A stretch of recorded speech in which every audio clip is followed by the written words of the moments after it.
Chapter 1. Ichinose Honami's Soliloquy. I never really thought of myself as a good person, never thought of myself as a bad person.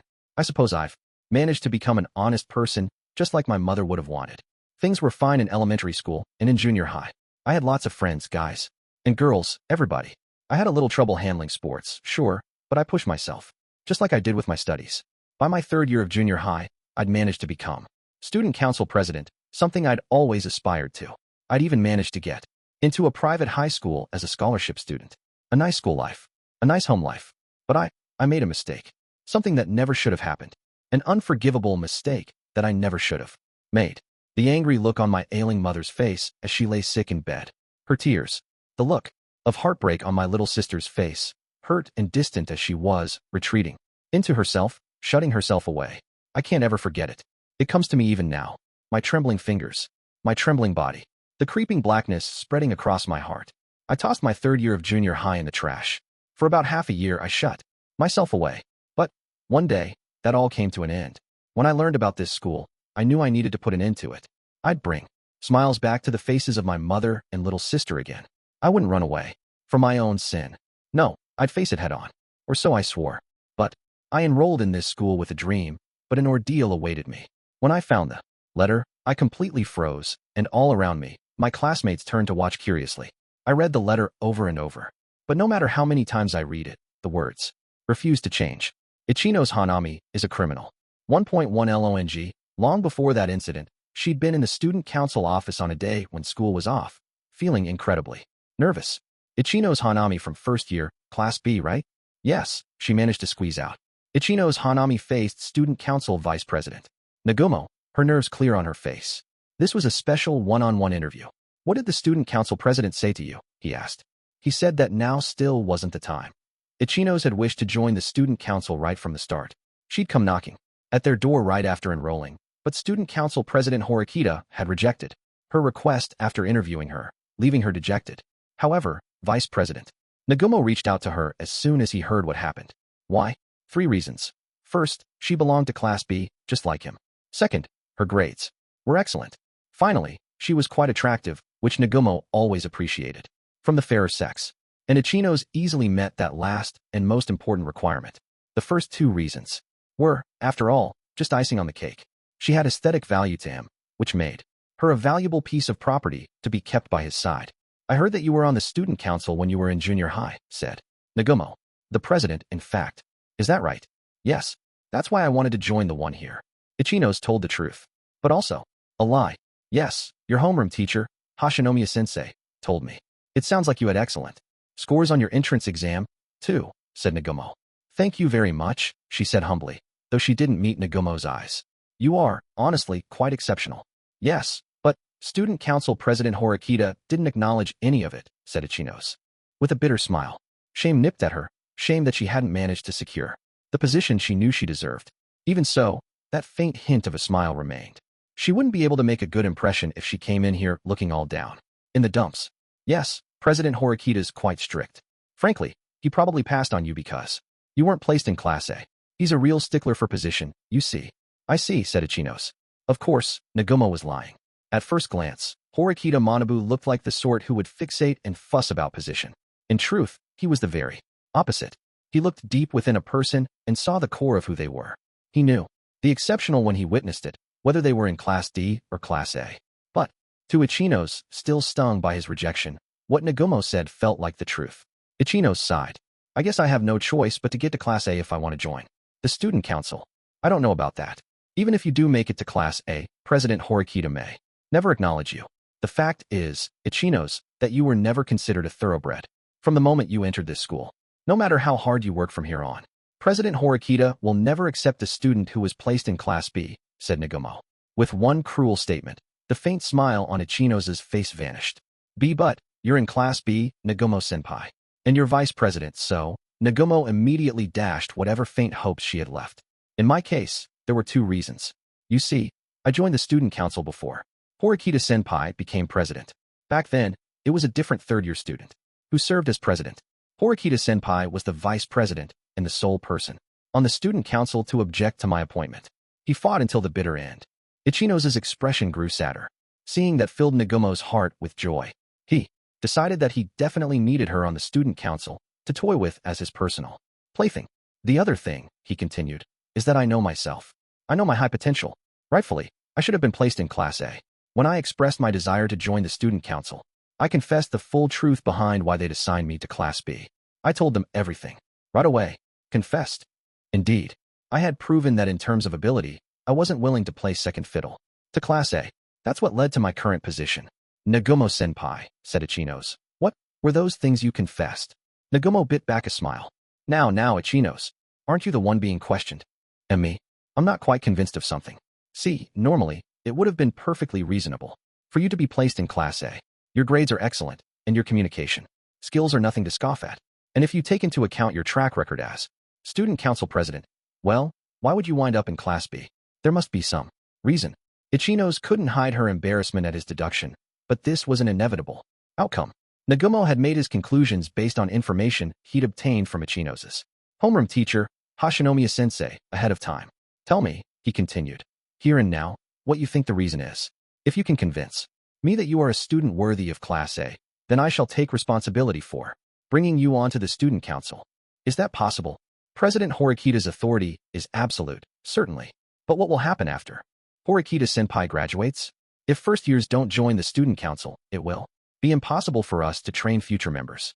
Imagine the trouble that would cause for the next student council president, namely me. Do you understand? I suppose I do, yes. Someone who can't seize this chance isn't qualified to join the student council. Ichinose's secret nod at her from deep inside. Memories of spending half of her third year of junior high cooped up in her room came rushing back. What I say here will be confidential. Your secrets are ours to keep, and ours alone. The past that she'd thought she could live with.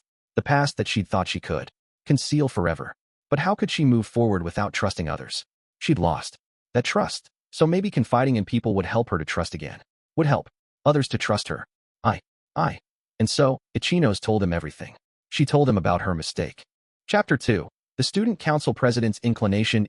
Early in February, after our time at the school camp was over, we returned to the advanced nurturing high school.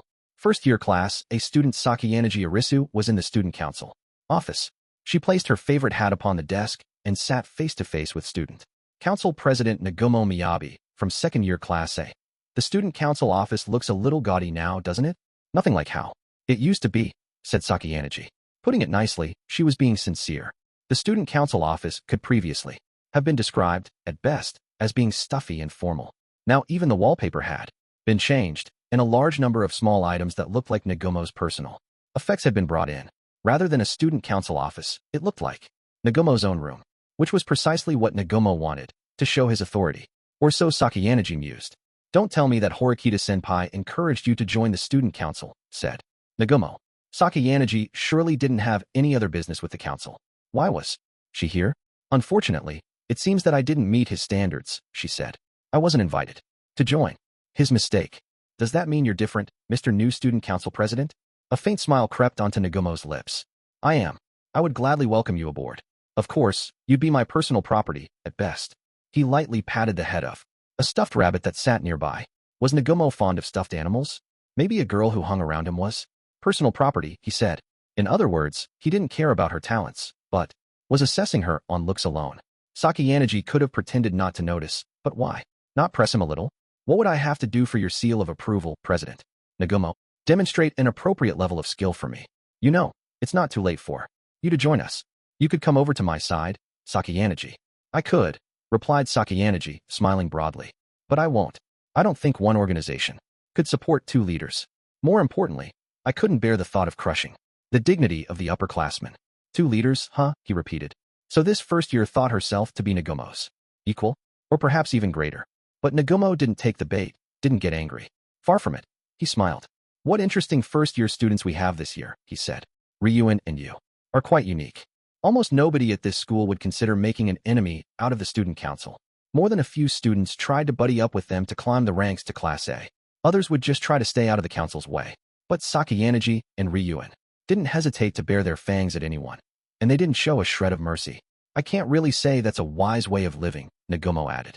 There probably are students who would have some respect for those who made enemies on all sides, but Nagumo wasn't like that.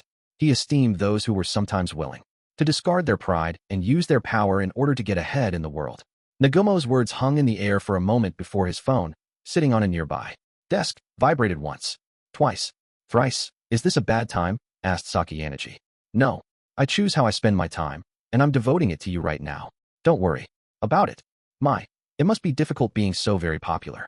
All these incessant messages, If you want to respect my time, why don't we get down to business? You don't want to be appointed to the student council? Fine. So what business do you have with me? That requires clearing out the entire room? I have a prior engagement with another first year after this, so I'd appreciate it if you cut to the point. I see. Then I suppose I'll keep this brief, Sakayanagi's expression didn't change, even though Nagumo had intentionally mentioned meeting with a first year. But despite her appearance, Nagumo was sure he'd piqued her interest. I've come here today to ask you for one favor, said Sakayanagi. It's regarding a member of the student council, Ichinose Honami, from first year class B. I will be mounting an attack against her. It's quite possible that things might get rough. I'm aware. And Nagumo urged her to continue speaking. Everything Sakayanagi had said so far she'd already told him in a previous meeting between the two of them. Of course, virtually no one knew that meeting had even taken place. She is the sole first year serving on the student council, Sakayanagi said, which makes her a likely candidate for the future student council president. Nagumo nodded. As long as no other first-year students come forward to join the student council or no exceptionally talented new faces appear, yes, she's pretty much a shoo-in. Yes, I suppose that's true. In other words, losing Ichinose would be bad for the student council and for Nagumo. As my way of thanking you for the other day, I thought I'd inform you of something in advance. In a worst-case scenario, it is quite possible that Ichinose Honami-san will be expelled. I must ask you to please pardon that, declared Sakayanagi, showing no hint of fearing Nagumo. I don't recall ever giving you permission to go that far, Sakayanagi. For the first time since their conversation started, the smile had vanished from Nagumo's face. Yes, you told me to stop bullying Ichinose-san, president. However, I was thinking, I might play a little rough. Ichinose is my personal property, and I plan on, cherishing her. I gave you permission to weaken her, no more. I'm well aware. But you should be aware that things don't always go as planned. Nagumo stared at Sakayanagi sharply. Some might even call it a glare. But Sakayanagi coolly shook off his gaze. So you won't mind, would you? Even if she does happen to be expelled. Nagumo shifted slowly in his chair, moving his elbows from the armrests. Quite a bold girl. You're not afraid of me, are you? That's just the way I am. Tell me one thing. You could have just gone ahead and done this without getting my permission. And yet you came all the way here, dutiful as you are, to ask me? You don't want to make an enemy out of me. Is that right? Asked Nagumo, not remotely, buying Sakayanagi's claim that she was doing this to thank him. Interpret it however you wish. I do not mind. Don't lie to me. I want to hear your honest opinion. Nagumo didn't need her flattery. He wanted to know her true intentions. The student council at this school possesses more power than I'd thought. If the student council, she paused. No. If student council president Nagumo took direct action to protect Ichinose-san, that would be troublesome. Even for me. Oh. So Sakayanagi didn't want him to protect Ichinose. Nagumo flashed his bright white teeth in a grin, seemingly satisfied.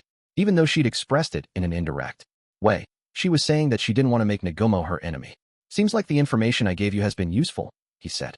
Yes. Thanks to you. I was able to strike Ichinose-san where she was weakest. I'll be making even more effective use of that information moving forward. All right then, said Nagumo. The student council will tolerate everything that you're going to do from here on out. When you say that the student council will tolerate my actions, is it safe to assume that includes you? Sakayanagi hadn't missed the fact that Nagumo had deliberately omitted some words when he made his promise. Well, there'd be no way for me to back out if I specifically said that I, too, was part of that. As someone on the council, what are you planning to do? You'll just have to look forward to finding out. That's all I'll say. No, revealing her strategy to Nagumo would do her no good. Sakayanagi was sure of it. The man who sat before her was a weasel. Even now, he was ready to throw one of the student council's major players under the bus. By the way, she continued, I don't have too many opportunities to speak with you one-on-one, so there's something else I'd like to ask you. What's that? Asked Nagumo. I'm not saying it's likely, but let's say the situation worsens.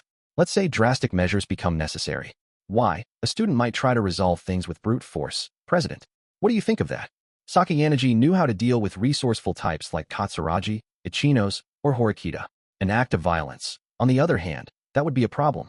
Sakayanagi would be helpless against such a thing. She wouldn't stand a chance. You're not well equipped to deal with the kind of person who'd make a last-ditch Attempt to overpower their opponent through force, huh? Asked Nagumo. It's not my forte. She did suffer from a physical handicap. That couldn't be helped. Unfortunately, I don't particularly dislike the use of force myself. And fighting is entirely unavoidable for us students, don't you think? I have no intention of cracking down on it like Horikita-senpai did. Really, now, why can't we just laugh off a little? Skirmish now and then. Surely this would put Sakayanagi, who couldn't fight, at a bit of a disadvantage. But, no, her concerns were about something else entirely. In that case, President Nagumo, I'd like to ask you about an issue from some time ago. The fight that broke out between first-year Class D and Class C. If you'd been in power at the time, would have you handed down a different judgment than the previous student council president? The business with Sudo, Ishizaki, and his guys. Which side threw punches? And which got beat up? The case had been fought over whether there were security cameras there to pick up what happened. Nagumo hadn't been directly involved in that incident, but he had to know about it, given how closely he always shadowed Horikita Manabu. Let's see. Well, I wouldn't let the people involved off the hook after they dragged our entire school into their mess, but I don't think I'd go so far as to call for expulsion.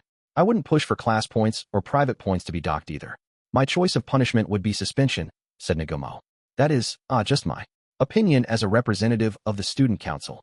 No matter how tolerant the student council chose to be, the school had the final say in the matter.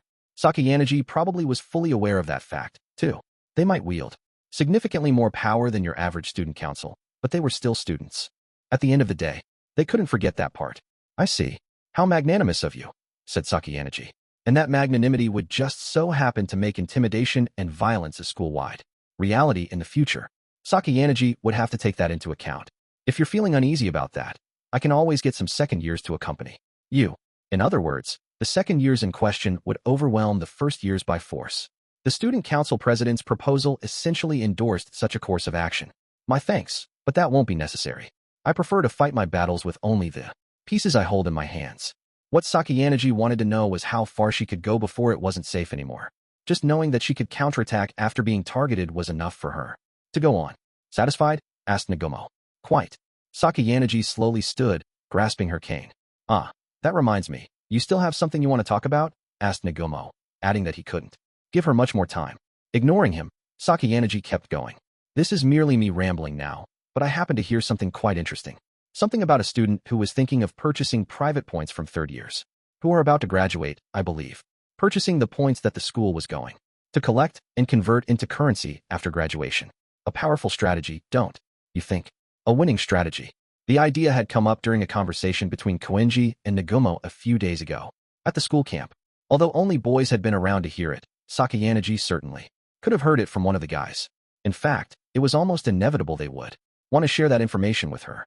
Well, I made sure that strategy can't be used anymore, not that it's some novel concept that only Koenji came up with or anything. More than a few students have thought about buying off surplus points from third-year students nearing graduation. Nagumo sneered. It's been done many times before, yes. Which is exactly why the school announces the limited time rule for purchasing their remaining private points upon graduation from students in their third year. It's customary. Is that so? According to what I and others are told of the rules, private points are forfeited upon graduation. They become worthless. If that's the case, no wonder some third-year students consider entrusting their private points to an underclassman they're close to. Many drops made an ocean. Even just inheriting private points from a few individuals would allow certain students to collect quite a hefty sum. It was no wonder that Nagumo had caught on to what Koenji was doing, even at such an early stage. Normally, she continued, this information is only disclosed to third-year students. Ignoring the matter of how you, President, came to know about it in your second year. I know why you discussed it so brazenly in front of all those first years. You intend to have this limited time rule changed, no? I only did that because Koenji seemed capable of paying more than the school itself offers. He was trying to monopolize points. That's foul play. Openly announcing it in front of a group of boys from all grade levels made the school aware of the problem, a loophole in the rules. It was highly likely that additional rules would be put in place to discourage students from transferring private points. Normally, no matter how wealthy a family someone came from, there was no guarantee they could cough up that much cash for points at graduation. Koenji, however, was a rare exception. It was clearly stated on the official website of the Koenji conglomerate that Koenji Rokasuk had accumulated an obscene amount of personal assets by his first year in high school. Even if he could go back on his deals, many would think it well worth The gamble with that much money on the line. However, said Sakayanagi, the wealth he was born into could be considered one of the abilities at his disposal. Is he not allowed to put it to use? By that logic, wouldn't anticipating his actions and forestalling them also be an exercise of abilities? Sakayanagi chuckled, lightly tapping her cane with every laugh. I suppose so. From the beginning, I've never liked the school's rule about being able to move up to Class A with 20 million points. I'd like to have them revise it, if possible. But then again, even if the system were to disappear in the future, I suppose it wouldn't apply to you first years. The school had clearly already informed Sakayanagi and the other first-year students of the rule's existence.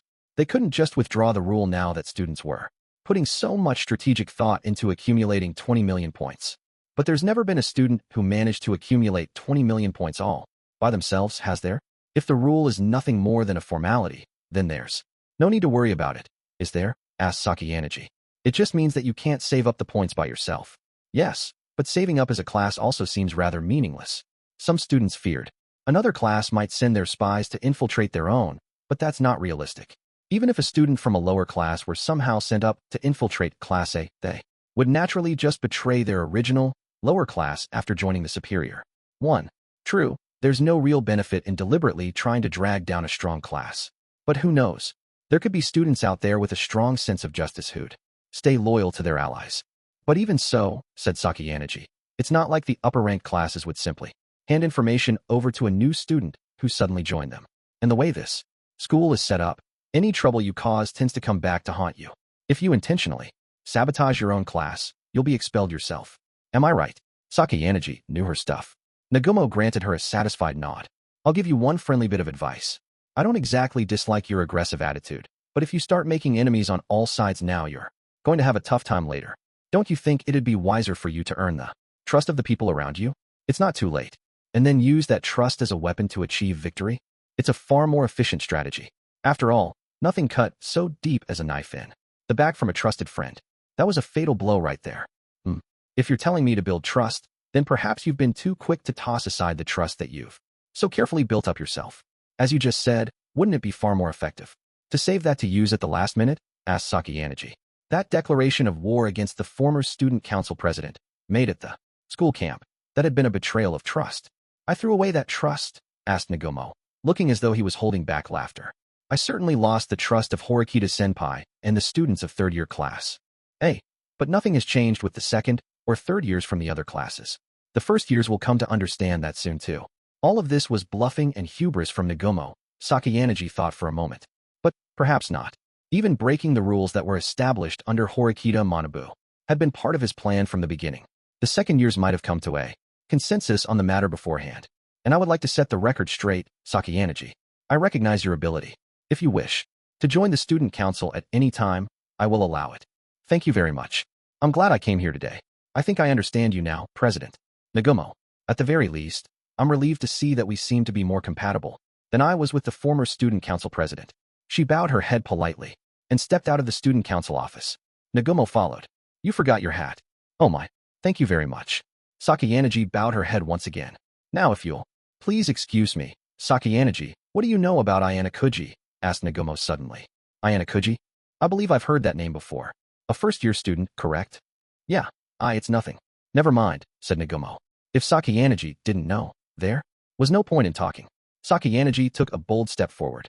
I can do some investigating, if necessary. Nah, I said too much. Forget it. I see. On her way off from the student council office, Sakayanagi ran into a lone female student. Someone whom even a loner like Sakayanagi knew quite well. It was Kushida, Kikyu, from first-year class C. Hello, Sakayanagi-san. My, what a coincidence. Do you happen to have some business in the student council office? I was thinking about applying to join them. Were you thinking of doing the same thing, Sakayanagi-san? Something like that. Now, if you'll please excuse me, see you later. Sakayanagi found it strange that Kushida would want to join the student council now. Of all times, it would normally make sense for an honor student like her to join the council, but the timing made her suspicious. What Nagumo had done during the special exam was widely known, even among the girls. The senior students knew the student council president well, and it wasn't surprising in the least that first-year students would have their suspicions about Nagumo's actions. If she knew about Ayanokouji Kiyotaka's true, hidden nature, if she were cooperating with him, it was possible she'd been sent here to investigate Nagumo. But then again, considering Ayanokouji's personality, he probably wouldn't get so carelessly involved with Nagumo. Not at this stage. Kushida kick you. She of the spotless reputation, that paragon of virtue. Ehehehehe. It's people like that, though, who always shock everyone by turning out to be the villains, muttered Sakayanaji. At the very least, she didn't believe that Kushida was purely benevolent. Chapter 3. Changing relationships. An unusual spectacle presented itself early one morning in Class C. A circle of girls seemed to have formed around Kurosawa K, all making so much noise that it bordered on total pandemonium. You're awfully late today, Ayanokouji-kun, said Horikita Suzune, my neighbor. We had only about 5 minutes left until the morning bell rang to signal the start of class. I overslept. Replied Horikita, disinterested. Compared to our totally emotionless conversation, K's group was practically on fire. It sounds like Karuizawa-san broke up with Hirata-kun, said Horikita. Is that why they're all riled up today? A well-known couple broke it off. They were polite enough to talk so loud the whole class could hear. So the information's been drilled into my head, whether or not I wanted it. She let out a heavy sigh, sounding annoyed. You seem to be close with Hirata-kun and Karuizawa-san. Didn't. You know, it's not like I knew anything. It's their private business. It hadn't seemed like she'd broached the topic yet back at the school camp, but I guess she'd gone ahead and done it after all. They'd been a well-known couple all through the whole school, so the news had really made some waves. Any third party hearing about it had to have been shocked. Still, all this really meant was that K's and Hirata's connection had ostensibly severed. It didn't necessarily mean K had lost her position as the queen bee of the girls, though that might happen if someone else won Hirata's heart and became his one true love. Even then, I couldn't see K being pushed out of her position.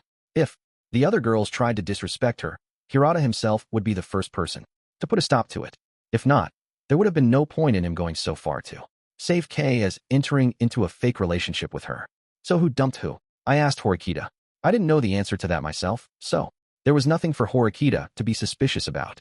Seems like Kurosawa-san was the one who did the dumping. That's unexpected. She always seemed like the sort who'd want to date a good guy. Like as a status thing. I suppose. That's what I thought, at the very least. Horikita eyed me for a moment. Like she was suspicious of me, but looked away a moment later. She couldn't read my poker face, and the fact that she'd looked away was proof she was beginning to understand. That too. Still, Kay broke up with Hirata, huh? Made sense, considering she'd started the whole fake relationship in the first place, and it didn't really matter who dumped who. It was probably Hirata who'd suggested that this arrangement would be better for Kay. If he'd been the one to dump Kay, it might have posed a danger to her status, suggesting there was something wrong with her. Regardless, just looking around me made it obvious what a huge shock their breakup had been for Class C. What I really found incredible, though, was how openly the girls were discussing romantic affairs. Huh, what? You broke up with him, and you don't even have a new boyfriend lined up. Karuizawa-san, asked Shinohara, her words carrying loud and clear across the room. Even though Ike, Sudu, and the other guys were chatting amongst themselves, they were clearly listening in on the girls' conversation. I don't know. I just think I need to step things up and move on. It would be easy to just let Yusuke-kun pamper me, but I've got a lot I want to think about on my own, you know. The catastrophic breakup of the couple obviously had an impact on Class C, but it might have had an impact on the other classes, too. If nothing else, the girls would certainly be fighting over who got Hirata next. I wonder how they can even think about things like romance. Considering the rules of this school, you'd think there'd be no guarantee what tomorrow brings. Maybe it's exactly because there's no guarantees that they're enjoying the present as much as they can. I have no reason to deny that, as long as they're not robbing someone else of their future. Hirata Yusuke, the other subject of this conversation, sat surrounded by guys and girls from our class, wearing his usual gentle expression. Even though he'd supposedly just been dumped by his girlfriend, he didn't look miserable at all. The clearest proof of that was that Ike and Sudu weren't heading on over to tease him. No, it might be more accurate to say they'd graduated from that sort of behavior. They did look interested in the conversation, but didn't seem to be whispering gossip. Actually, if anything, it was Horikita and I who were having a tasteless conversation. After all the special exams and the training camp, those immature guys were starting to change, little by little. Of course, it wasn't as though everyone was maturing at the same rate. Yo, Hirata, I heard you got dumped by Karuizawa. Don't stress over it, dude. It's all good. I'd thought they were all capable of reading the room, but apparently, Yamauchi was the exception. He approached Hirata, all smiles, smacking him on the shoulder. The sight clearly made Ike and Sudu a bit uncomfortable, because they approached, flanking Yamauchi and grabbing him from the sides. Hey, what's the big deal? Come on, dudes, let's all console Hirata together, said Yamauchi. Even pretty boys can get dumped. That's not cool, man, said Sudo. Knock it off. Huh? But we're talking about the big heartthrob getting dumped. Extra spicy, extra rare. Yamauchi just argued back, ignoring Sudo's attempt to chastise him. Sorry, Hirata. I'll get him out of here, said Sudo. It's okay, said Hirata. It's the truth, isn't it? He would have been well within his rights to look displeased, but he didn't seem to mind at all. From her seat beside me, Horikita spoke up suddenly. That reminds me, what do you know about Ichinose-san? I've been hearing some things about her that sound like slander. Lately, a question about Class B, out of the blue? Maybe someone's spreading rumors because they're jealous of her? She's popular. Or, maybe it's part of a strategy to bring down Class B. What do these slanderous rumors say? I asked. Horikita glanced around, a little hesitant to say them out loud. She passed me her notebook under the desk. Scrawled on the page was a whole list of things. Things like, she has a history of violent outbursts, she's engaged in paid dating, she's committed theft and robbery, and she has a history of drug usage. Even the delinquents over there hadn't checked off all the items on this list. Those are some terrible rumors, I said. She doesn't seem like that kind of person at all, though. Well, even if someone is starting rumors, I suppose they can't be charged with a crime. That's not true. Regardless of whether or not the defamatory statements are true or false, if they're spread publicly and to enough people, it's defamation of character. You could sue, said Horikita. Sure, out in the real world. But this was high school. This was a self-contained space filled with students who were minors. It wasn't like these rumors were posted on the internet for the whole world to see. You're saying that it doesn't count as a crime at all, then? Well, even if it couldn't be punished through legal action, the school might still choose to issue some form of punishment at its own discretion. But it would probably be difficult to pinpoint precisely who had started the rumors. You could simply claim that you'd heard it from someone else, and that would be the end of it. The school's attempts to investigate would only go so far, and in the end, the problem would remain unresolved. All the school could really do was warn students not to thoughtlessly spread more rumors. At any rate, it was clear that someone had been working to crush Ichinose for a while. Now, it was most likely Sakayanagi pulling the strings here, but barely anyone seemed to realize that. What has Ichinose been doing in response? I asked. No idea. It's not like we're close.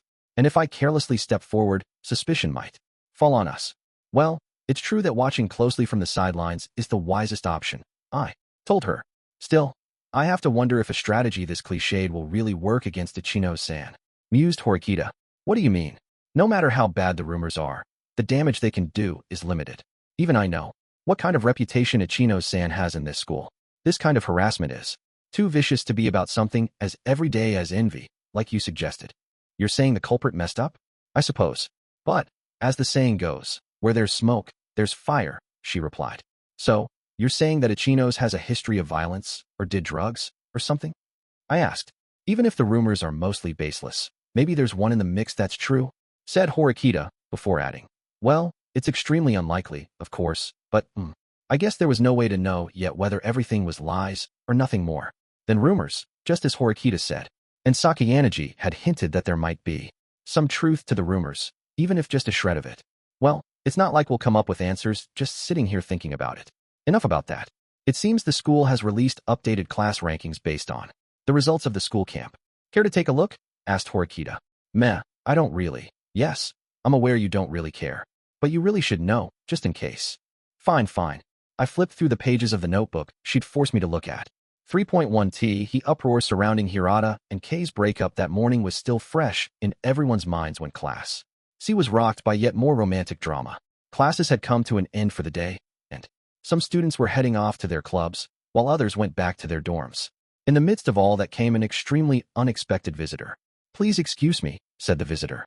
Would Yamauchi Haruki-kun happen to be here? The students still in the classroom turned toward Yamauchi in unison, shock plain on their faces. As for Yamauchi, he'd probably been planning to head back to the dorm with I can play a game, because he'd just cracked open a strategy guide. Huh, yeah, that's me, said Yamauchi. But what do you want? He usually got excited when he saw a cute girl, but this time, he seemed completely thrown. The visitor was Sakayanagi, leader of the first-year Class A. And here she was, asking for Yamauchi by name. Would you mind giving me a moment of your time? Oh, of course. I don't mind. I'm free. But you know, I'm afraid that this isn't quite the place for this conversation. Why don't you meet me in the hallway by the stairs? Perhaps she was concerned about the looks she was getting from other students. Sakayanagi disappeared into the hall, her eyes cast downward. Silence fell upon Class C once more. No, no, no, no. This can't be happening.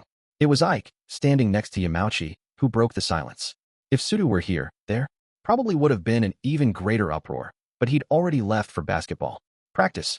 Everyone in the room, including Yamauchi himself, struggled to wrap their heads around Sakieneji's bold entrance and invitation. Suddenly, as if moving purely on instinct, Yamauchi snatched up his bag. Sorry, got a little something to take care of. Why, yeah, sure. But just as he was about to bolt from the classroom, Horikita blocked the exit as if telling him to stop and think. Wait, Yamauchi-kun, what is it, Horikita? Maybe she's trying to bring Class C down. Huh? Why do you think that? I could say that the fact that you're the one being invited out is abnormal, in and of itself. Horikita's face was serious, and her words were as pointed as knives. This was taking bluntness a bit too far. You couldn't blame someone for thinking she was insulting them. But, on the contrary, Yamauchi was rather positive about the whole thing. You know that whole thing where you, fall in love with the transfer student. After crashing into her at the street corner, and she falls over all cute, and she's holding toast corners in her mouth? Yeah, you know, right? Toast corners, repeated Horikita. She furrowed her brow, confused. Who wouldn't be confused, with just Yamauchi's words to go on? But I'd seen him crash into Sakieneji back at the school camp, so I figured that was the incident he was referring to. I'm going. Because Sakieneji-chan is waiting for me. Nothing Horikita could say was going to stop him. Yamauchi began walking off. What do you plan to do if this does happen to be a trap? She asked. Nah, no way. He wasn't even considering the possibility. I'm definitely our class's ultimate weapon, but that's why it's all going to be fine. If it's a trap, and that's a 1 in a million chance, I'll just handle it, okay? He'd handle it, huh? Handle it how? I bet he didn't even have a plan. I understand, said Horikita. I can't stop you. But please, don't get careless and leak any valuable information related to our class's internal affairs. Don't worry about it. I know. And with that, Yamauchi left the classroom with a huge grin on his face. Some of the students, I concluded amongst them, hurriedly followed. We should go too, said Haruka, glancing not just at me, but at Kisi and Eri, who'd been sitting with her. I couldn't think of a reason not to go, so I nodded and got up from my seat. Out in the hallway, we immediately ran into Ike and a few of the boys. Stop. Over here. The professor called out to us before we could move on.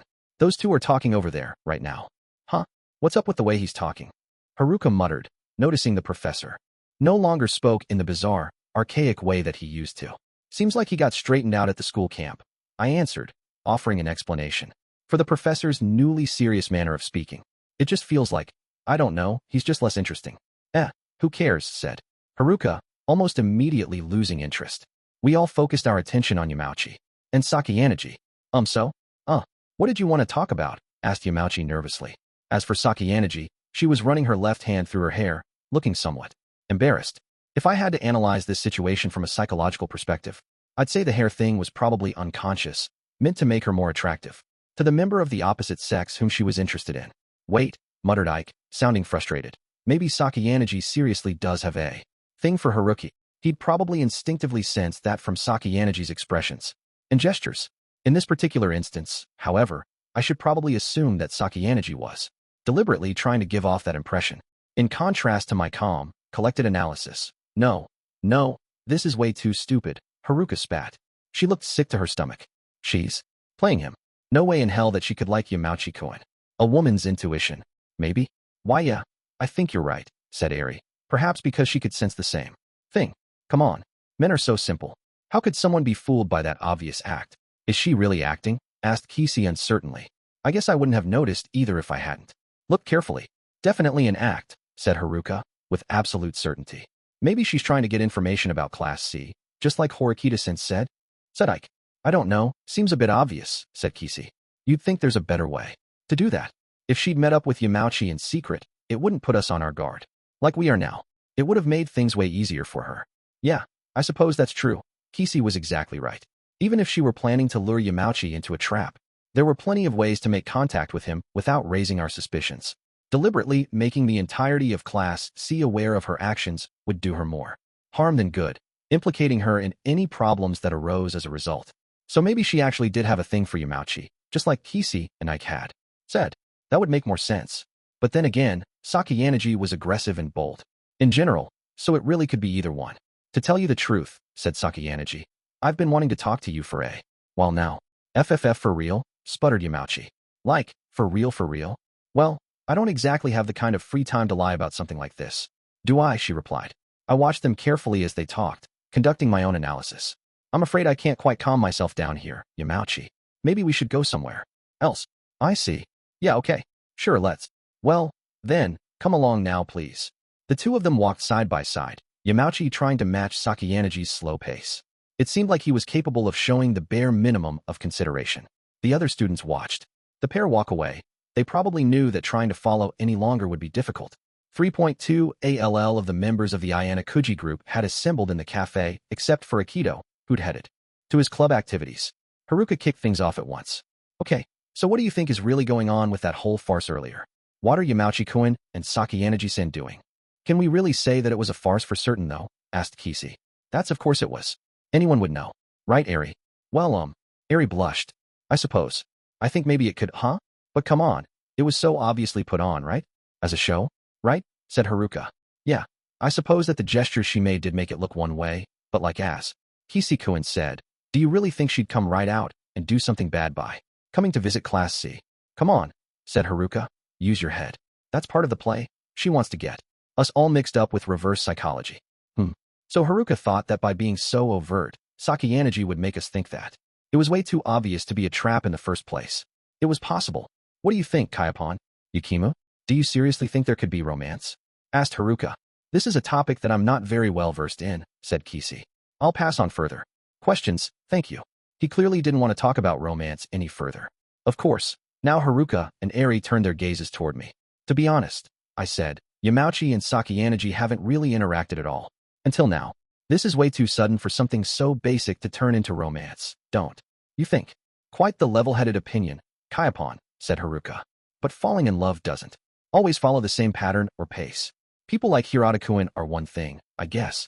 But I doubt Yamauchi-kun is the kind who needs a while to fall for someone. In the end, the conversation stalled out due to our lack of further information.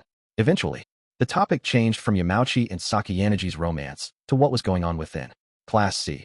Oh, speaking of Hirata-kun, said Eri. Didn't he break up with Kanwa-san? I can't really say I'm surprised, said Haruka. Honestly, it seemed like they'd break up for sure someday. Oh really, Haruka? Sputtered Eri. I guess if you look at it as the leader of the boys going out with the leader of the girls, then they make sense as a couple. But they're not really a good match for one another, you know? It's just like, how do I put it? Hirata-kun seems like he'd like a cute, gentle girl. But I think that Karuizawa-san is really cute, said Eri. Don't you think so, Kiyotaka-kun? She was asking me. It was a difficult question. Perhaps she asked me that because she specifically wanted to hear my thoughts on that matter. Dunno, I said. I've never really paid much attention to Karuizawa. I didn't know how Eri felt about that, but it was the only answer I could give. Well, I suppose that's true, said Haruka. Anyhow, Karuizawa-san aside, the problem is that Hirata-kun has become a free agent. Thankfully, she was shifting the topic of conversation back to Hirata. It seems like there are quite a few girls in class who like Hirata-kun. I wonder what'll happen. Really? Asked Eri. Huh? You mean you never noticed? I mean, for example, Michan definitely has a thing for him. Well, now that you mention it, she certainly does look over at Hirata-kun now, and again, I know, right? Kisi took out his notebook, perhaps because he was getting fed up with all this talk of romance. I'd like to study for a bit, I think. Oh, that's right, the year-end exam's coming up soon. Well, that's a depressing thought, said Haruka. I'll need to put together some study guides for you guys too, said Kisi. Haruka let out a little laugh before lowering her head down on the table, like she was trying to make a full bowing motion. Chabashira hadn't given us any special instructions about the year-end exam, so it was probably going to be your standard written test. If a student got a failing grade, they'll be expelled at once. That was my guess. Anyway, so when are we going to start our study group? Let's see, said Kisi. How about after we've finished with the practice test? On the 15th? That'll leave us about 10 days until the final. If we focus on questions that have cropped up in the past and the trends we've been seeing in class, we should be good. Oh ho, just like that, Haruka's mood seemed to lift, probably because this meant she could put off studying a little longer. Just what I'd expect from you, Yukino. A perfect plan. Completely agree, let's roll with it. The last special exam of the school year will probably be held after the year-end final. In March, I expect, said Kisi. The last special exam of the year, Eri echoed. Wow, so our first year is already almost over, huh? We've certainly been through a lot, said Haruka. But it's really gone by so fast, hasn't it? Eri and Haruka both reflected back on the year for a moment, but Kisi brought them out of their reverie at once. It's way too early to be reminiscing. If you fail the year-end final exam, you'll get expelled. Not to mention what's in the special exam, too. He probably didn't want them to lose focus. Soon enough, Kisi was nose-deep in studying, and Haruka noticed something. Oh, I followed her line of sight, spotting Ichinose with what looked like several guys and girls, all Class B students. Unlike our own gathering, they all looked stiff and tense. If I had to guess, they were trying to come up with ways to protect Ichinose from the defamation and slander currently directed her way. Ichinose herself, however, probably didn't want anything of the sort. She was behaving exactly the same as she always did, chatting with her friends, engaging cheerfully with people everywhere. She went. What concerned me was that Kenzaki wasn't around. He was Ichinose's close confidant, so I got the idea that they were together pretty frequently. It looks like she's in quite a bit of trouble right now, said Haruka, watching Ichinose with mild indifference, doesn't it? Some strange rumors are going around, I hear, said Eri. I don't know who is spreading them, but they really are awful. It's not really all that unusual though, is it? Asked Haruka. I mean, yeah, this time things have gone a little too far, but I've seen similar stuff pretty often. You could say popular girls are just doomed to that fate, right? You think so? Said Eri, a puzzled look on her face. I didn't know that at all, sure. If you were more assertive and positive like Ichinose-san, you'd probably have a ton of people getting jealous of you. Don't you think, Eri? It was certainly possible. That being said, it didn't seem like Eri was even capable of picturing herself as the assertive type, no matter how hard she tried to envision it. Probably best not to worry about it, Haruka continued. I bet Ichinose understands that too. I just listened to them talk, not really participating in the conversation myself. 3.3 About 2 hours later, the girls were chatting amongst themselves while Kisi pored over his notebook. I dipped in and out of the girls' conversation while I fiddled with my phone. And then, Haruka's phone vibrated where it sat on the table. Oh, it's from Mayachi. Haruka fiddled with the touchscreen options and answered the call on speakerphone. You finished with club stuff? She asked. Sorry, think I'll be a little late. It was Miyake Akito, and he sounded nervous. Huh? Is practice running late or something? No, I think some trouble's about to go down. Wait, trouble? What kind of trouble? Explain it to me, so I can understand what's going on. Class A and Class B are going at it. If the worst-case scenario happens and a fight breaks out, I'll probably need to step in and stop it. Sounded like Akito hadn't really gotten involved yet, but Class A and Class B? The faces of the core members of Class B flashed through my mind. Would Ichinose really be so careless as to let a fight break out? Probably better to just leave it be, said Haruka. It doesn't have anything to do with our class. Could be our problem tomorrow, though, said Akito, before ending the call. Although, normally a man of few words, he had a surprisingly passionate side to him. Like when he'd welcomed Ryuen into our group at the school camp, despite no one else wanting anything to do with him. I wonder who's fighting, said Eri, sounding concerned. It's usually that class always starting fights. But not this time, I guess, said Haruka. She was referring, of course, to Ryuen's class, now demoted to D. Me neither, now that I think about it, said Eri. The two girls titled their heads to the side in apparent contemplation, thinking about this unexpected confrontation between Class A and Class B. Hey, Eri Kayapon, how about we head out and look for Mayachi? Asked Haruka. B, but won't that be dangerous? Asked Eri. Well, sure, if things start to go down, our class might wind up getting dragged in as collateral damage, said Haruka with a teasing grin. Eri shrunk back, looking a little frightened. But don't worry, Haruka added. Look, if something happens, I'm sure Mayachi will do something, right? He used to be a pretty bad dude in the past, they say. Be bad? Really? Well, by they say, I pretty much just mean he says. Maybe that was why he didn't fear dealing with someone like Ryuen, because he was confident in his own skills. Anyway, Eri, said Haruka, if you get in trouble, I'm sure that Kayapon will come save you. Right. I'll do the best I can, I said. But I'd really rather not be in any fights. Ahahaha. Well, no worries, right? It's not like things are going to ever get that violent here at this school. Probably. Haruka trailed off vaguely, remembering the several instances of violence that had happened so far this school year. Still, there wasn't really any reason to not look for Akito, so we decided to do just that. 3.4 We didn't see any sign of Akito as headed for the archery club. Who? Where's Mayachi, anyway? We were certain he'd been heading to the cafe, meaning he'd probably changed direction once he saw a fight brewing. We kept looking, and a few minutes later, we got some reliable information from a classmate who was heading back to the dorms from club activities. And so we arrived at a spot by the side of the gym, a short distance from the school building, where we found two male students facing off against one another. Neither of them appeared to be the people whom Haruka and Eri had been expecting. One of them was Hashimoto, from first year Class A. The other was Kenzaki, from first year Class B. Akito stood between them, as if trying to keep a handle on the situation. You guys aren't really going to fight, are you? Asked Akito. You're real persistent, Miyake. Besides, I wasn't the one trying to pick a fight here in the first place. Kenzaki dragged me into this, said Hashimoto. At that, my eyes met his. Looks like your friends have arrived, huh? When he said that, Akito and Kenzaki looked over in our direction at almost the exact same time. You guys came? Akito didn't sound thrilled to have us sticking our noses in this. Well, I suppose there wasn't anything to be gained by getting the girls involved in this mess. But Haruka spoke up, snapping back at Akito. You're the one who stuck your nose into something weird, Mayachi. We just came to save you. Save me. Akito looked to the sky regretfully. Of course. So what's up? These two fighting? Asked Haruka. Realizing there was no point arguing, Akito changed gears. I was wrong about that. But it does seem like the situation is rather hostile. Kenzaki is the only hostile one, said Hashimoto. It was certainly true that Hashimoto didn't seem to be acting any differently than usual. But Akito wasn't taking Hashimoto's word for it. I sure hope you're right about that. Akito didn't seem like he was about to leave. Was a fight going to break out? He didn't seem sure either. Kenzaki, on the other hand, looked embarrassed to see us here, which suggested he didn't want anyone butting in. Of course, he also knew he couldn't exactly just ask us to leave. In the end, he didn't say a word to us, but he turned back to Hashimoto once again. Picking up from where we left off before, Hashimoto, said Kenzaki. What have you been doing after class? You're not in any clubs. Why are you hanging around so late? Does not being in a club mean I gotta head back to the dorm right away?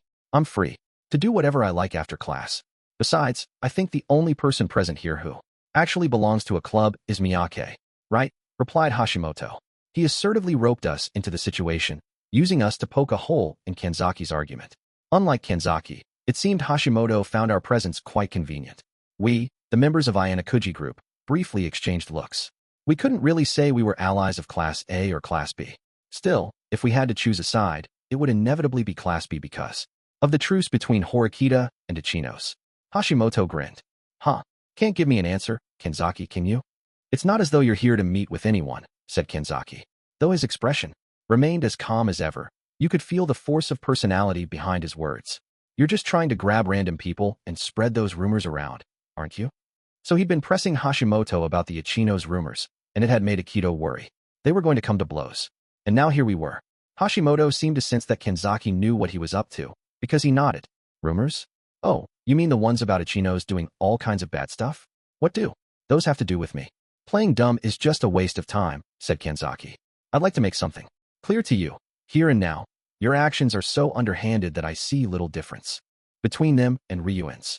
Okay, but even if you say that, I don't really know how I can answer you. Hashimoto was being slippery and evasive in the face of Kenzaki's attempts to corner him. Akito, apparently having determined that they weren't immediately about to start throwing punches, came over to stand with us. Hey, what do we do now? Asked Haruka, directing her question to Akito in a low voice. Nothing. For the time being, we watch. If they go their separate ways without anything coming of it, that'll be that. But, is it okay for us to listen to this? Asked Eri anxiously. I got where she was coming from. Class C had nothing to do with this discussion, and Kenzaki didn't seem happy that we were here. What do you think, Kiyotaka? Akito asked me. It's probably fine if we listen until they tell us to go, right? If it turns into a fight later, a third party like us could assert the legitimacy of the situation, which should help Kenzaki, if he needs it, I reasoned. Akito nodded in response, seemingly convinced. But Hashimoto went on about the rumors, taking it a step further. Hey, Kenzaki, these rumors about Ichinose, are you really sure they're just that? Just rumors? What? You know how it goes. Where there's smoke, there's fire. You can't blame somebody for looking for the fire, can you? Rumors don't need a fire. Not if there's some sneak blowing smoke all over the place. Hashimoto leaned back against a nearby wall. I see. Well, it's certainly true that fires and rumors are separate things. Proverbs didn't always hold true in the real world. But can you say with absolute certainty that Ichinose doesn't have a dark past, Kenzaki? 1 year, Hashimoto. We've struggled together in Class B for about 1 year, through thick and thin. So, yes, I am certain. Oh, please. Enough already, Kenzaki. You're so corny. I can't even look you in the eye. At that, Hashimoto lowered his gaze mockingly. Of course, I've also asked Ichinose directly. Oh, and what did she say? She told me not to worry, and not to be misled by all these rumors. In other words, that means she neither confirmed nor denied anything? That's true. That's why I decided to believe her. Dude, come on. Seriously? How much of a bleeding heart can you possibly be? Sneered Hashimoto. He kept going. No one wants to talk about their own dark past, and nobody's going to tell the whole truth just because a friend asks. Of course, she wouldn't tell her classmates the truth. Or what? Do you think that just because she's a good person now, she was a good person in the past? Kanzaki didn't appear to be shaken at all by his words. No, the look in his eyes was of complete trust in Ichinose. Hashimoto didn't stop. Just because you're Ichinose's right-hand man, you think she's gonna tell you everything? Come on, how naive can you be? Undisguised disgust at Kanzaki's blind faith dripped from every word. That, or he'd decided that there was no point in dragging out this confrontation. I'm not talking about that, said Kanzaki. I want you to tell me about yourself. About what you've been doing today. All right, fine. I'll tell you. Yeah, I've been spreading rumors about Ichinose. Hashimoto admitted. Look, Kanzaki, you're smart. You're a caring guy. But that's why you shouldn't get so involved in this. You can only blindly believe others, you know? This just isn't your place. You're saying you have no intention of retracting those rumors. Then, retract the rumors? Come on, don't you think you're getting it twisted? There's no retracting rumors. They spread wherever they will. I just happened to encounter them along the way and help pass them on, said Hashimoto. So he admitted to spreading the rumors, but flatly denied being their source. Still, Kanzaki wasn't backing down. No, he seemed to already know that Hashimoto wasn't the source. I've been conducting a thorough investigation of the students of Class A over the last few days, and I've traced the source of all of the rumors back to a number of guys and girls from first-year Class A. When I pressed those students about where they'd heard the rumors, they responded with vague answers like, I don't remember, or I heard them from somewhere. Much like the answer you just gave me right now. Every one of them. I'm sure that you, of all people, must understand what that means, Hashimoto. Someone had given instructions to those students. Sorry, Kanzaki, said Hashimoto, but I haven't got the faintest clue. If you don't mind, why don't you say it outright? The rumors meant to defame Ichinose were almost certainly spread by first-year class. Hey, don't try to weasel out of it. I didn't just ask the first-year students. I asked the second years and third years too. They said they heard the rumors from your class. Exactly where I'd trace them back to. If necessary, I can call those students and have them confirm the facts in person. Apparently, Kanzaki and the rest of Class B had thoroughly investigated the source of the rumors. He was convinced first-year Class A had spearheaded their creation, which was why he was now confronting Hashimoto. The fact that he was working alone probably meant that he was trying to avoid causing trouble for Ichinose.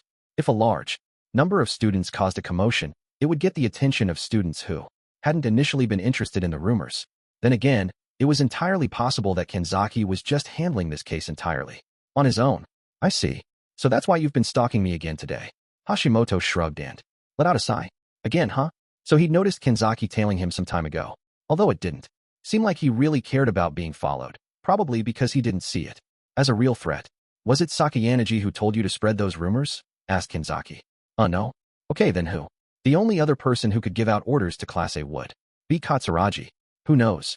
I've just been hanging out with other students. I picked up the rumors somewhere along the way.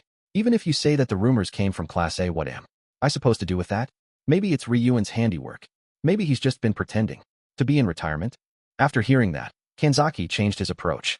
So you took stories without knowing whether or not they were actually true, accepted them at face value, and just spread them around. That's just how people work, isn't it? It doesn't matter if they're true or made up. If the rumor is interesting, people are going to talk. Besides, us guys are nothing compared to the girls in that department. Hashimoto directed his gaze over at Haruka and Eri. Well, I certainly do like rumors, but, and sadly, the juicier the rumors, the more exciting they become. Try to think this through a little more objectively, Kanzaki. Ichinose neither confirmed nor denied the rumors, and she's not asking anyone to help her, either. Don't you think that's strange? If they're a complete fabrication, then you'd think she'd be asking for help finding their source, right? Said Hashimoto. Ichinose has an extreme aversion to conflict, said Kanzaki. I believe she could find it in her heart to show compassion to everyone, even those who spread vicious rumors about her. Since she wasn't taking a stance of her own on the subject, Kanzaki couldn't do anything but choose to believe in her. God, you Class B people. In any case, Hashimoto's words and behavior had led me to one conclusion. The rumors being circulated about Ichinose weren't all lies, after all. I put aside my position as a student for a moment, examining this case from a social perspective. Ichinose could probably sue the persons who'd started the rumor for defamation of character. Regardless of whether the rumors were true, they'd damaged her reputation, which gave her grounds to sue. Unless, of course, the rumors involved facts that were already public knowledge. If this was Sakayanagi's handiwork, then it was all going according to plan. Ichinose's silence was proof it was working as intended. After giving Kanzaki a pat on the shoulder, Hashimoto thrust his hands into his pocket and tried to walk off. "We aren't done talking," said Kanzaki. "Come on, man, isn't this enough? Even if we continue this conversation, it's not like we're going to see eye to eye," said Hashimoto. He gave Haruka and Eri a gentle wave, then headed off in the direction of the school building. Something was off here. My gut told me Hashimoto was acting differently around me than he had when we were at the school camp. It was nothing more than a hunch, though. I couldn't put a finger on what, specifically, had changed. "Please excuse me." Kanzaki offered us a slight bow, and then walked back toward the dorms rather than the school building. "Wow, okay," said Haruka. "That right there? That was awesome." "What on earth," said Akito, "was awesome about that?" Haruka stuck out her tongue. "Come on. It's like, we were on the verge of things getting exciting. Besides, even in the off chance that we got attacked, you could have totally taken the dude, right, Mayachi?" She made a few quick jabbing motions in the air to demonstrate. "I hear you used to be a delinquent?" I asked, following the flow of the conversation. Akito let out a heavy sigh. "Don't tell people that, Haruka. I don't really want it getting around." "Come on, what's the big deal?" she asked. "You're different now, anyway. You were really strong then, huh?" I wasn't some famous delinquent or anything, okay? Someone else was top dog at the junior high I went to. That guy was way stronger than me. Huh, was it a pretty rough school? Well, yeah, that's just how people were in my hometown. I mean, the adults, too. And when they had kids, they'd raise them to be the same. Oh, by the way, Ryuen from class D. He used to go to a junior high next to mine, said Akito. Whoa, seriously? Yep. We ran into each other a few times when fights broke out between the schools. I don't think the guy really paid me any mind, though. Akito probably knew how to handle those kinds of situations because he'd had experience brawling. Okay, he said. The conversation ends here. And don't spread this outside the group. Okay, I get it, said Haruka. How about we head back to the cafe? Yukimu is waiting for us. Gotcha. At the end of the day, this was Akito's business, after all. If I was sure of anything, it was that it was best not to dig any deeper. Chapter 4. Unchanging Intent. T-Hat. Thursday. I spied Ichinose while heading back to the dorms. She was usually surrounded by a gaggle of students, both guys and girls, but she seemed to be alone right now, which was rare. For some reason, I didn't sense her usual bubbliness from her either. I wondered if she was alone because she was keeping her distance from her friends right now, rather than by mere coincidence. She was currently the person with the most concentrated attention focused on them in our school, regardless of grade level. And anyone she carelessly got involved with might take collateral damage themselves. I wouldn't be surprised if she'd made the decision to stay away from her friends as a result. I thought back to Kanzaki's and Hashimoto's conversation from the other day. Should I try calling out to her? I considered doing so, but then sensed someone behind me and decided to refrain. I took out my cell phone and turned on the camera, switching from the rear-facing lens to the front-facing one and using the image on my screen to casually examine what was behind me. 2 students on their way back to the first year's dorm, just like me. One was Hashimoto. He seemed to be walking normally, but after what happened the other day, I couldn't assume it was a coincidence. Was he following me? While I was trying to ascertain that, however, the other student approached me without hesitation. I closed the camera app and returned my phone to my pocket as she drew near. Excuse me, Ayanokouji-kun. Do you have a minute? It was my classmate, Wang Meiyu. People tended to call her Michan because her name was difficult to pronounce, though I found it a little embarrassing to call her that, even in my head. Do you have a little time right now? I was hoping I could talk to you about something. She said. She wanted to talk to me? We'd barely had any contact at all so far. In fact, this was practically the very first time she'd ever spoken directly to me. It didn't seem like there was anyone else around whom she could be addressing, though. Ichinose continued getting further away without noticing me. At this point, running on over and chasing after her would just look strange. I'm sorry, you're probably busy, aren't you? No, I was just heading back to the dorms. It's okay. Michan brightened when I said that, releasing a sigh of relief. Hashimoto passed by us and continued in the direction of the dorms, not looking in my direction and not calling out to me. So, you said you wanted to talk to me? I asked. Well, talking here will be a little awkward. Michan looked around the surrounding area, fidgeting. Apparently, this wasn't a topic for casual conversation. Okay. Of course, it wasn't like I could go. Oh, since the dorms are so close, how About you come to my room. And going to Michan's room myself seemed even more far-fetched. What do you want to do then? I left the decision to Michan, who thought it over, then suggested. Would the cafe be okay? We might be a little late heading back after though. If that was what she wanted, I had no reason to decline. She said we'd be a little late, but it was only a difference of about 5 or 10 minutes on foot, which wasn't a big deal. In accordance with Michan's suggestion, therefore, we headed on over to the Kiyotaka Mall Cafe. That being said, we didn't know each other very well. We walked some distance apart from one another, rather than close together. For point 1T, he cafe was always packed, and today was no exception. Even I, who lacked common sense about the details of normal high school life, understood why. It was extremely popular, especially with girls, and owned by a major company in the outside world. Their drinks were pricey too. Pricey for your average high school student to indulge in more than a few times a month, unless they worked a part-time job. But students at this school received allowances based on their class points, meaning many could afford to patronize the cafe as often as they liked, as long as they weren't in dire straits or anything. As a result, the cafe was inevitably packed, day in and day out. We still managed to find open seats, though, and sat down, facing one another. Michan stared at the drink she'd ordered, making no attempt to look me in the eye. She reminded me of Ari. If I inadvertently put pressure on her, it would probably make it even harder for her to speak her mind. I decided against attempting to break the ice. To give her room to marshal her thoughts, I said I was going to get some sugar. I went over to the counter, where I took one sugar packet.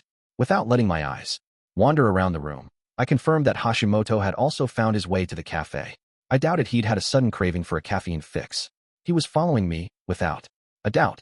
Had Sakayanagi told him to keep an eye on me? No, that didn't seem right. Sakayanagi didn't want word about me to get around. And if she did want to tail me, she'd use her puppet, Kamuro.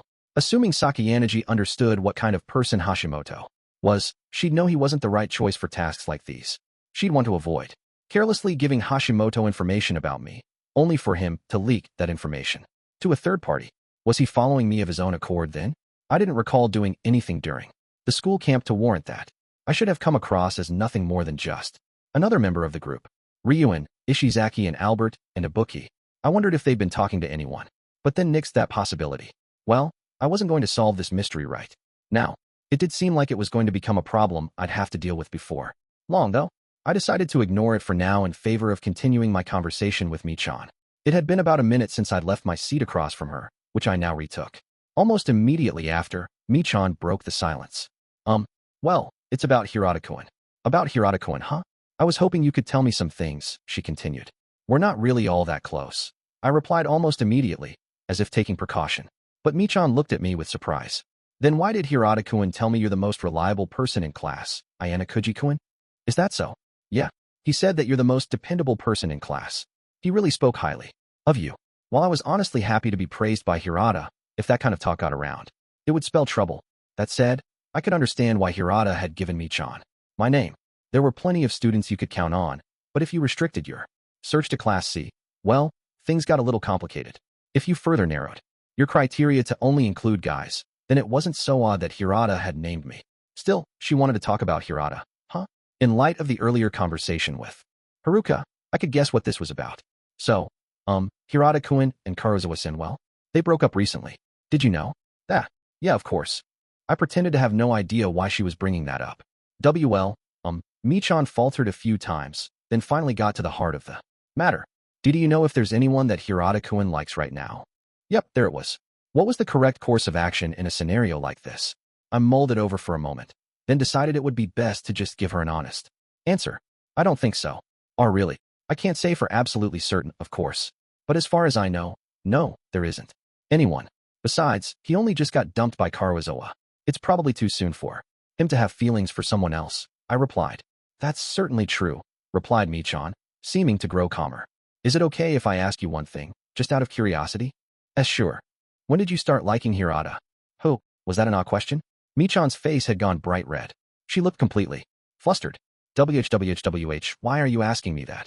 Well, if you don't want to answer, you don't have to. Right after the entrance ceremony, I think, she replied, cutting me off. So, she told me anyway, huh? I'm a little clumsy. She'd fallen in love with Hirata the very first time she'd met him. Michan went on to candidly explain. I guess that's what it feels like. Anyway, is that so? There was a lot I didn't understand, but I was sure of one thing. She'd been charmed by Hirata's gentleness. But Michan had blushed as she spoke about meeting Hirata, but now her expression grew cloudy, like she'd snapped back to reality. I don't think someone like me could be Hirata-kun's girlfriend. Why? I asked, wondering how she could be so sure of that. Because there are too many rivals out there. And besides, I've never been in love before or anything, she replied. So despite overflowing with feelings of love, she didn't have the courage to make a move. I didn't want to believe the absence of romantic experience was necessarily a handicap, but I couldn't say for certain that it had no effect at all. Well, Michan. Wait, it's probably not okay for me to be calling you Michan, is it? Oh no, it's completely fine. Everyone calls me that.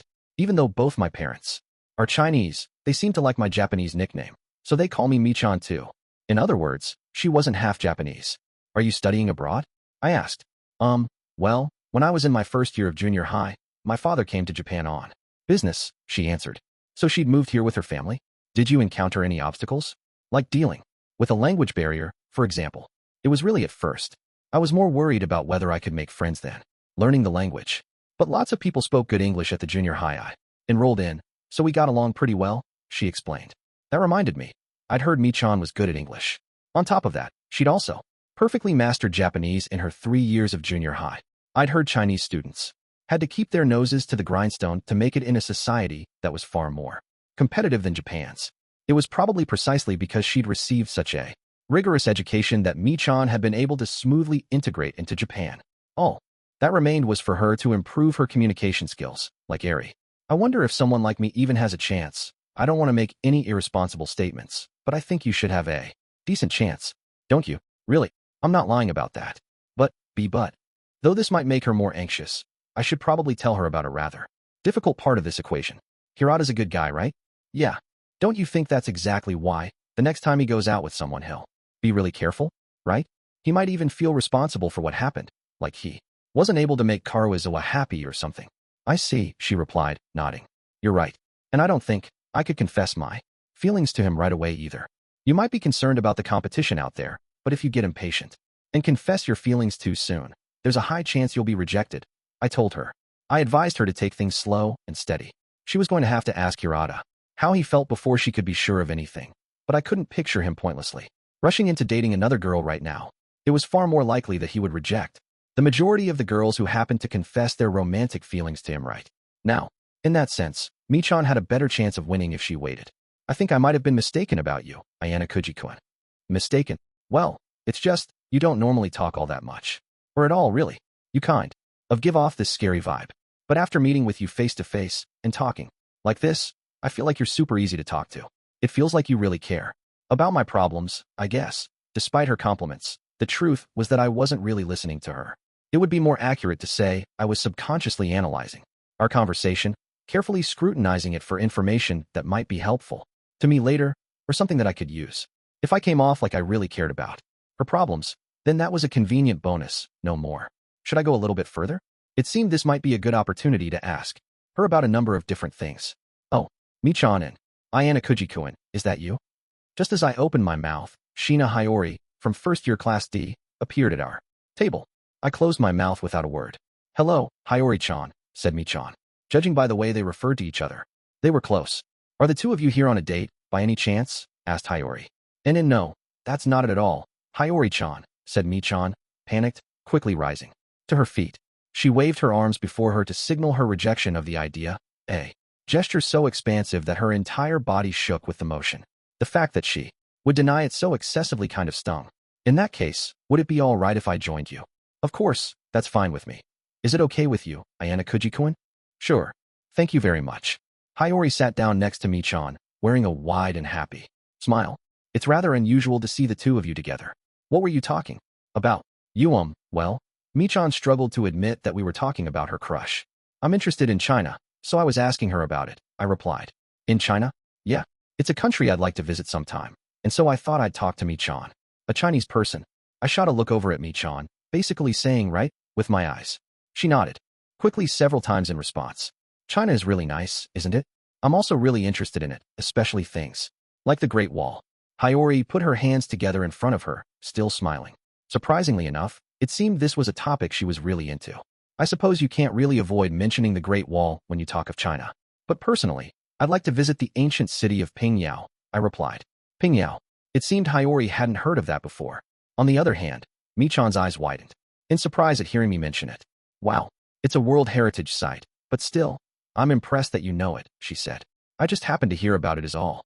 By the way, are you two friends? Asked Michan, seeing Hiyori and I speak so naturally. To one another. Yes, we're reading buddies. Well, you're not wrong about that, I guess. Reading buddies? Repeated Michan. She looked puzzled for a moment, like she didn't get what we meant, but then immediately turned that confusion into positivity. It's wonderful to have friends in other classes, isn't it? She probably hadn't had any friends outside her own class before the school camp. I think so too.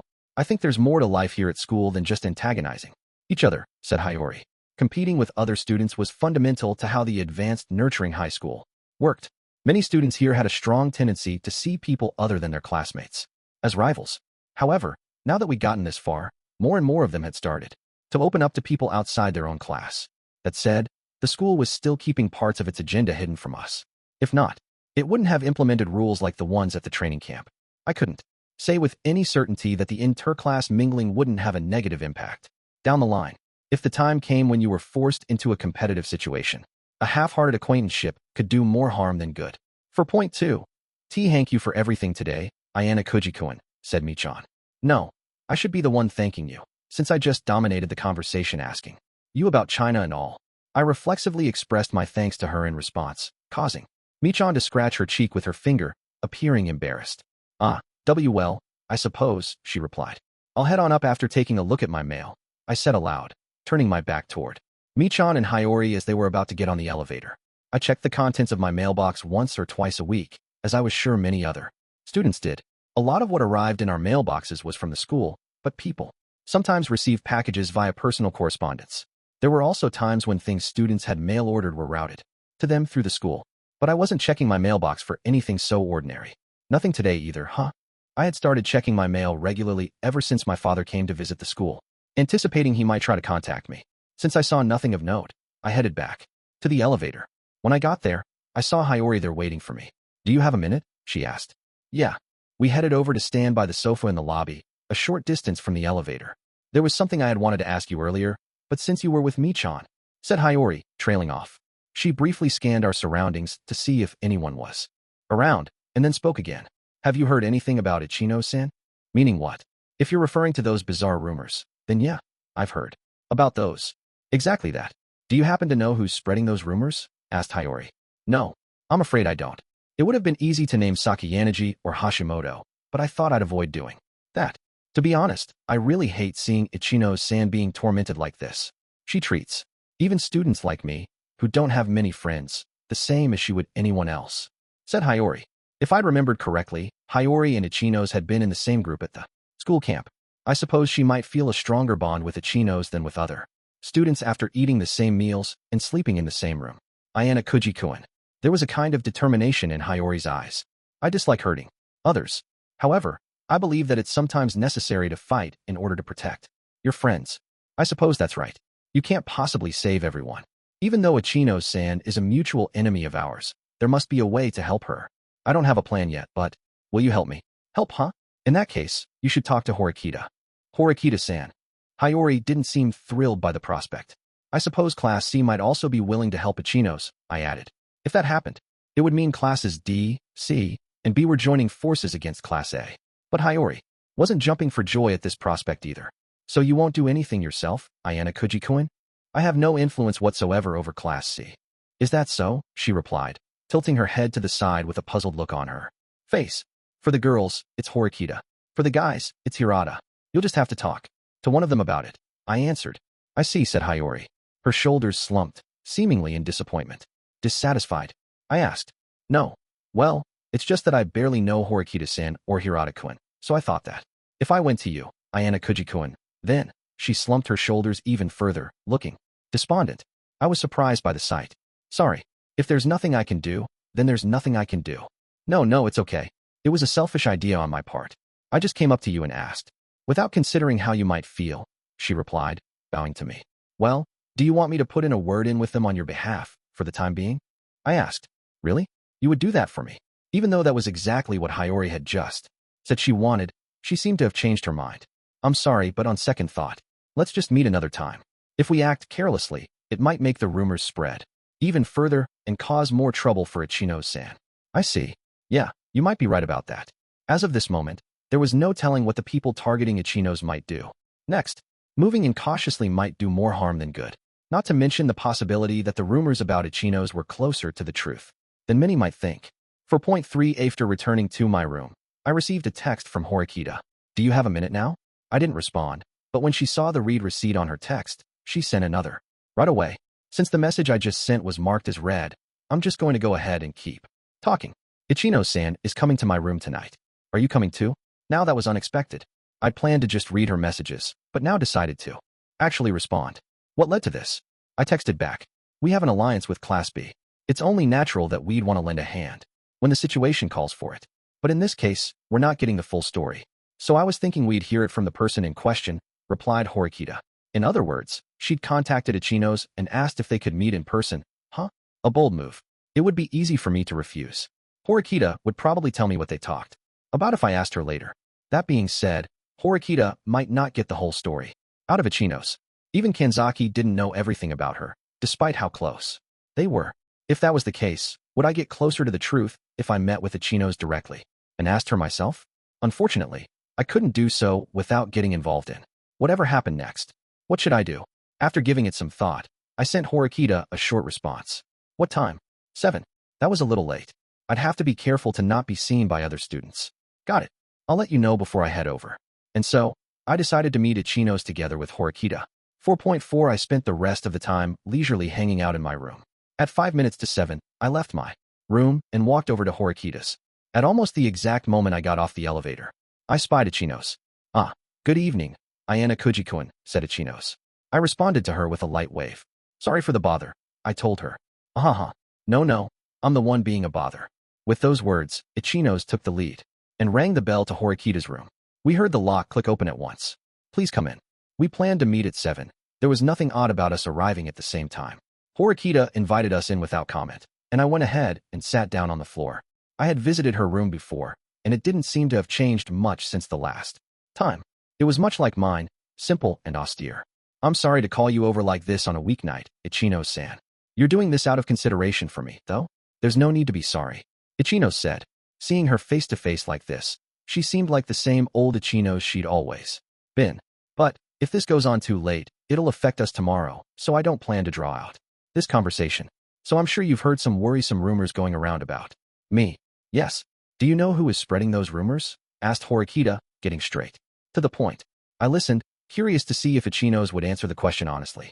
I don't have any hard evidence. But if I had to guess, I'd peg Sakayanagi. A much more direct answer than I'd expected. I doubted Ichinose would have named a specific person if she was less than halfway certain. She wasn't the type to suspect others without good reason. This made something very clear to me. If nothing else, Ichinose was aware of the identity of the person who was spreading rumors about her. Sakayanagi-san, what makes you so sure that she's the one? Asked Horikita. To put it simply, it's because she declared war on us. Is that not enough to convince you? Horikita probably already knew how aggressive Sakayanagi could be, considering the fact that she'd been willing to deepen the rift within her own class to bring down Katsuragi. One could easily imagine her taking aim at Class B's leader, Ichinose, in order to defeat them. No, that is enough. It was precisely because Horikita thought the same way that I did that she saw no need to pry further. So, she's circulating baseless rumors about you to damage your character? How do I put this? Are you not going to deny the rumors? I'm sorry, Horikita-san. I can't answer that question. You and Ayanokouji-kun are my friends, but you belong to a different class. Even if we say we're allies now, we're still destined to compete with each other someday, right? Said Ichinose. Direct as Ichinose's first answer had been, it seemed she was declining to answer this question. Well, that was only to be expected. I don't intend to force an answer from you, but you do know that silence can be interpreted as you saying the rumors are true, right? Said Horikita. Everyone is free to interpret the rumors that way, including you, Horikita-san. But I have absolutely no intention of overreacting to this situation. Sakayanagi's strategy is to get Class B all riled up. I think the best possible countermeasure is to stay silent, replied Ichinose, smiling, looking the same as she always did. Harassment of this sort happened everywhere, all the time.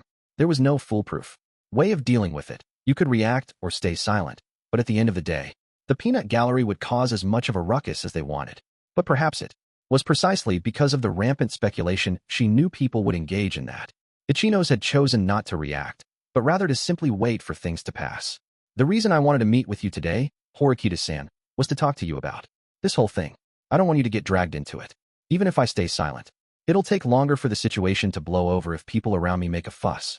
More importantly, though, there's no need for Class C to end up in Sakayanagi's crosshairs, just because they tried to help me. I'll be just fine, said Ichinose, giving us a vigorous nod, her smile not fading at all. I know that you have a strong heart.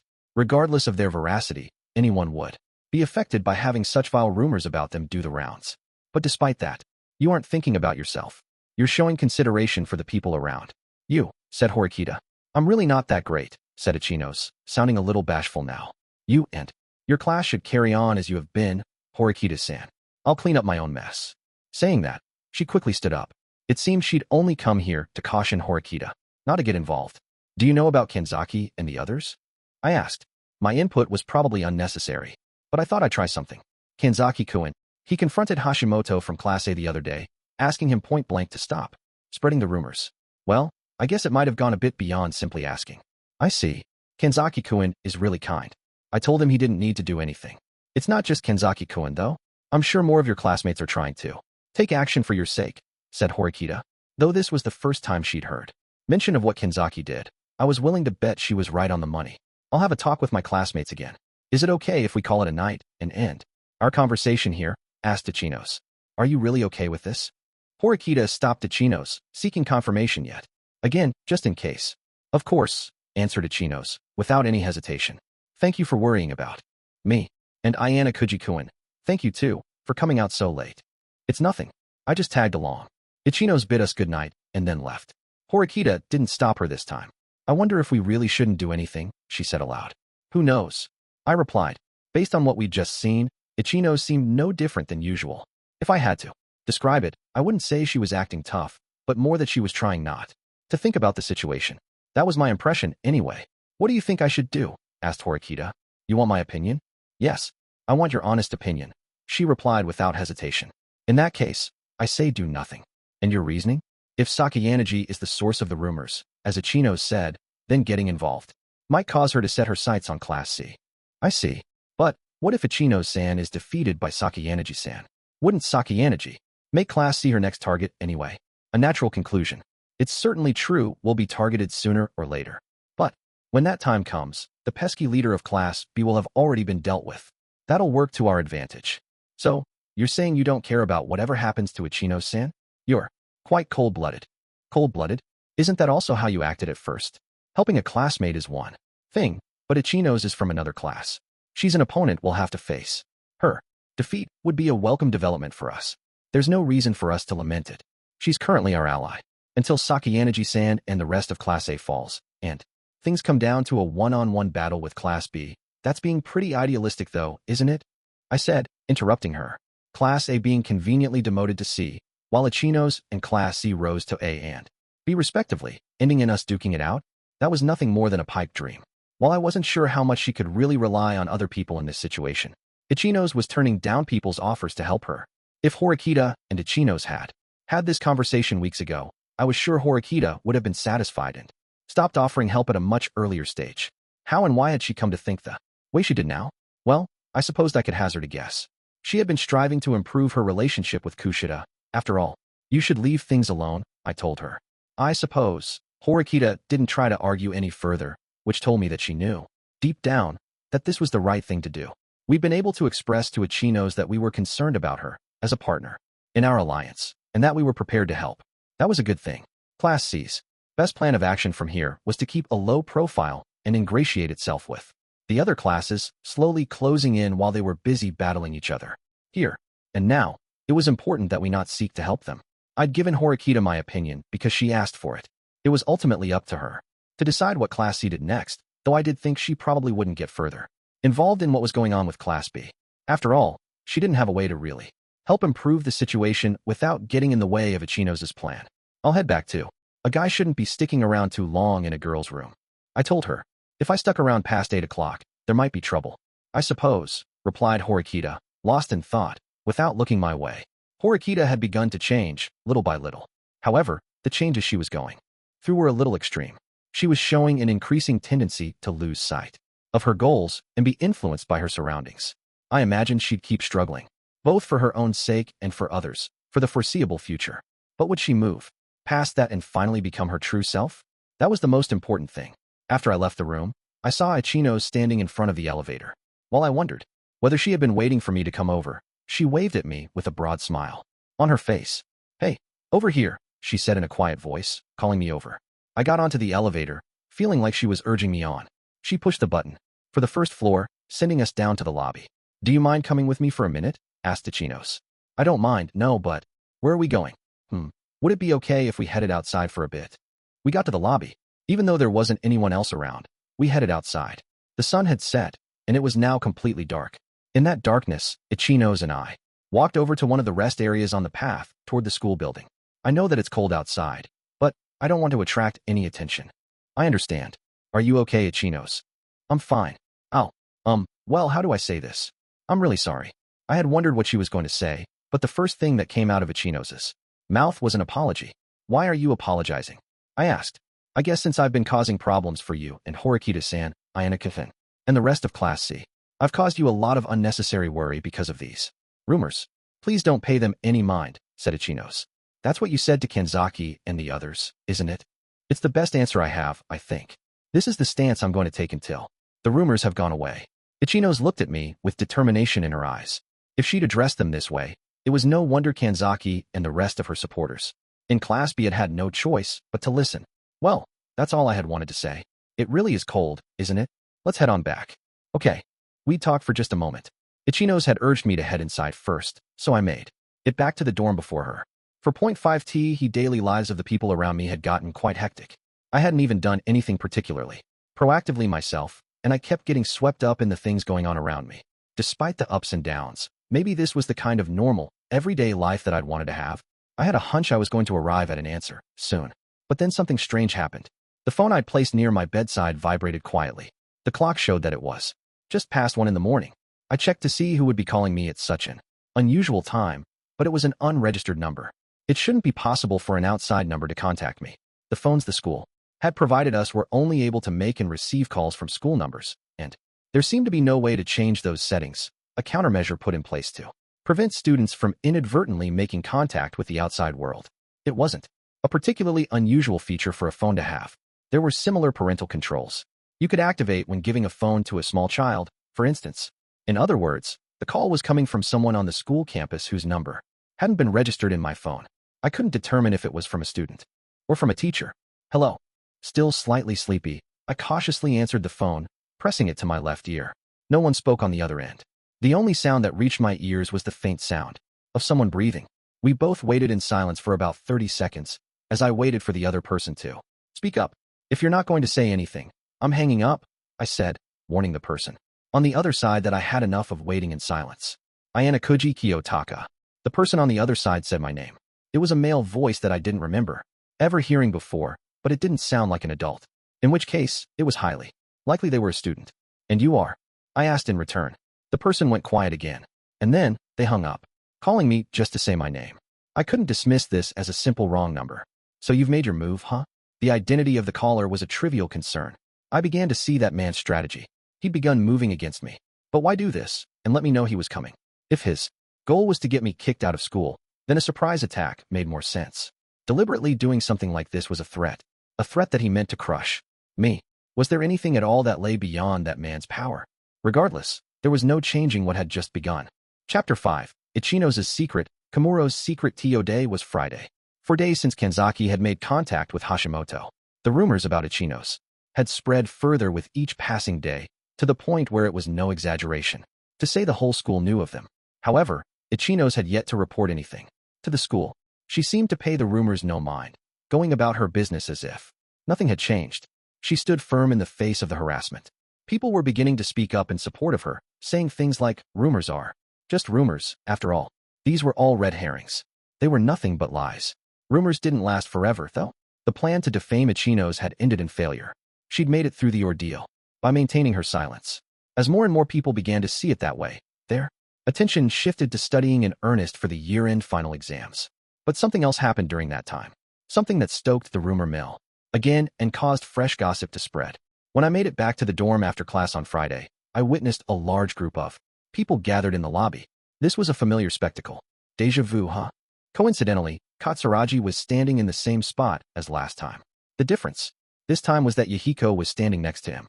Since there didn't seem to be anyone else around who I could talk to, I decided to approach Katsuragi and call out to him. "What's all this fuss about?" I asked. "Seems like there was a letter put in people's mailboxes." "It's similar to the previous incident," muttered Katsuragi, crossing his arms in apparent disapproval. "Didn't you get one too?" said Yahiko, directing his question at me a slight nod. "I'll go check."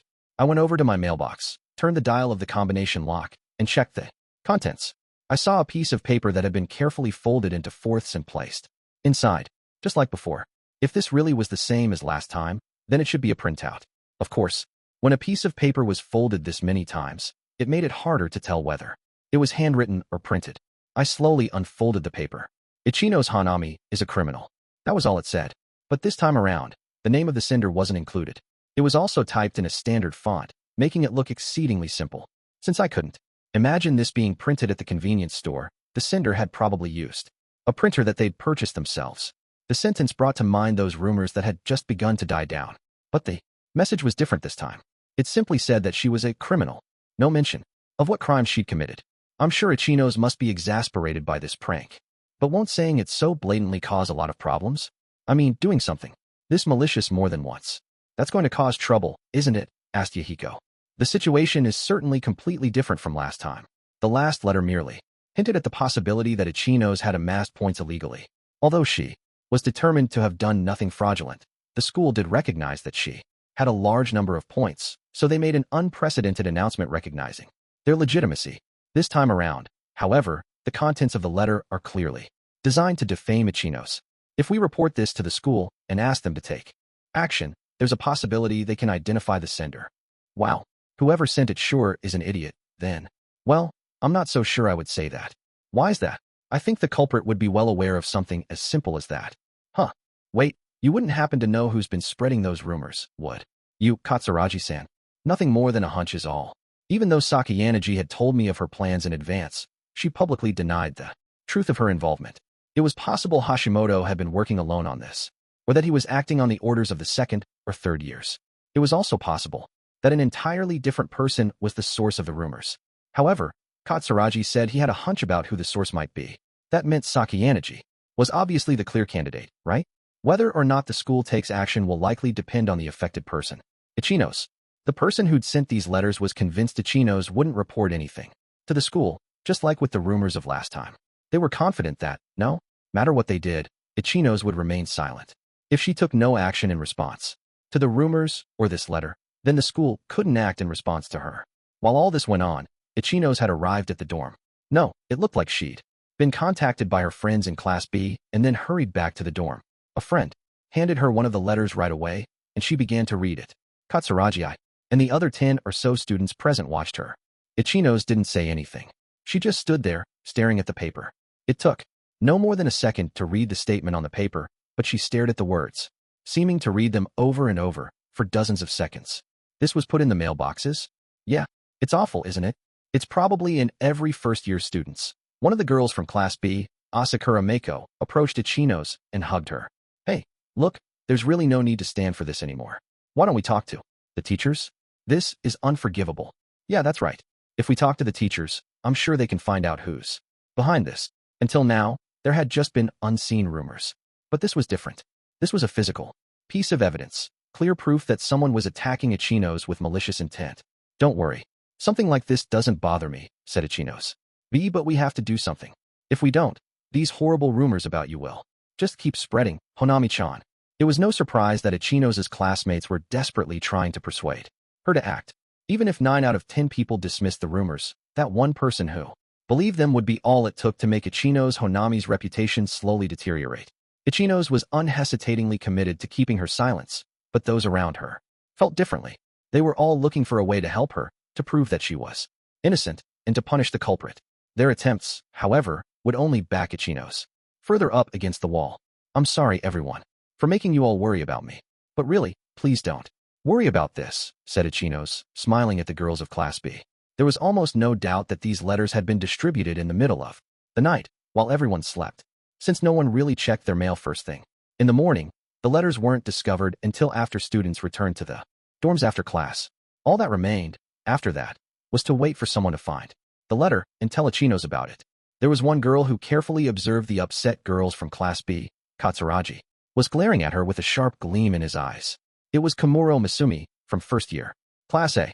She was usually seen with Sakayanaji, but today, she seemed to be alone. Is something up with Kamuro? No, it's nothing. Katsuragi didn't give an answer. He tossed the letter away in a nearby trash bin and then pressed the button for the elevator. His face remained stern from the time he called the elevator until he and Yahiko finally boarded it, after it had come down from the first floor. As I watched the elevator go back up, I decided to return to my room. 5.1 My room was on the 4th floor of the dormitory, room 401. When I got onto the elevator, Kamuro got on at the same time. What floor? I asked her from my position right in front of the elevator buttons, but she didn't answer. Instead, she stood there in silence until the door closed. The elevator quietly began to move, bringing us to the 4th floor, where I disembarked. Kamuro exited right after me, like she was following me. A simple coincidence? She was probably on her way to meet up with some guy. I walked to my door, and a second later, called out to Kamuro. Was there something you wanted? I asked. I have something to talk to you about. I would have preferred it if you had said something sooner. What? Do you have plans? No. Is there any problem if we stand here and talk? I asked. I catch cold pretty easily. If you don't mind, can you invite me in? She asked. If you don't mind, she said, but the request sounded almost like a threat. Sure, I don't mind, I replied, unlocking the door and heading inside. Kamuro ran her eyes across my room, her expression never changing. Such a plain room. That's the first thing you say after forcing your way inside my room? I asked. How did I force my way in? You gave me permission to enter, didn't you? Replied Kamuro, sitting down on my bed. Well, it was the way you got permission. Never mind. So what is it? Get me something to drink. This is going to be a bit of a long story. Wow, okay. She was pretty brazen. Okay, I'll go make some tea or coffee. You don't have cocoa? Unexpectedly, she requested a third option. I do. Okay, cocoa it is, then. I broached the subject of the talk she'd requested while I prepared the cocoa. So what did you want to talk about? If you're worried about the cold, we could have talked in the lobby. The lobby was heated, after all. No one will bother us here. This is the best place to talk. What do you want to talk about then? I asked again. To be honest, I wasn't interested, and didn't particularly want to hear it. Are you getting defensive now? It would be strange if I didn't. A girl whom I'm not close to, who's an enemy student, from Class A, on top of that, just came into my room. Wow, you sure are quite different from Yamauchi, said Kamuro, still staring at me, like she was testing me. Aren't you curious? Nope. Okay, then I won't touch on that subject anymore. Whatever. It doesn't matter. While Kamuro might be hiding a trick up her sleeve, like recording our conversation with her phone or a tape recorder, it was also true that her position was somewhat unique. Since Sakayanaji already knew about me, Kamuro didn't need to choose her words as carefully. Sakayanaji could attack me at any time if she deemed it necessary. The reason she wasn't doing so right now was because she didn't want to draw attention to me. That letter earlier, about Ichinose, Kamuro asked. What do you think about it? What do you mean, what do I think? Exactly what I said. Do you believe that she's a criminal, like the letter said? Who knows? I'm not interested anyway. Even if you're not interested, you must have an opinion on the matter. Do you think Ichinose is a good person or a bad person? Asked Kamuro. You can't say someone's a bad person just because they're a criminal, or that they're a good person just because they aren't. Good and bad were abstract concepts. How people define them could vary greatly, depending on perspectives, positions, and relationships. Kamuro stared at me, completely unamused. She didn't seem to want to let the conversation go in that direction at all. There was probably no way for me to avoid getting the heart of the matter any longer. I think it's connected to those rumors someone's been spreading, I said. I suppose so. I did hear about those rumors that have been going around. This is just conjecture on my part, but I think that one or more of those rumors might be true or at least somewhat close to being true, which is exactly why Ichinose isn't fighting back against the rumors and against the letter. That's because if she did fight back, then the truth that she had been keeping hidden would be exposed. I reasoned. So, she thinks that if she continues to ignore them, the rumors will end up as nothing more than suspicions. Yeah, but that doesn't solve the problem. Ultimately, if the person who's spreading these rumors knows the real truth and keeps at it, they can get more and more specific with the rumors without actually saying it themselves. When they do that, there's A high probability that Ichinose won't be able to hide it anymore. The water came to a boil, and I poured it into a cup. Then, I put a cup of cocoa on the table. Kamuro didn't go to drink it right away. Not going to drink it? I asked. I have a sensitive tongue. I wondered how true that was. It's just as you've guessed. Right now, Ichinose is being targeted by a student who knows the truth that she wants to keep hidden. And how do you know that? I asked. You know why? Sakayanagi said it right in front of you, after all. I did remember that, of course. However, Kamuro didn't have any reason to tell me that herself. Was this also one of Sakayanagi's strategies?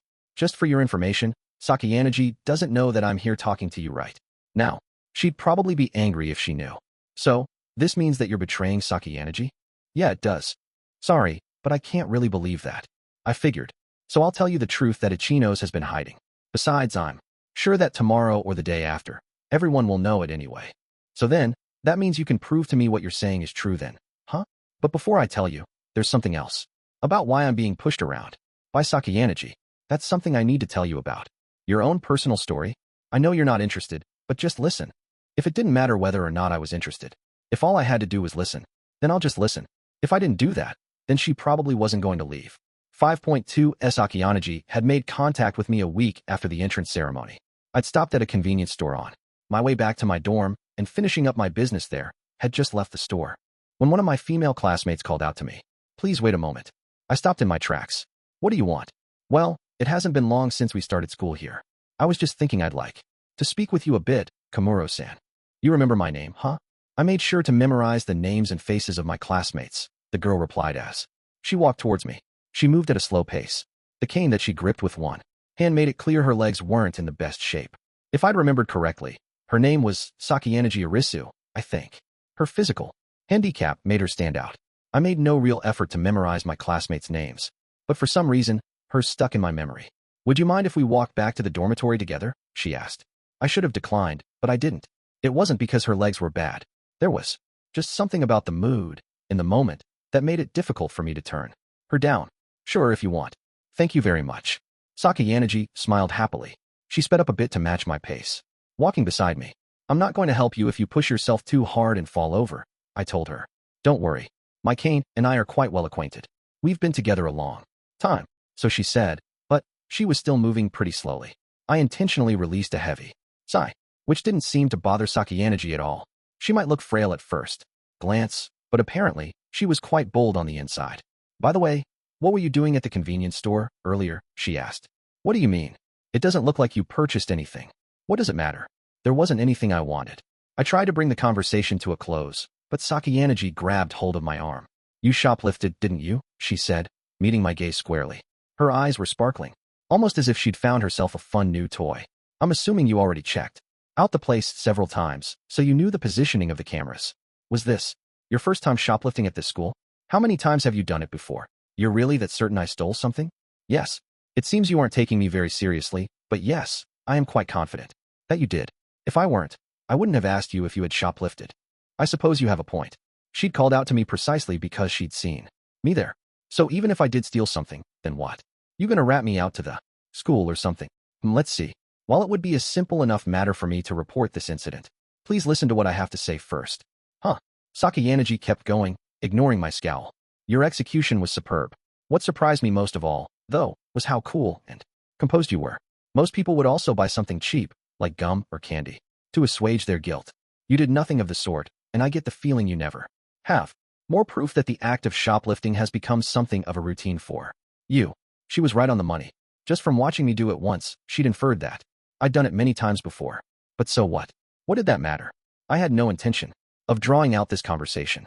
No matter how good my execution had been, the fact remained that she'd seen me. "Do whatever you want," I told her.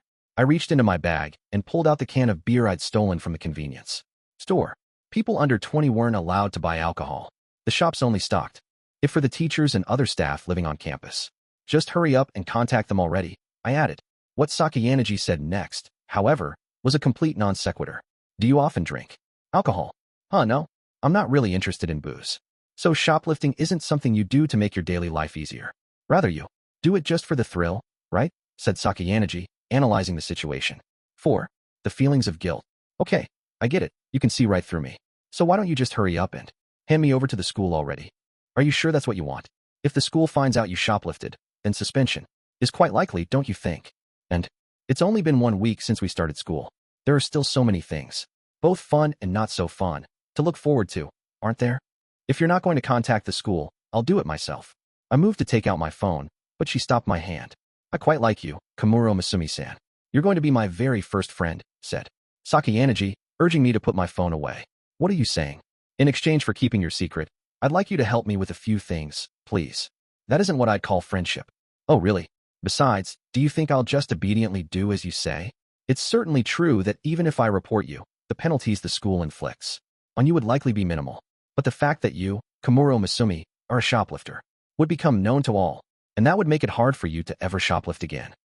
You're saying you won't just overlook me shoplifting this time, but you also don't care if I do it again. Whatever you do is entirely up to you. I will do nothing to influence your actions.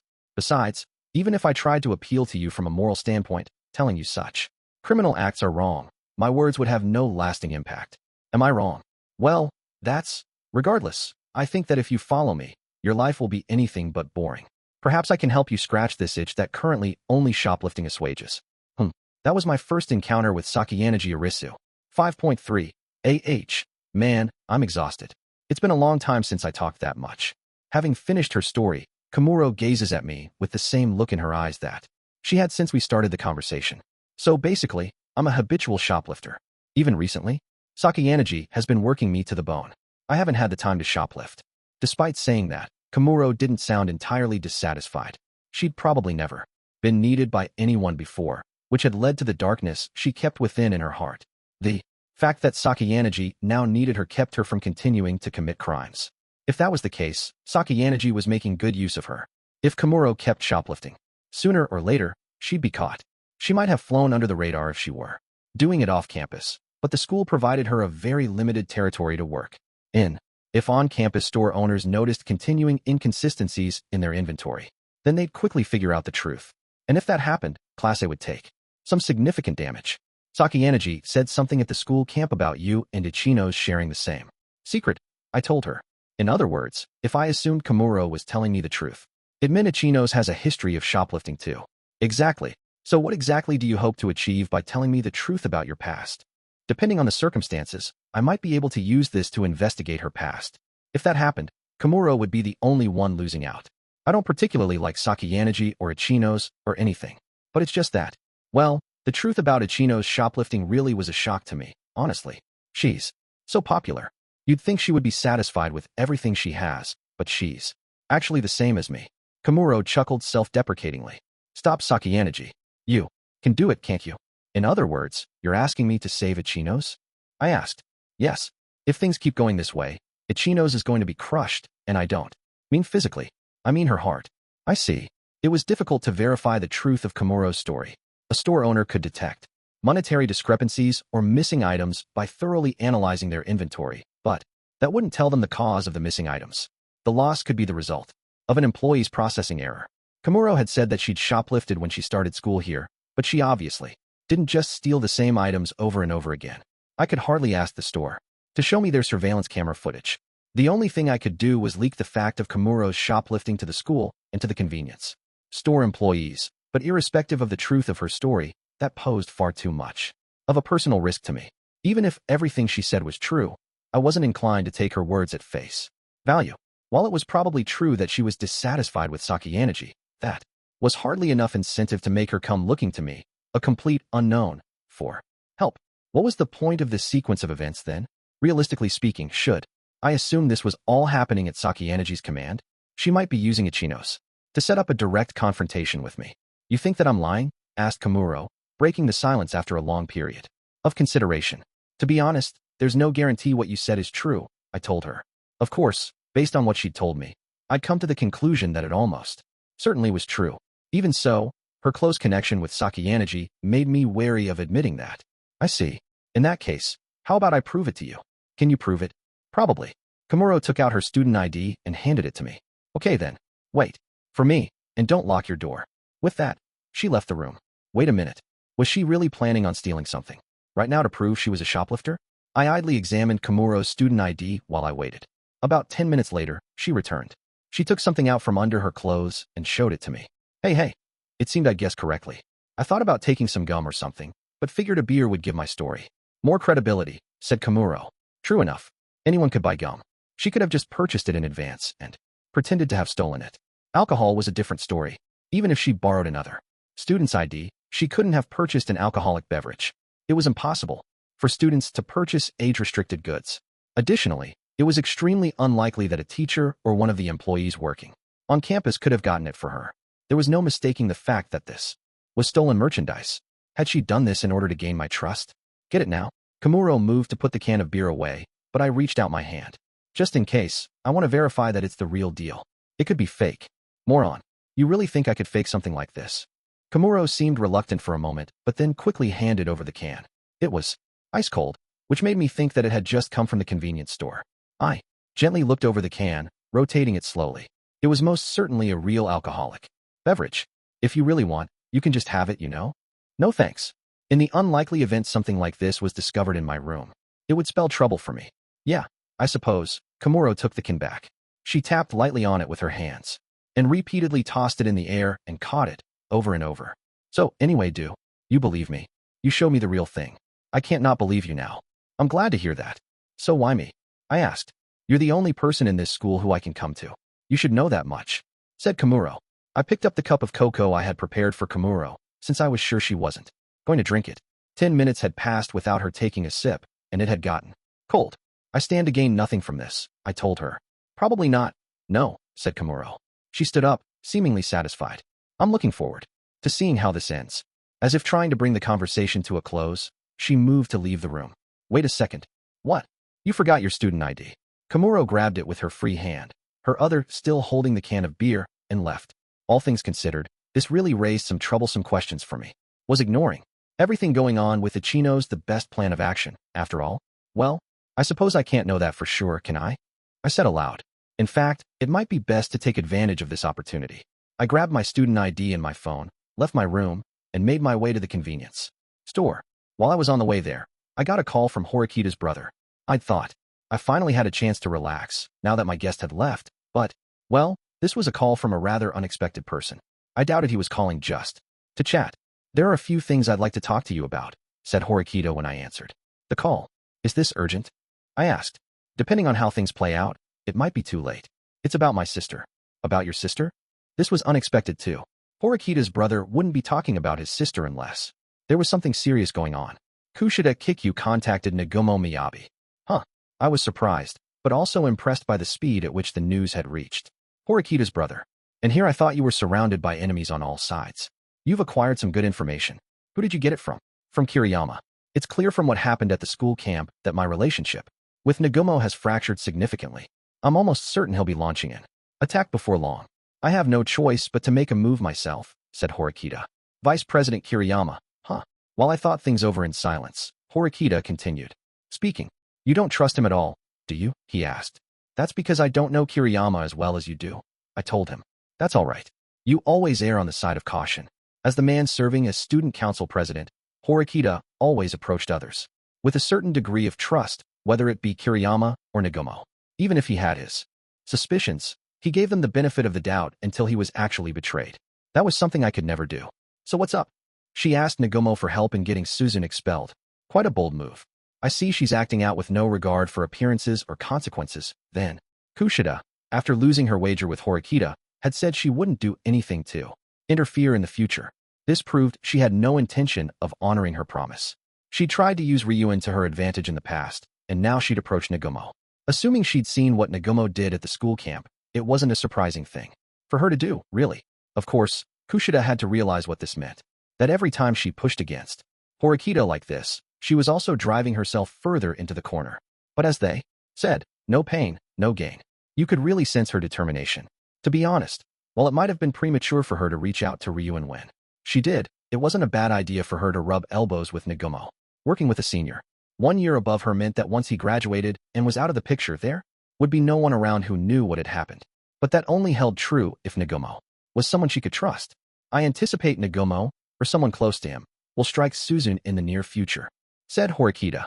So what do you want me to do? Protect your little sister? I asked. If Suzune ends up getting expelled from school, that will be her own fault.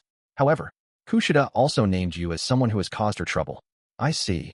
Nagumo might not have been too interested in me, but if my name kept coming up like this, then it was going to stick in his memory whether he wanted it to or not. If I didn't do something to sever this connection sooner rather than later, the problems it caused would just keep mounting.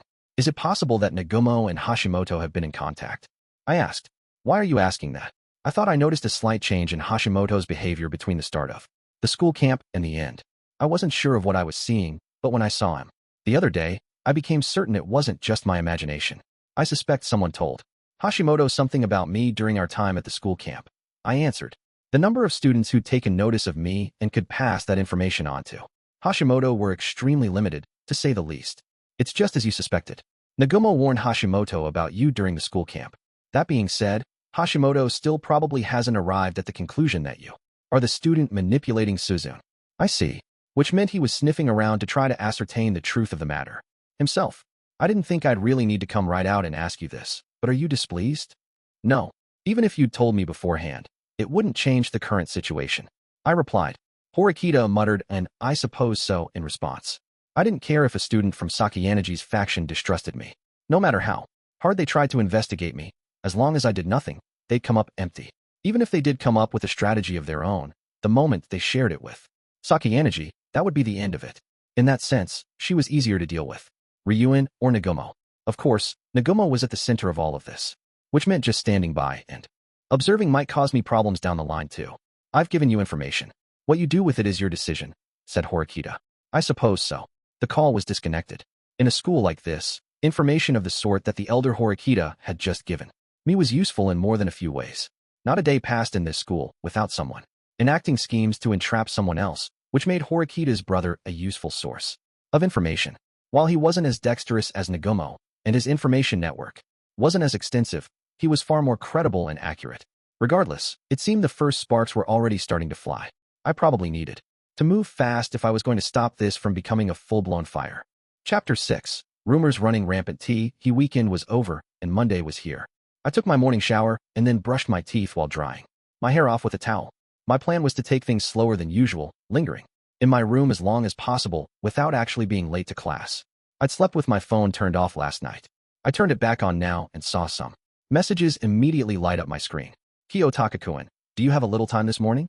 Can I come to your room? It was a message from Eri, apparently sent right after I stepped in the shower. I saw a missed call from K2, but I'd just call her back later. Sorry, I was taking a shower and didn't see your message. I don't really have time. Now, can we meet at school? I texted back. Less than a second later, I saw that she'd read it. Was that just a coincidence? Or was she waiting for me to respond? That's okay, don't worry about it. I'll talk to you later, replied Eri, making me think it must not have been an urgent matter. I decided to focus on getting ready for now. I was out of time to laze about, so I finished getting dressed and headed over to take the elevator to the lobby. It was generally packed full of students on their way to school in the morning, making it slow to respond, but given how close I was cutting it, it shouldn't be too busy now. I pushed the button to summon the elevator, then took out my phone and sent a message to Kay. What did you want? If it's possible, I'd like to meet you sometime today this evening, or later tonight to talk. The message was marked as read almost immediately. Kay texted back. I wasn't calling for any reason in particular, so no worries. Anyway, I'm okay with meeting up, but can we do it earlier? I have plans to hang out with my friends tonight. How about 5 o'clock? I suggested. 6 would be okay too. Okay, let's do 5 then, please. What is it about? Let's talk when we meet. The elevator came down from the upper floors just as I sent that last reply. Hirata was the only one inside. Oh, good morning, Ayanokouji-kun, he said. This is a rare sight, Hirata. You're cutting it pretty close today too, huh? Hirata was an honors student, so he almost always made it to class with plenty of time to spare. It was pretty unusual for him to be leaving the dormitory late, let alone at the last possible minute, like this. Well, I had really planned on leaving earlier, but, said Hirata, a bitter smile on his face, looking somewhat conflicted. That was vague. But, as we made it to the lobby and got off the elevator, I saw several girls awaiting us. Not girls from just one class either, but girls from all 4, from A to D. I wondered for a moment why they were all gathered here like this, but then immediately realized what was going on. Good morning, Hirata-kun. Oh, good morning. While Hirata wore a charming smile, he still seemed a little out of sorts. This is a Valentine for you. All 6 girls presented him with chocolates at the same time. I had to imagine this precise scenario had been repeated many times this morning. forcing Hirata to keep going back to his room to drop off chocolates. I said a hasty goodbye and hurried off to class.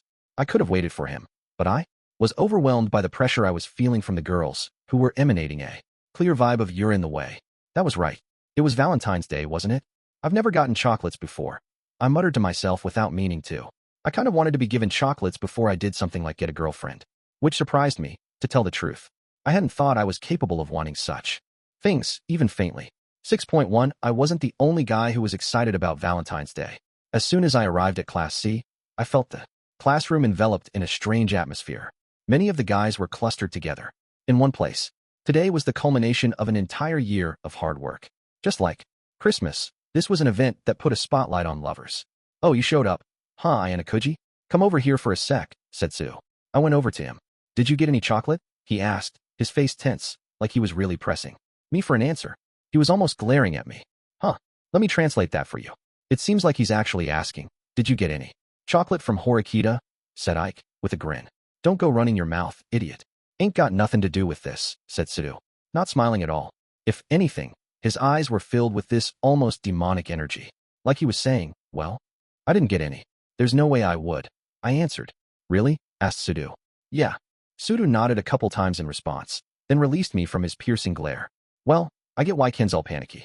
I mean, Ayanokouji's thing is a total monster, after all," said Ike, drawing the outline of something like a plastic bottle in the air with his hand as he spoke. "Okay, Ayanokouji, don't think you've won just because you've got that, okay?" said Sudu. "No, I don't think that at all. I'd been occasionally getting comments like that since the school camp, and it was honestly beginning to annoy me. Come to think of it, how are you doing, Kanji? Things going well with Shinohara?" "Huh? Why you bringing up Shinohara? Come on, dude, enough already. Just be straight with us. Everyone already knows already." "Everyone knows?" said Ike, directing his question at me for some reason. I more or less got where the conversation was going, so I nodded lightly in response. "Ugh, ha." Ike immediately crouched down, his face turning red. "See? Even a total recluse like Ayanokouji knows about it. So did you get any chocolates?" asked Sudu. Perhaps because Shinohara wasn't really all that popular in our class, I didn't hear anyone around us commenting that they were jealous of Ike. I'd expected Yamauchi, his usual partner in crime, to razz him and be resentful, but he was nowhere to be seen. "I didn't get anything," replied Ike. "Guess you and I are the same, then," said Sudu. He gave Ike a sympathetic pat on the shoulder. "Well, it doesn't matter anyway. 'Cause I got some from Kushida-chan," said Ike, proudly showing off a box of chocolates with a pink ribbon on it. Okay, dude, you say that, but didn't every guy in class get some?" "I did too," said Sudu. "I'm still grateful. But yeah, I guess it really is just obligation chocolate at best." I'd never expected Kushida would give chocolate to all the first-year boys. I wondered how she'd done it. Well, I supposed it wasn't that usual, given this was Kushida we were talking about. The air was charged with the guy's overwhelming enthusiasm. I couldn't help but feel like it was precisely this kind of childish behavior that made the girls keep their distance. But then again, my classmates had so little experience in the realm of love. This was inevitable, even if their desperation changed nothing. Your chances of getting chocolate depended on how you'd behaved in the days leading up to this, not how desperate you got now that the moment was here. At least, that was the conclusion I came to as I watched a girl from Class B give Akito some chocolate. 6.2 Tomorrow, on the 15th, we'll be having a comprehensive practice test covering all subjects, just as the schedule indicated. However, as I had said before, this will have no bearing on your grades. The purpose of this test is to, at most, measure your current abilities. In addition, it will serve as good practice for the year-end exams. Many of the questions on the practice test will be similar to what you'll see on the year-end test, though, of course, they won't be exactly the same. Don't get careless just because you got promoted to Class C, said Chabashira. That much-appreciated explanation marked the end of today's lessons. I decided to say a few words to my neighbor as she was getting ready to leave. "How are things with Kushida lately?" I asked. "What do you mean?" replied Horikita. "I mean, are things going well?" "I don't know. I'm doing my utmost to come up with ways to improve our relationship. Are you considering helping me?" "I'm just asking is all." "Kushida-san has been changing, little by little," said Horikita. "What do you mean, changing?" "I'm going to go have tea with her at Kiyaki Mall later today. Normally, she would have turned me down without a second thought," said Horikita. Apparently, things were going better than I had thought, if only on the surface. "So does that mean that your hopes are being realized?" I asked.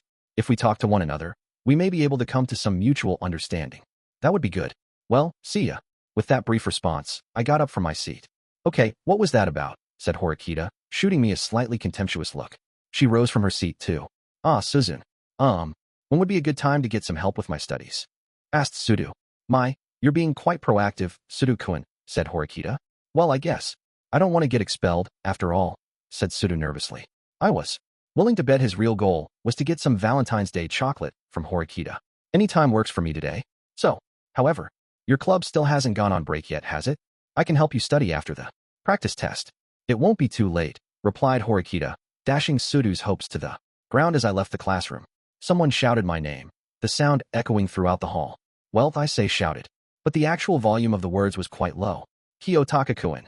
What's up, Eri? I asked. Is it really true that you're not meeting with the group today? I wasn't planning to, no. The Ayanokouji group had invited me to hang out, but I'd declined. I still had a problem that needed to be dealt with at the moment. I think it'll be okay even if you come later. Do you think you could still come? I might not be free until sometime after 6. Is that okay? Yeah, I think everyone should still be together by then. All right. I'll get in touch later then, okay? I answered. That brief comment was enough to change Eri's stiff expression to a broad smile. I parted ways with her and got moving again. When I made it to Class B, the classroom was strangely quiet. There were only a few students I really wanted to talk to. Kanzaki would have been my first choice, but Sumida, or Moriyama, who'd been with me at the school camp, would do as well. Unfortunately, all 3 had left the classroom by the time I arrived. I could probably have picked someone at random, but I wasn't going to do that. I turned around and left. On my way out, I overheard a shred of conversation between some Class B girls. Hey, do you think the reason Honami-chan is absent today is because? No, there's no way. So, Ichinose was absent, huh? As I walked away from Class B, I wondered if it was mere coincidence, or if it had something to do with what had happened the other day. How had Sakayaneji come to know Ichinose's secret in the first place? Sure, there were conversational techniques like cold reading and hot reading that could be used to extract a person's secrets, but I couldn't imagine Ichinose willingly revealing her past as a shoplifter. Her refusal to comment on the rumors, even now, was proof of that. Would she really have let herself be coaxed into telling one of her greatest enemies, a member of Class A, such a secret? I mean, Ike and Yamauchi were one thing, but Ichinose was quite clever. Did she just succumb to Sakayaneji, trying to wheedle it out of her? I asked myself, aloud, or was there someone else who knew Ichinose's secret? But even Kanzaki, whom she probably trusted the most out of anyone in Class B, didn't seem to know it. I couldn't imagine her close friends knew it either, judging by their reactions. So maybe the teaching staff at school, or the student council, which Ichinose was a part of. If Nagumo betrayed Ichinose and chose to side with Sakayaneji, then it's possible. I suppose, I reasoned. This was a theory based on several assumptions, though. And besides, unless everything Kamuro had said was true, nothing could be substantiated. The only person who could overturn the premise of this assumption would be Ichinose Honami herself. Though this school could be called huge, in the eyes of the rest of the world, the campus was actually a rather confined space. If you met with someone in secret, there was always the danger of being seen. That meant you usually had to meet either early, in the morning, or in the middle of the night to avoid detection. I didn't know Ichinose Honami's room number, but that was easily fixed. I could just call the dormitory management office and ask for it. From the school's point of view, there was no reason to keep student room numbers secret. If you said that you were a student and that you were trying to get in touch with each other, then the school should cooperate with you. I called to confirm her room number while I walked and managed to get it right away. As I did so, I ignored Hashimoto, who was watching me from a distance. He'd been tailing me frequently in the afternoons and evenings of late, and he wasn't too shabby at it either. I could tell he'd had plenty of experience tailing people. On the surface, it might seem like there was no merit to me doing something like visiting Ichinose while I was being watched. In fact, the opposite was true. It was precisely because I was being watched that the action was worthwhile. Besides, I wanted to confirm something with Ichinose. I hurried back to the dorm and went to her floor. Unfortunately, there were several girls standing in front of her room when I arrived, all people whom Ichinose was particularly close to. I quickly turned back around and got back on the elevator, deciding to call it a day. For now, 6.3 FIV o'clock came, and I asked Kay to meet me at a spot that was a little ways away from the dorms. It wasn't exactly a well-populated location, but it wasn't as though no one ever came there either. It's so cold. Why are we meeting in a place like this, anyway? There are lots of other options, aren't there? She complained. Well, we can't exactly meet in the lobby, can we? If we meet out in the open, people will start whispering about us, and that would be bad for you, wouldn't it? Well, I suppose, but doesn't meeting secretly like this actually make us look even more suspicious? If anyone sees us, there'll definitely be all kinds of rumors popping up. Don't worry about it. You know, I kind of get the feeling that you're not being very cautious. But that's fine, I guess. That was all right. After all, it would be a long wait for the guy who'd been following me. Still, it's way too cold out. I wish summer would hurry up and come already, said Kay. Aren't you going to just end up saying you wish winter would hurry up and come once? Summer does roll around. Kay pondered that for a bit, then sniffed. That's just how a maiden's heart works. She answered, pouting a bit. Come to think of it, I wonder if there's going to be a special exam this month. Well, we only just got done with the school camp. It wouldn't surprise me if there's no special exam this month. So you think we can breathe easy for a bit? Are you going to be all right for the year-end exam? It'll probably be pretty difficult. When I said that, Kay's posture grew stiff. Huh. Seriously, she said. She'd managed to somehow squeak past in the exams we've had so far, but she couldn't afford to get careless with her studies. Help me study, said Kay. Ask Hirata. Actually, while I suppose that's not impossible, it might be pretty difficult. Huh. Kay certainly was audacious enough to ask Hirata to tutor her if she felt like it, even after they'd just broken up. But she didn't seem to be too keen on the idea. She was staring at me. The easiest solution would be to have Kisi tutor her, but that wasn't realistic.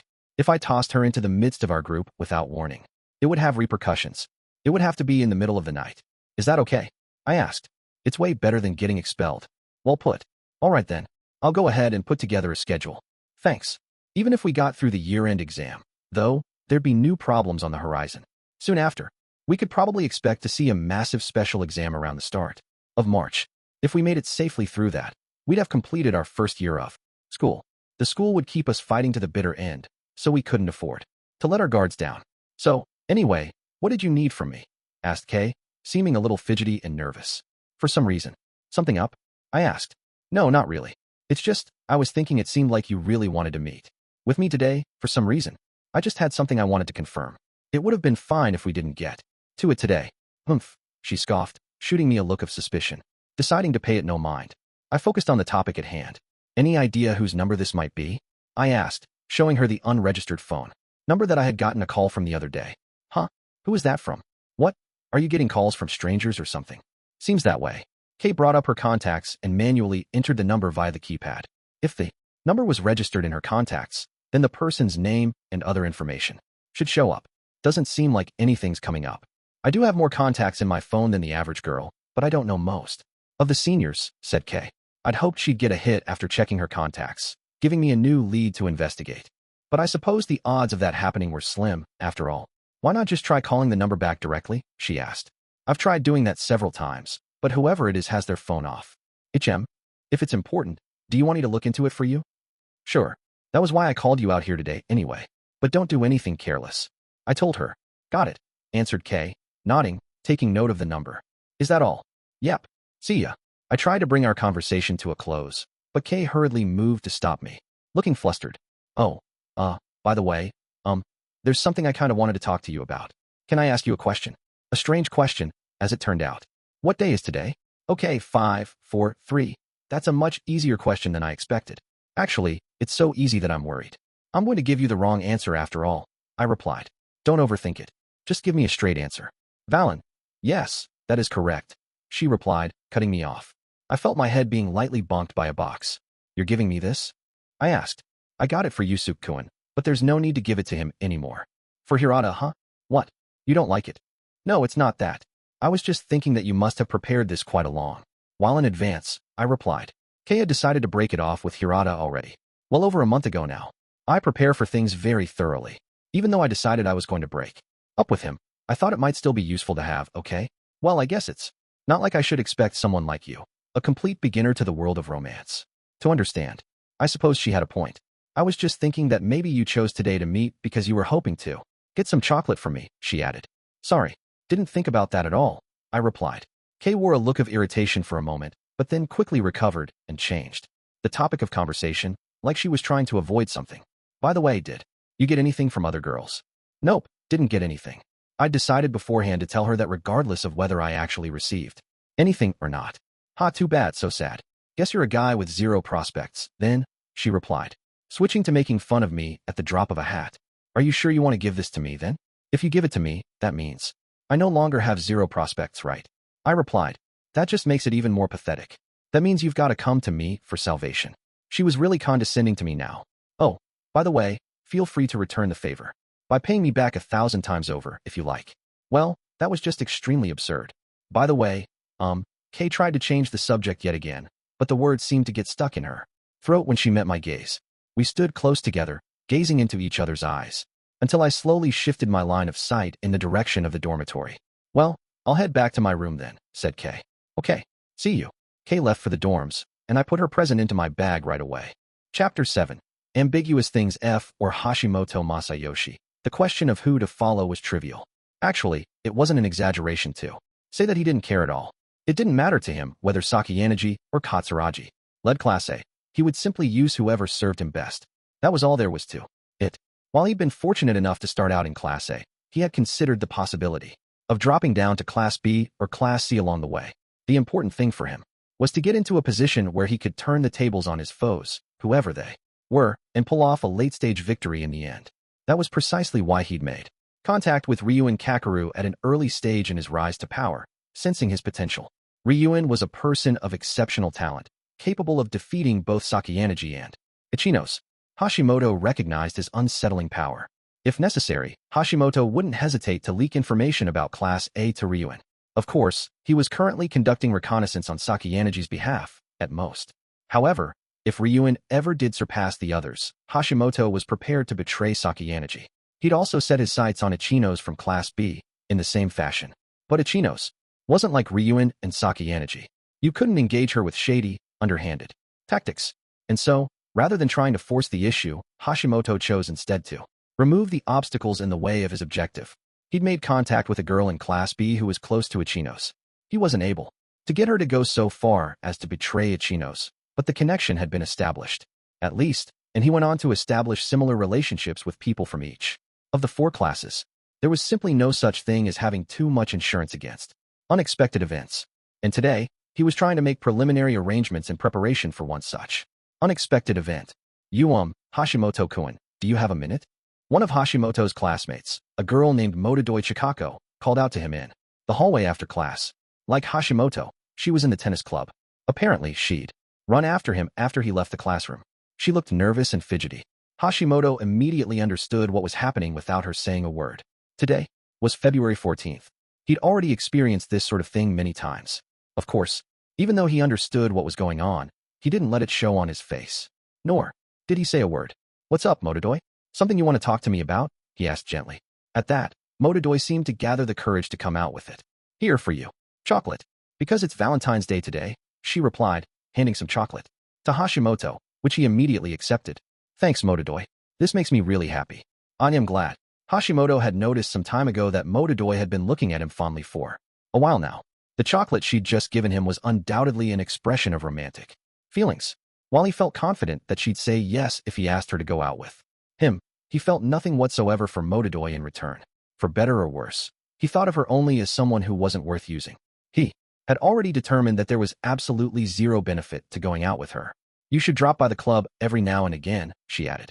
Sorry, guess I've been skipping all the time lately, huh? Seriously, our senpai are so totally exasperated. I'll remember that. Anyway, I'll make sure to thank you properly next month, Hashimoto said. Okay. Motodoi blushed, nodded, and then ran off, as if trying to escape her embarrassment. There was absolutely no chance that he'd go out with her, but Hashimoto still left the option open by hinting to her about it. Something might change in the future. After all, he sped up his pace a bit as he made his way to first-year Class C, trying to make up for lost time. There was currently one person occupying far more of his attention than Motodoi, and it was a boy from Class C named Ayanokouji Kiyotaka. Why can't I stop thinking about him? Murmured Hashimoto. A part of him couldn't help but wonder. Prior to the school camp, Ayanokouji hadn't even been on Hashimoto's radar. He'd barely known what he looked like. He remembered that Ayanokouji ran a fierce race against the former student council president during the sports festival, but that was it. And Hashimoto wasn't about to drastically change his evaluation of someone just because they were a fast runner. More importantly, he didn't pay Ayanokouji much mind because both Sakayanagi and Ryuen, who had keen instincts when it came to sussing out other powerful people, didn't seem to be paying Ayanokouji any extra attention. However, something had happened recently to make him change his mind about Ayanokouji.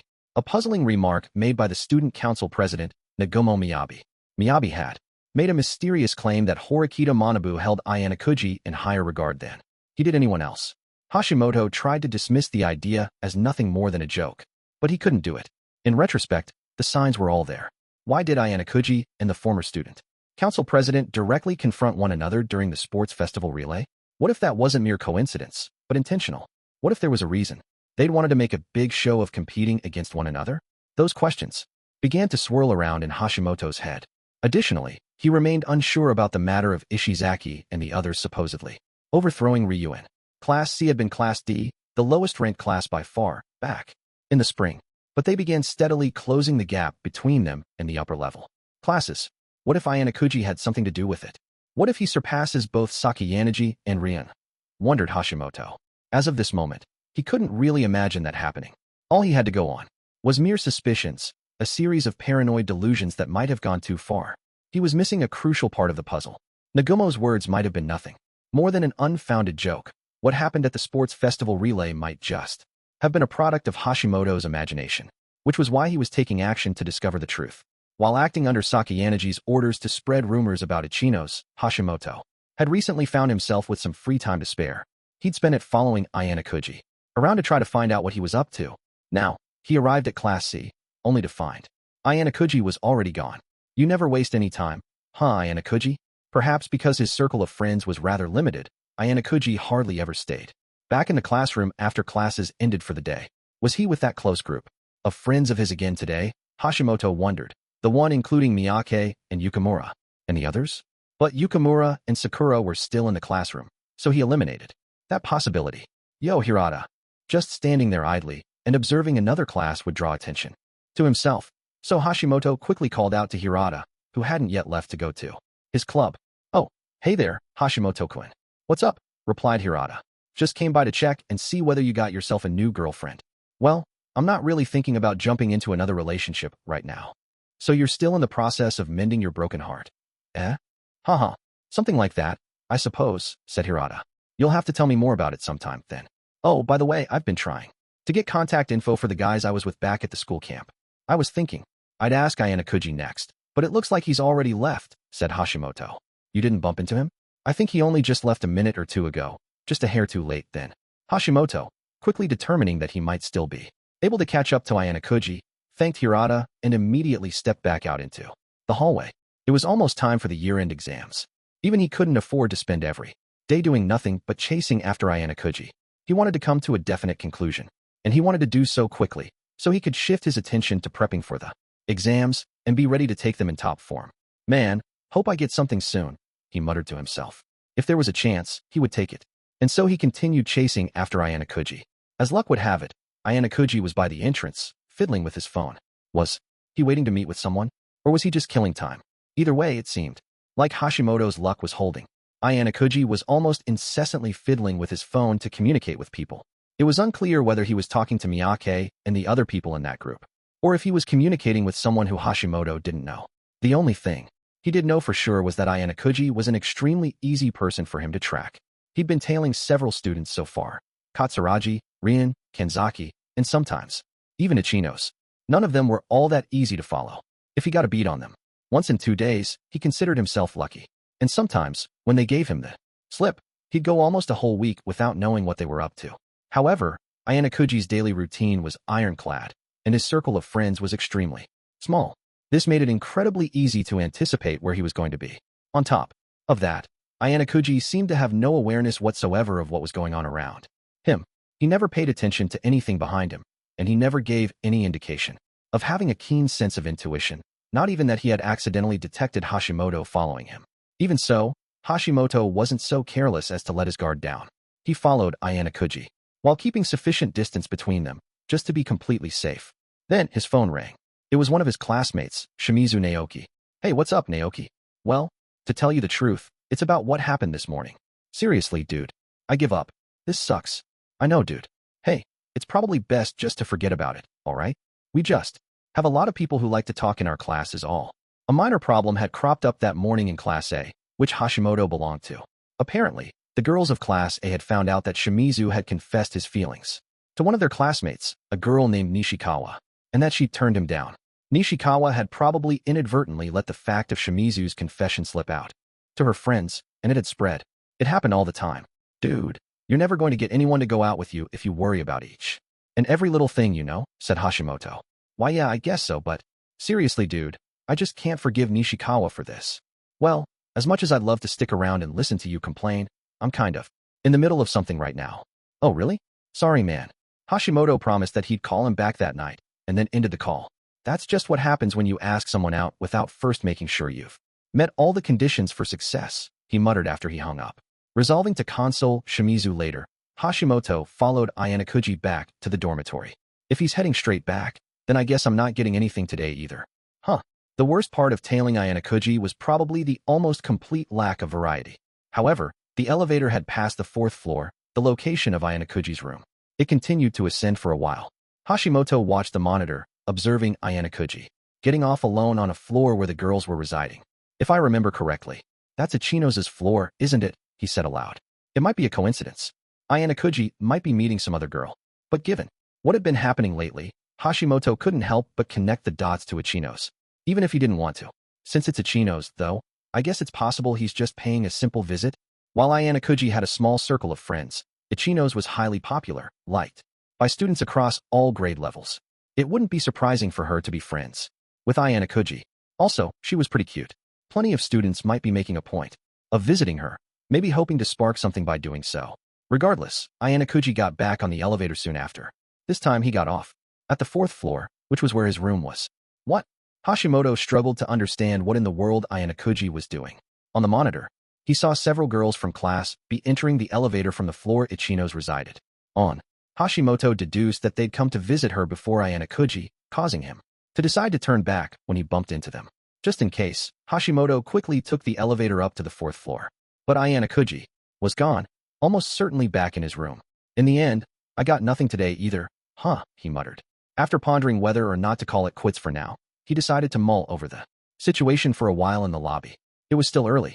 There was still a good chance that Ayanokouji would make contact with Ichinose later, or that he might be making plans to go out and see someone else. If Ayanokouji hopped on the elevator, Hashimoto would be able to see whether he was headed up or down on the monitor. His decision to hang around a bit longer paid off just about an hour later. Ayanokouji got on the elevator and began descending toward a lower floor. Additionally, he was still in his uniform. Is he heading back to the school building? It made no sense for him to be heading back out now, after going through all the trouble of heading back to the dorms. If he were headed to the convenience store and didn't want to bother changing his clothes, that might explain it. But Ayanokouji had his school bag with him. Hashimoto immediately got up off the sofa and hid near the emergency stairs. All right, here's hoping something interesting is about to happen, he said. As if Hashimoto's wish had just been granted, Ayanokouji exited the lobby and walked toward a relatively isolated area of campus. This pretty much put paid to the possibility of him heading to the school building or the convenience store. So was he meeting with someone? But the place he was headed really wasn't well suited to casual hangouts. All things considered, Hashimoto was sure he was up to something, and that he was meeting someone. If it turned out to be the former student council president Horikita or Ryuen, then things would be heating up for sure. His expectations, however, were overturned quite unexpectedly. Whoa, are you serious? He murmured aloud. The person who turned up to meet Ayanokouji was none other than Karuizawa Kei, from first-year Class C. She was quite the hot topic, even in Class A, after recently breaking up with Hirata. Hashimoto had almost no contact with her himself, so he couldn't control his surprise at her unexpected appearance. Disappointment washed over him. His expectations had been totally shattered. This had nothing to do with the hidden side of Ayanokouji that he'd been trying to discover. This was simply a romantic affair. Hashimoto tried automatically to arrive at a different interpretation for the scene before him, but no matter how he looked at it, he couldn't help but feel like the two of them shared something more than a regular friendship. He'd witnessed Hirata and Karuizawa on dates several times before, but never sensed much intimacy between them or gotten the feeling they were lovers. I don't get it. Why Ayanokouji? Which of them was romantically interested in the other? Or were they both interested in each other? Hashimoto tried to hazard a guess, but came up blank. Romance was never logical anyway. After all, if he were to objectively compare Hirata and Ayanokouji, 80% of girls would probably choose Hirata. The remaining 20% might choose Ayanokouji as an alternative to having nothing at all. In short, the person who Ayanokouji has been in frequent contact with is Karuizawa. Hashimoto quickly ditched that idea. It was just his imagination, just something he had selfishly latched onto to explain the current situation. He needed to investigate further to know the truth. However, he couldn't hear the details of their conversation.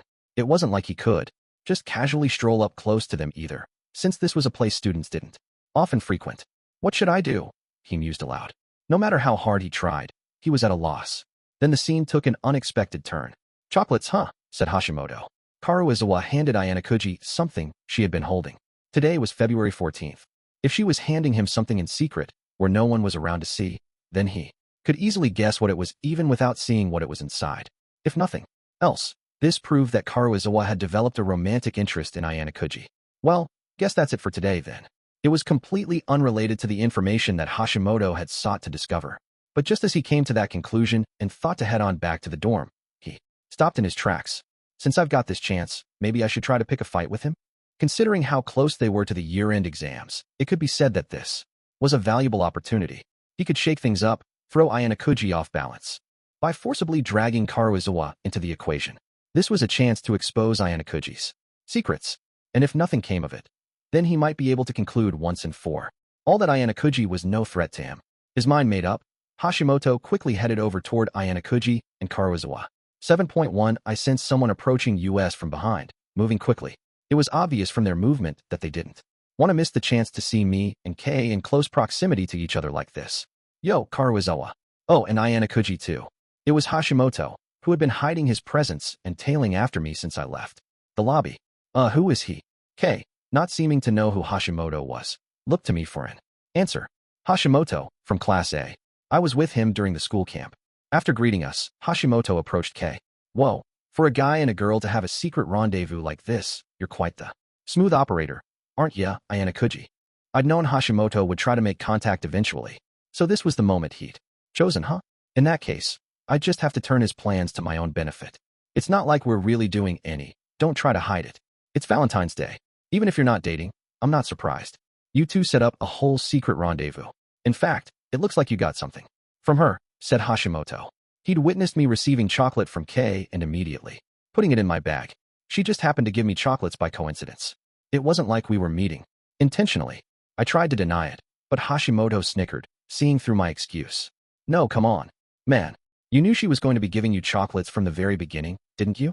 I mean your bag. My bag. You already went back to your dorm room, so there was no reason for you to bring your school bag when you went back out. Right. Well, I was actually planning on heading over to the library originally. It's just that Karuizawa called me right before I left, and I agreed to meet her. That's what happened. So, you're saying it's just a coincidence then? I nodded in response to Hashimoto's question, then took 2 books out of my school bag, showing them to him. Well, it's all the same, in any case. You still got chocolate from Karuizawa, anyway. From Hashimoto's point of view, it didn't matter that I hadn't been the one who reached out to Karuizawa. What mattered was the fact that I had gotten chocolate from her. I don't really get it, but is there some kind of problem? I asked. I'm just curious about why she's attracted to you is all. I mean, come on, Karuizawa's ex is Hirata, one of the most popular guys in the entire school, you know? So what? She picks you after dumping Hirata? So he wanted to know how things had gotten to this point. Kei, who had been listening in silence so far, opened her mouth to speak. Sorry, but I think there's kind of a misunderstanding here. Misunderstanding? Yeah, I actually meant to give the chocolate to Hirata-kun originally, but I kinda thought it would be, like, a waste to just throw it away. So I thought I'd give it to someone, and I just happened to choose Ayanokouji-kun, said Kei. You hand over an intimate gift like chocolate, and then say it was just at random? And in a place like this, on top of that? Come on, that's a lie. And it's a pretty lame one too, said Hashimoto with a laugh. Kei looked visibly angry. Excuse me, she demanded, pinning him with an intense look. Where do you get off? Just showing up out of nowhere and spouting nonsense at us? What in the hell is your deal? I just want to know the truth, said Hashimoto, looking a little cowed. All things said and done, it was true that we'd done nothing to hide the suspicious circumstances of our meeting. I pivoted and came at things from another direction. This would be a chance for Kei to prove her skills, prove how well she could keep up with me. Come on, don't you think it's best if you're honest about what's going on here, Karuizawa? I think it'll just come back to bite us later if we try to hide it. I told Kei, handing the baton to her. I mean, if he thinks we're dating, then that'll be bad, right? Without hesitation, she let out a dramatic sigh. All right, I'll come out with it. But this does not get spread around, okay, said Kei, pointing her finger at Hashimoto. I'm entrusting the chocolate to Ayanokouji-kun to hold on to, so that he can give it to the person I like. So, you're saying that Ayanokouji is the middleman? He asked. Yes, exactly. Get the picture? Said Kay. The look on Hashimoto's face seemed to say that he just couldn't believe it. Okay. Then, who's the chocolate actually for? He said, continuing to press us. Huh? I'm not going to tell that to someone I just met. Are you an idiot or something? Said Kay. She was clearly trying to agitate him, but nothing about her response rang false. It was all in accordance with the image of the popular gyro that Karuizawa Kay had constructed for herself. Well, I suppose you've got a point, said Hashimoto, looking somewhat shocked. He bowed his head apologetically. Okay, look, you're not going to smooth this all over just by bowing your head at me. Seriously, give me a break, said Kay. I see. It seems like I really misunderstood things here. Sorry about that. I thought that you two might like each other. I just couldn't help but get suspicious, said Hashimoto. Okay, and why are you sticking your nose in something that has nothing to do with you in the first place, said Kay. Well, regarding that point, you can't really say that it's got nothing to do with me. Huh? Hashimoto walked toward the still angry Kay. He reached out his arm and pushed against the wall, blocking Kay in. Hey, what? What is it? You know, I've been thinking about this for a while now. Go out with me, Karuizawa. I don't know who your next true love might be, but if you haven't given anyone your chocolate yet, then that means you haven't expressed your feelings. Isn't that right? He kept going, adding forcefully, it's not too late, even now. What are you even talking about? You seriously think I'd be okay with that? Love's an interesting thing, because you never know what's going to happen. You know, said Hashimoto, shooting a sharp glance at me for an instant. He might be trying to provoke a response from me by aggressively hitting on Kay. Well, I'll be going then, I said. Huh? Wait, I'm heading back too. Kay put her hand to Hashimoto's chest, forcibly pushed him back, and then took her distance from him. That was cold, said Hashimoto, with a bitter smile on his face. It didn't seem like he intended to keep pushing things any further today. Or rather, it seemed like he no longer had any interest in Kay. Kay surveyed the situation, deliberately let out an exasperated sigh, and then headed on back to the dorms. Sorry, Hashimoto said to me, for butting in and all, at such a bad time. Nah, no big deal. We walked side by side until the point where the path to the dormitory and the school building split. Anyway, seems like you've got a lot to worry about in your love life too, huh? Asked Hashimoto. What are you saying? He put his hand on my shoulder and whispered in my ear. I'm talking about how an inexperienced girl probably won't be able to take your huge you-know-what, dude. He wore a smile on his face, as if he were teasing me. Seriously, this again? Hey dude, don't look so exasperated about it. You know, there's quite a few people tipping their hat to you because of it, he added. That didn't make me at all happy to know. If anything, I was starting to resent the school camp more and more for causing this to happen. So, anyway, King, exchange contact info with me, said Hashimoto. I'll do it as long as you never use that nickname you just suddenly came up with. Ever again, I replied. Ha ha ha ha. All right, I won't. I went ahead and swapped contact information with Hashimoto, who apologized to me as he pulled out his cell phone. Welp, guess I'll be heading on back then. See you later, Ayanokouji, he said and left. Hashimoto came and went, like a passing storm. Did he think he'd collected enough information for now? Or did he just want to avoid pushing the issue any further? Regardless, my true nature should remain shrouded in mystery in his mind for now. As long as things continued this way, of course. I decided to stop by the library and see Hiyori, who was probably there waiting for me. There was also one other person whom I had promised to meet at school. 7.2s, INC, I'd gotten back to the dorms later than planned. I couldn't meet up with the Ayanokouji group after all. When I made it back to my room just before 7 o'clock, I saw a paper bag had been placed in front of my door. Within it were two differently wrapped packages, one square and one round. Each package had names handwritten on them. They were Valentine's chocolates from Haruka and Eri, as I'd already been alerted to by messages posted in our chat. Akito and Kisi had received the same thing. I entered my room and lined up the chocolates on top of my desk. I never expected to get 5, I said aloud. K, Eri, Haruka, Hiyori, and one more. It was a box of chocolates that was wrapped with a lovely pink ribbon. Later that night, after 10 o'clock, I stepped out into the hallway with a hoodie on over my casual clothes. I got in the elevator, knowing the cameras inside it were placed in such a way that my face was hidden. Just a precautionary measure in the unlikely event that something did happen. I would have preferred to have this meeting elsewhere, but if she was resting because she didn't feel well, then it couldn't be helped. It was late enough that Ichinose might already be asleep, but I'd confirmed that she was still awake ahead of time by sending her a message, having gotten her contact information from Horikita. However, I didn't tell her that I was coming to her room. I got to Ichinose's floor and stood in front of her door. I rang the doorbell. 10 seconds passed. Then 20 seconds. I heard nothing from inside the room, so I rang the doorbell once again. I supposed it was only natural that Ichinose might be confused about someone coming to visit her in the middle of the night. After about 30 seconds had passed, I decided to speak up. Hey, it's me, Ichinose. It's Ayanokouji. It was past curfew. Hanging out on her floor for too long could get me in trouble. And Ichinose probably understood that. She wouldn't carelessly abandon someone to face that kind of danger. Ayanokouji-kun? What's up? Replied Ichinose, her voice coming from the other side of the door. She sounded weak, and I heard her begin to cough immediately after. It was hard to tell just from how she sounded if she was really ill, though. There are a few important things I'd like to talk to you about. I was hoping I could come in and talk to you. Is that not okay? No, it's fine. To tell the truth, it'll be bad if another girl sees me out here, I said, urging her more forcefully. Wait just a second, okay? Moments later, I heard the sound of the lock being disengaged from inside the room. When Ichinose opened the door, she looked so visibly down in the dumps that I almost couldn't believe it. Nyahaha, you were being a little aggressive there, Ayanokouji-kun, she mumbled. She was wearing a surgical mask, clearly not feeling well. Seemed like she wasn't faking being sick after all. Sorry about that. I was definitely a bit aggressive. You really don't look like you're feeling that well, huh? I told her. Yeah, I'm just a little bit of a mess right now. Sorry for visiting you at such a bad time. No, it's okay. My fever has mostly subsided. I guess it's more like I just feel all blah because I slept way too much, and I'm hungry? Oh, I'm sorry to ask this. But could you put this mask on? Said Ichinose. She presented me with a mask so that I wouldn't catch her cold. My immune system was pretty robust, but I wasn't immune to illness, and I was sure Ichinose would feel awful if I thoughtlessly refused her request and then did catch her cold. I put the mask on without a moment's hesitation. So have you been to the clinic? I went there during the week. A lot of students thought that Ichinose was faking being sick to get away from all the rumors circulating about her. Apparently, that wasn't the case. She was genuinely sick. You were worried that I've been missing class because of those rumors, huh? Thanks for worrying about me, said Ichinose. No, did she see through me and guess what I was thinking? You're the first person who I've met with face-to-face like this since I've been sick, Ayanokouji-kun, she said. Is that so? There were some girls who came back to visit me when my fever was pretty bad, but even though I felt bad about it, I had to turn them away since I wasn't feeling up to it.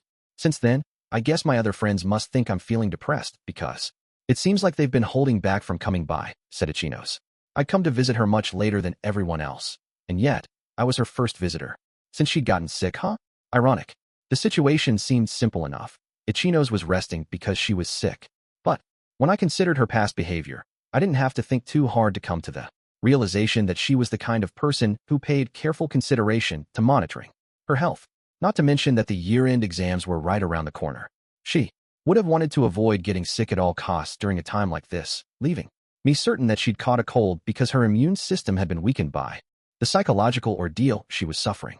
Not that she was going to admit that, of course. I'm not going to take a day off just because of those rumors, said Ichinose. You're really tough? I told her. Tough, huh? Oh, sorry, but could you please close the entranceway door for me? I had it open to ventilate the room a bit, but now it's gotten a bit cold. Oh, and please, make sure you wash your hands thoroughly after you get back, she replied. Okay. She had been running the humidifier inside the room to prevent it from getting too dry. The flu virus thrives best in dry, low-temperature environments and warming. The air around you is, therefore, an excellent way to eliminate that virus. If you scoffed at the idea of taking such precautions, then you dramatically increased your chances of prolonging your cold or passing it to someone who came to visit. The dryness of the air was the main reason why colds tended to last longer in the winter. That said, it was a little odd that I'd been visiting girls' rooms and having girls come to my room so often of late, and yet absolutely none of those visits had anything to do with romance. Is something wrong? Asked Ichinose, giving me a puzzled look as I examined her. Humidifier. I'm sorry that I came by and bothered you while you're resting, I replied. Oh no, it's okay really. It's true that it would be safer if I didn't meet with anyone right now, but it's probably a better idea for me to actually let people know. I caught a cold, I suppose. It seemed she was well aware of the widespread speculation that she was faking being sick. As if to prove it, Ichinose showed me her phone. It looked like she'd had several exchanges with Horikita. I guess that Horikita was still worried about Ichinose and was showing it in her own way. We didn't talk for long after that. I decided to leave as soon as possible and did so at the next good opportunity that presented itself. 7.3 T day of the practice test had come, a day on which each class would have to focus on their own exam. However, the classroom was full of students engaged in chattering rather than studying, and they weren't talking about things like vocabulary and test preparation either. The Topics of conversation I overheard were all completely unrelated to the exams. It's pretty lively in here, huh? I said aloud. Well, of course it is, said Horikita. Isn't it obvious? It's because of the crazy rumors we've been hearing this morning. Crazy rumors? More news about Ichinose? No, new rumors, and they're causing chaos within Class C. New rumors, huh? Just a glance at the total chaos that was our classroom made it clear this was no small thing. By the way, it seems they mention you, Ayanokouji-kun, said Horikita, showing me her phone. There were 4 rumors described on her notes app. This is, Ayanokouji Kiyotaka has a crush on Karuzawa-kei. Hondu Ryutaru is only interested in chubby girls. Shinohara Satsuki engaged in prostitution when she was in junior high. Satomaya hates Onodera Kayano. The contents of the rumors were similar in nature. For people, including me, were singled out and named directly as objects of ridicule. Where did this information come from? I asked. Do you know about the bulletin boards that the school provides for each of the classes? Yeah, if I recall, they're in the app, right? When students wanted to check the balance remaining on their account, or something of the sort, they had to log in through the official school app. This app included forums and bulletin boards for student use, but because we had plenty of easy-to-use chat apps on our phones, the bulletin boards went ignored 99% of the time. That was a good catch, noticing those posts. Who was the first person to discover them? By the time I got to the classroom, the rumors were already doing the rounds. I wonder if someone just happened to stumble upon the messages on the bulletin board when they were using the app. Also, you can tell when the board was last updated, apparently. The bulletin boards weren't just used for classwork. There were several dedicated just to casual chatter. Since anyone could access them, there was a good chance these rumors had been seen by the other classes too. Aren't you curious about why the modus operandi this time around is different from the last time? Regardless of whether this was committed by the same person or by someone else, there are countless ways to spread rumors. Sure, the modus operandi is different, but there's nothing we can really do about that, right? Additionally, since these rumors were put in explicit words and posted online, they're impossible to conceal or dismiss. Horikita pivoted, prefacing her next comment with a disclaimer. By the way, I'm asking you this just in case, but is it true? No, it's not. I denied it right away. Besides, not many people even know Karuzawa, and I are on speaking terms to begin with. Can you think of anyone who might have posted those rumors? Well, I suppose I have some guesses. I gave Horikita a brief summary of what happened yesterday when I met up with Hashimoto.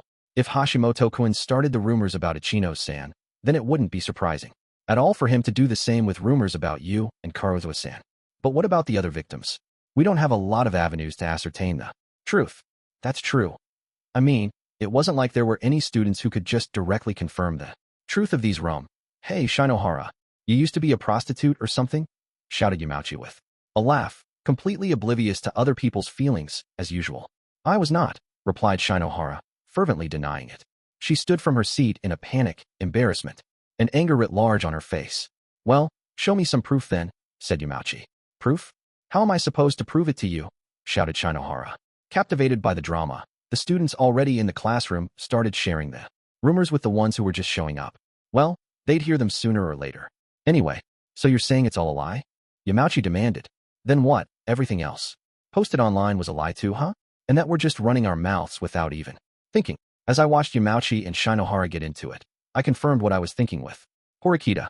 I wonder. Well, I suppose all we can do is confirm the truth of the rumors with each student in turn, like what Yamauchi is doing. Of course, it was easier said than done for a normal person to go around prying into people's private business, reopening wounds they wanted to keep hidden for all to see. How stupid can you be? I can't believe you're getting carried away by these rumors when you don't even know who wrote them. Shinohara was clearly furious with Yamauchi, but it wasn't surprising she was denying it so vehemently.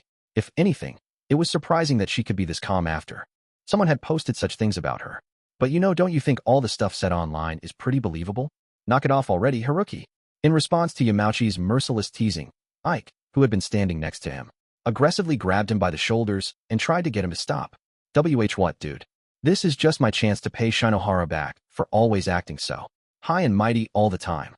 Payback for what? Dude, those rumors are nothing but lies. And how do you know that, huh? I mean, they do say ugly chicks like her can get up to some surprisingly nasty shit, Yamauchi laughed, continuing to run his mouth like a fool in complete dismissal of Ike's feelings. Oh ho, I get it. Ike, you kinda have a thing for Shinohara. That's why you can't add me. Haruki. Ike grabbed Yamauchi's collar. Knock it off, you two. Unable to stand by and watch things play out, Sudo stepped in and pulled the two of them apart by force. Hirata arrived at the classroom soon after and immediately sensed what was going on. He began asking some of the girls about the situation, confirming the specifics of these rumors. Since Shinohara was denying everything, Yamauchi temporarily switched targets. So, hey Hondu, you seriously have a fat fetish? He said, directing his attention toward Hondu. In no way, dude. No way. Those rumors are all just straight up BS. Right, Ayanokouji? I mean, there's no way that you have a thing for Karuizawa. Naturally, Hondu denied the accusation. He also turned to me for help, seeking to avoid persecution. All at once, everyone's eyes were on me. Fortunately, most of K's group of friends still hadn't gotten to class yet. I answered Hondu with a nod, confirming that he was right. He shouted "See" loudly, turning back to Yamauchi. TCH, come on. What the hell, man? Are they all lies? Now that three of us had denied the rumors, the classroom began to settle down a little. But it's true that Sada-sen doesn't really like Onodera-sen very much, isn't it? Mizono blurted out without thinking, probably because Onodera wasn't here yet. Hey, wait a second, Mizono-san. Sada frantically tried to stop her, but it was already too late. Actually, yeah, come to think of it, has anyone ever seen Sada hang out with Onodera before? The situation had changed. All of a sudden, people no longer seemed inclined to dismiss the rumors as outright lies. Sudo, confirming that he had separated Ike and Yamauchi, walked up to Horikita and me. Ayanokouji, you really don't have a thing for Karuizawa. Apparently, even he felt like he needed to ask. Nope, I don't. Well, hey, even if it was true, it doesn't really matter to me, I guess. Hey, Suzune, what is it, Sudo-kun? Well, it's just that I happened to hear a little bit of your conversation earlier. If you're okay with me helping out, I'd like to lend a hand, said Sudo. Meaning, well, I'm an insensitive guy, so I can just go around and ask people straight out. Like Haruki did. How about it? Offered Sudo. It was true that Sudo could be a useful tool in determining the origin of these rumors, though. If he had heard our conversation, he should have heard the part where I denied the fact that I was interested in K. Don't do anything to lower yourself in people's estimation, Horikita said. People already don't think too highly of you. You should be striving to improve how they see you, even if just a little. Yamauchi-kun's careless comments seemed to have drastically lowered his standing in our class. It felt like Yamauchi had overtaken Sudo as the most hated person in class in one fell swoop. Even Ike, his closest friend, was now furious at him. You might be right about that, but I want to be useful somehow. Suda glanced at me for a moment before immediately averting his gaze. I was sure. It was because he was vaguely aware of the fact that Horikita consulted me on a lot of things. Of course, he probably also understood that it was partly because it was easy for us to talk to one another, being desk neighbors. In that case, please keep an eye on Yamauchi-kun and keep him under control. If even one of the rumors had been positive, this would be a different story. Instead, they're so troubling as to become deeply personal, whether or not they're true. I'm sure Honda-kun must be shaken by all this, so I'd like you to check in on him. You can do that, right? Yeah, okay. Sudo seemed a little bit disappointed, but he still obediently followed Horikita's instructions. Horikita waited to confirm that he'd left, then returned to the topic at hand. This is likely part of Sakayanaji-san's plan. She wasn't satisfied with going after Ichinose-san, so she's trying the same scheme on Class C too, hitting multiple people at the same time, no less. I think it's just an attempt to throw us off before the year-end exams, but what should we do? What do you mean? Do you think there's any way we can really fight these rumors? The more we try to deny them, the more everyone's imaginations will run wild, convincing them they're true. The rumor about me isn't really a big deal, but if the ones about the other students are recognized as fact, it'll do them some real damage. That's true. You might be right. Horikita nodded in understanding as she looked over at Hondu and Shinohara. I wonder if she was imagining herself in their shoes. That said, this is a really dirty move. How do we push back against something like this? I wonder. Even though you can see the sparks starting to fly, you're planning to just sit back and watch, asked Horikita. It's not that bad. Well, I guess it will be from Karuizawa's point of view, though. Meaning you're fine? Yep, totally fine. For whatever reason, it seemed like Horikita might have been hoping to see me panic. As a result, I got to see a rare look of mild disappointment on her face. It's fortunate that it's not the other way around, at least, she said. In other words, if the rumor had claimed Kay had a crush on me, that would have inspired more rumors about Kay, that she was chasing after a new guy right after breaking up with Hirata, for instance. Speculation would run rampant. It didn't matter if something was completely untrue. If enough people recognized a lie as fact, that lie would become reality. But I can't just sit back in silence and observe forever, like you. I see. The commotion in the classroom made it obvious these fires were going to keep spreading, even if no one took action. Yamauchi was about to turn the conversation back toward Shinohara and Satu, but Hirata stopped him. Yamauchi-kun, just because something is written on the bulletin board doesn't make it true. Besides, at the very least, you can agree that it's wrong to hurt a fellow classmate like this, right? Said Hirata. But if it's like with the rumors about Ichinose, then everyone's gotta have heard them already, right? Even if we don't say anything, it'll all be the same in the end. Won't it? I don't think we can say that for sure. At least not yet. That's why I think the best thing for us to do right now is to carry on without letting what was posted on the bulletin board throw us into chaos, said Hirata. His words were met with a strong chorus of agreement from both the guys and girls. This wasn't going to solve all of our problems, of course, but he'd at least managed to put a lid on things for now. Then Horikita got a message on her phone. It's from Kanzaki-kun. Horikita took a look at the message. Apparently, it seems like Ichinose has taken today off as well. The day of the practice test. Even if you were feeling a little under the weather, you would still want to take the test to check where your abilities were at. Not to mention the fact that Ichinose was the class leader, the one responsible for guiding her classmates along. Well, based on how she looked yesterday, it was no wonder she hadn't completely recovered yet. And one more thing. It seems like similar rumors were posted on the Class B bulletin board, meaning they must have noticed what was written about us too. Seems that way.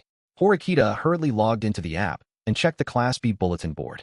Much like with Class C, there were 4 rumors posted on the boards, each naming a different student. There were similar messages on Class D's bulletin board, too.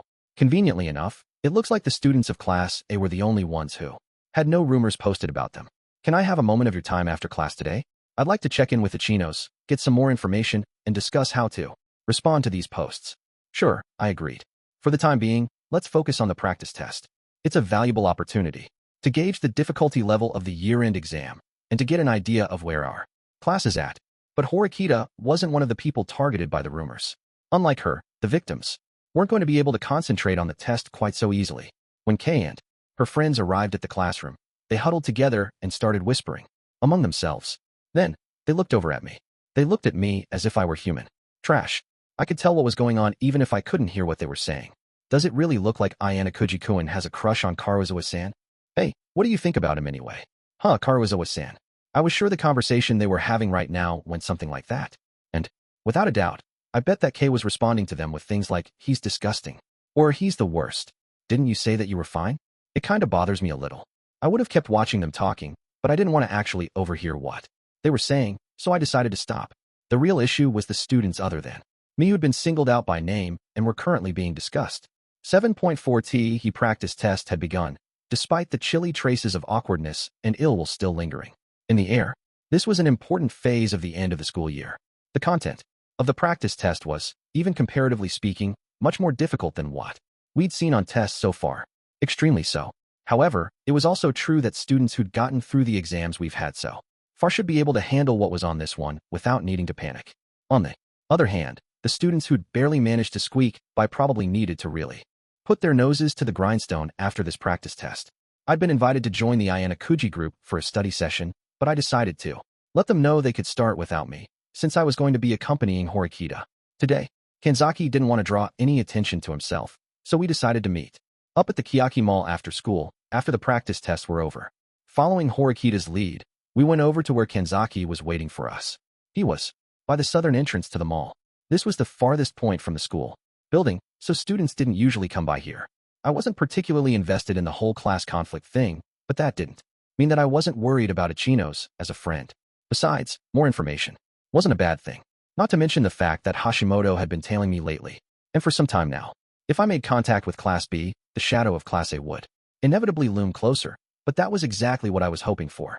In fact, Hashimoto had followed me all the way here, keeping an appropriate level of distance all the while. 2 days off in a row. And on top of that, you still haven't been able to get in touch with Ichinose-san yourself. It's not that she isn't responding at all, it's that her responses are slow.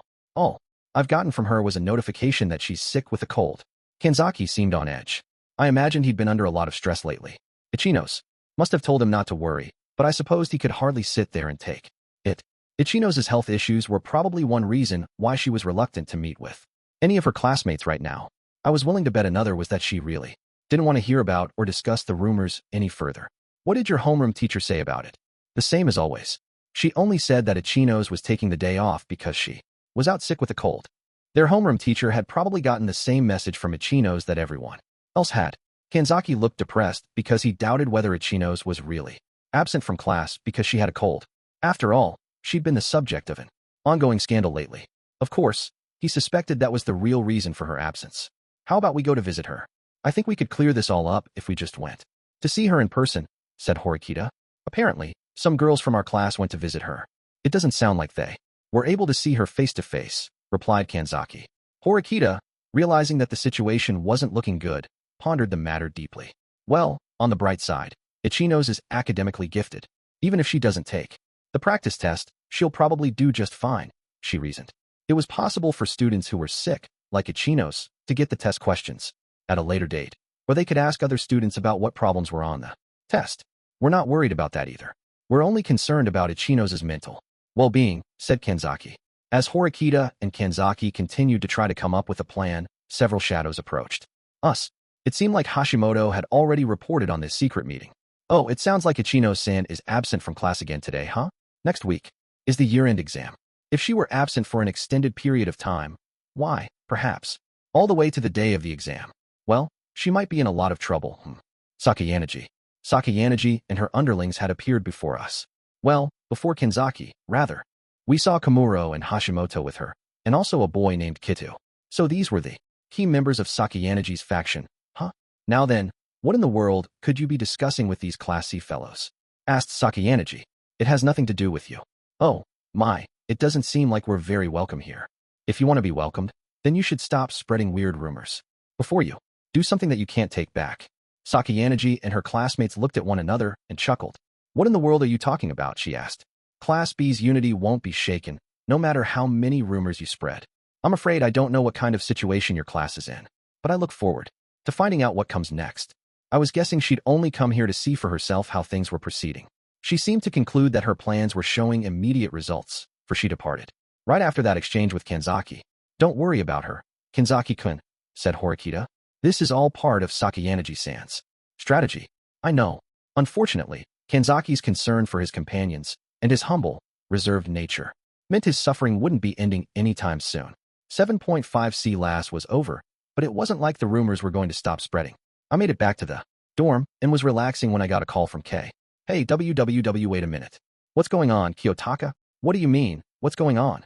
I already knew, but I figured I'd anyway. No, come on, you know what?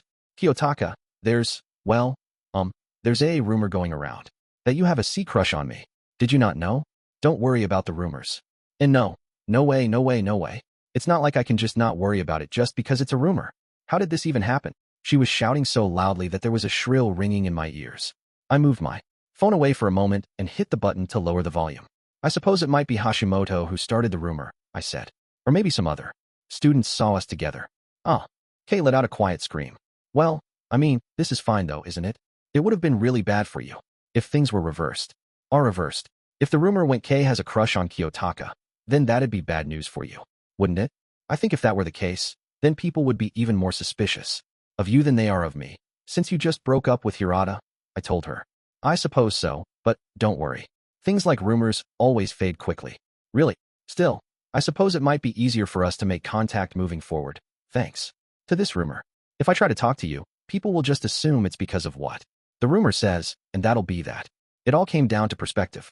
I had no plans to start having conversations in conspicuous locations, but it could be something of an insurance policy, circumstances depending.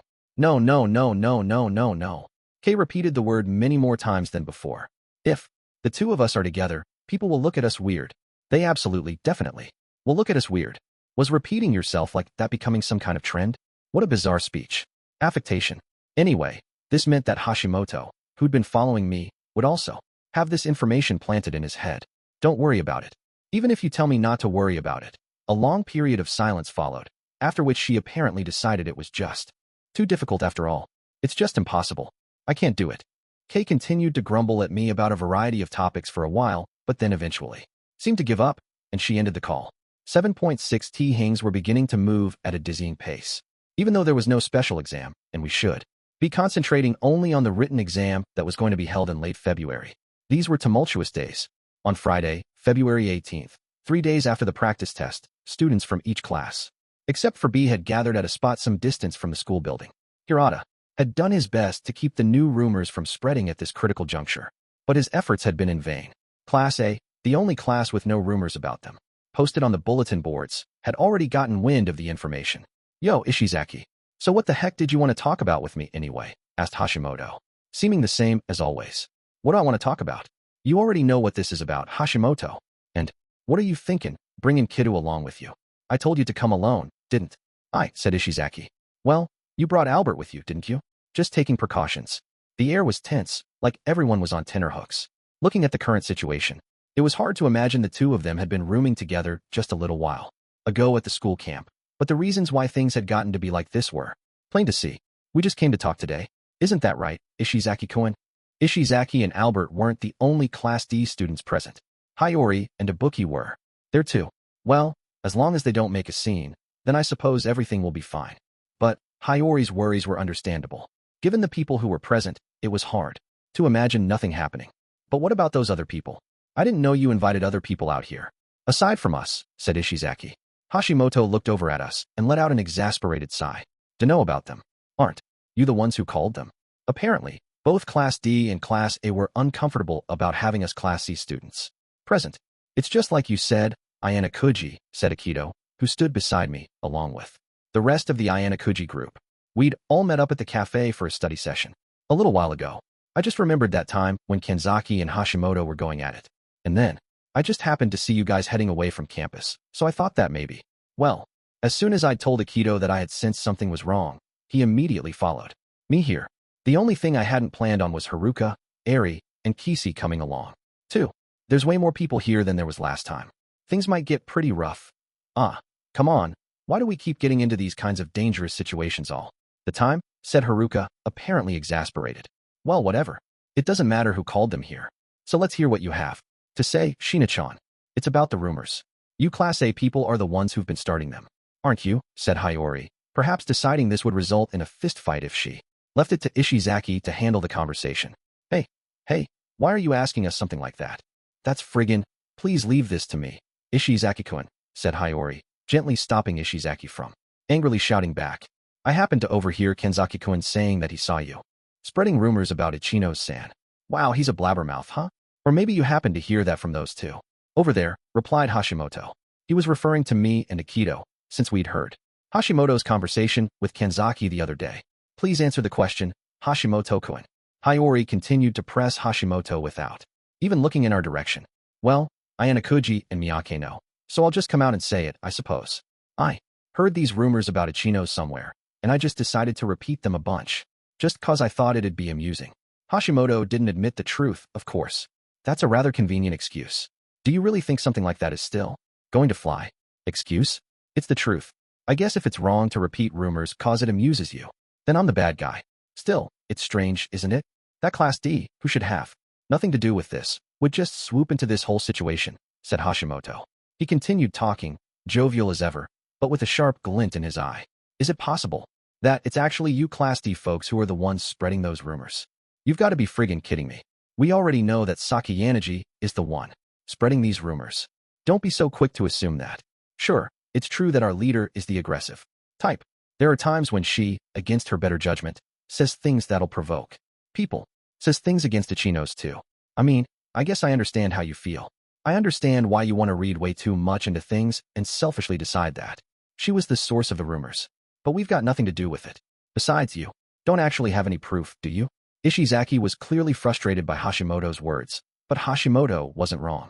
As of now, there was no conclusive evidence suggesting that it was Sakayaneji who had put the letters in the mailboxes or posted the rumors on the online bulletin boards, even though we knew that in all probability, it was her. So that's what today's about. You guys wanted to press me about this whole thing. Huh. Gotta say, I had no idea that you Class D folks had Ichinose's back, said Hashimoto. Ishizaki and his group glared in response.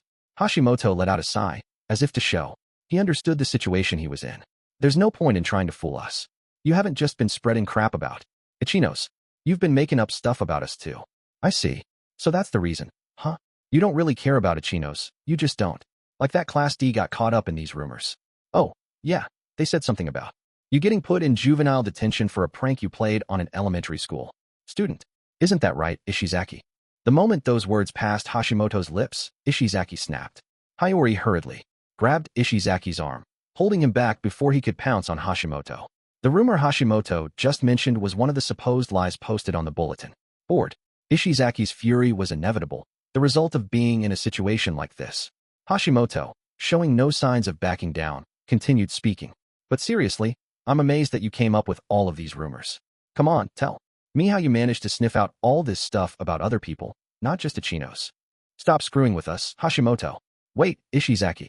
Akito, thinking that Hiyori wouldn't be able to hold Ishizaki back on her own, hurriedly. Try to stop him. Don't try to stop me, Miyake. Like hell I'm just gonna sit here and let class adjust. Keep doing whatever they feel like. I'm gonna punch his lights out. Knock it off, Ishizaki.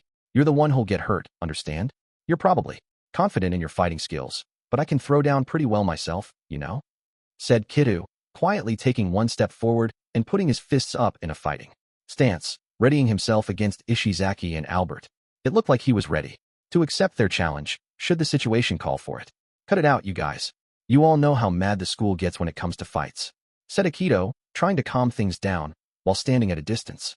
Until now, that is. Until now? I've heard that the current student council president is actually willing to tolerate a little bad behavior here and there. Get it? Hashimoto closed the distance between himself and Ishizaki, launching his right leg into a kick. Akito blocked it with his left arm. TCH. Seriously? Geez, seems like anything's possible with this president. Hashimoto's word alone wasn't enough to convince us the ban on fighting had been lifted, which was precisely why he'd gone on to prove it by taking the initiative himself. Not bad, Miyake. Man, it's no wonder you were so confident when you said you could stop us from fighting, said Hashimoto, taking his distance once again. The atmosphere became even more tense than it was before. That feeling of pins and needles washed over everyone. Fighting is not okay, said Hiyori.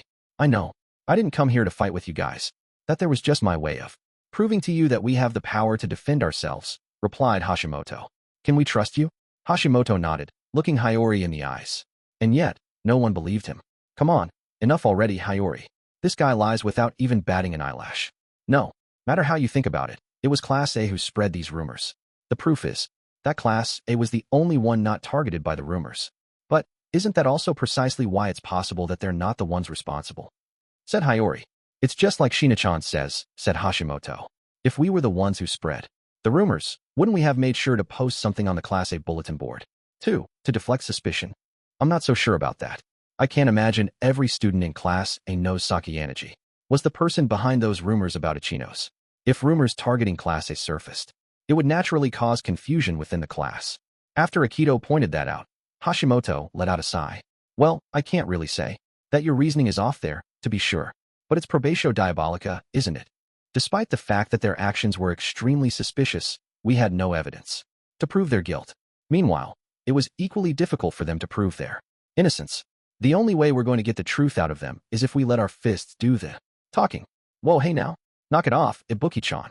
Even if we fight, you're not going to get anything out of it, you know? Telling us to stop after you were just trying to pick a fight with us yourself? Huh? You've got a lot of nerve. We've got nothing to do with this. Believe me, said Hashimoto, letting out a laugh. Ibuki, though, wasn't smiling. On the contrary, she seemed to be trying her absolute hardest to hold back her anger. One of the rumors had targeted her, just like Ishizaki. You think you can make fun of us just because Ryuen quit being our leader, huh? Said Ishizaki. He must have reached the limits of his patience, because he pushed past Akito. Then, as if moving in lockstep with Ishizaki, Ibuki went to stand in front of Hashimoto. And Kitu. Wait a second. Seriously, make Sakayaneji apologize both for the rumors about Ichinose and the rumors about us. You've got it wrong. We didn't spread the rumors. Stop laughing. Ishizaki kicked the railing as hard as he could. Hashimoto was beginning to understand that he couldn't control the situation anymore. Okay, so what are you going to do about it? Ain't that obvious? I'll shut you up by force. You seriously think you can do that? Yep. And if you don't want that, then you better go make her take those rumors back. Right now. I keep telling you, we didn't start those rumors. Though he kept saying that, Hashimoto understood no one believed him. What Sakayaneji had done was as good as declaring war on Ichinose. It was difficult for him to prove his innocence after such that. His mouth curved back into a smile. This ain't something to laugh about. Sorry. It's just that this is just too absurd for me to even comprehend. Since Hashimoto couldn't admit that Sakayanagi was the source of the rumors, he had no choice but to reject Ishizaki's request. In that case, you'll just have to let us talk to Sakayanagi herself. You? Yeah, no way, said Hashimoto with a wave of his hand, as if dismissing the very idea that Sakayanagi would meet with them. Ishizaki had to have known it was impossible too, which was why he'd approached Hashimoto. Kitu, we might not have any other choice. It seemed Hashimoto, sensing the mood, had decided words were no longer going to work. Kitu, who'd been preparing himself for this, assumed a fighting stance right after. Huh, shouted Ishizaki, rushing at Kitu, attempting to tackle him. Right beside him, Ibuki delivered a flying kick at Hashimoto, which he rushed to avoid in a panic. Christ, shouted Hashimoto. Because of her powerful jump, Ibuki's cell phone and student ID card fell out of her pocket and hit the ground. Realizing she was faster and stronger than he'd imagined, Hashimoto's expression showed that he sensed the danger he was in. Wow, you're much more used to fighting than I remember, Ibuki-chan, he said, expressing his respect. Guess I forgot about that. Stop it, everyone, shouted Akito, picking up the cell phone that lay on the ground nearby. However, the Class D students showed no signs of stopping. Ibuki didn't seem at all fazed that her phone might be damaged. I reached out and grabbed her student ID, which had fallen near my feet, lowered my eyes without thinking to read it. Naturally, she wasn't smiling in the picture. She had her usual brusque, stiff expression on her face. However, one particular detail caught my eye. What does this mean? I muttered aloud. What? Asked Kisi, apparently having heard what I had mumbled from beside him. I quickly shook my head to dismiss the question and put Ibuki's student ID card in my pocket for the time being, for safekeeping. Oh, it's nothing. More importantly, our biggest priority is stopping this fight. Stopping it. How? The fight had already turned into a 2 versus 2 situation, and it looked like round 2 was about to begin. He's right, we should stay out of it.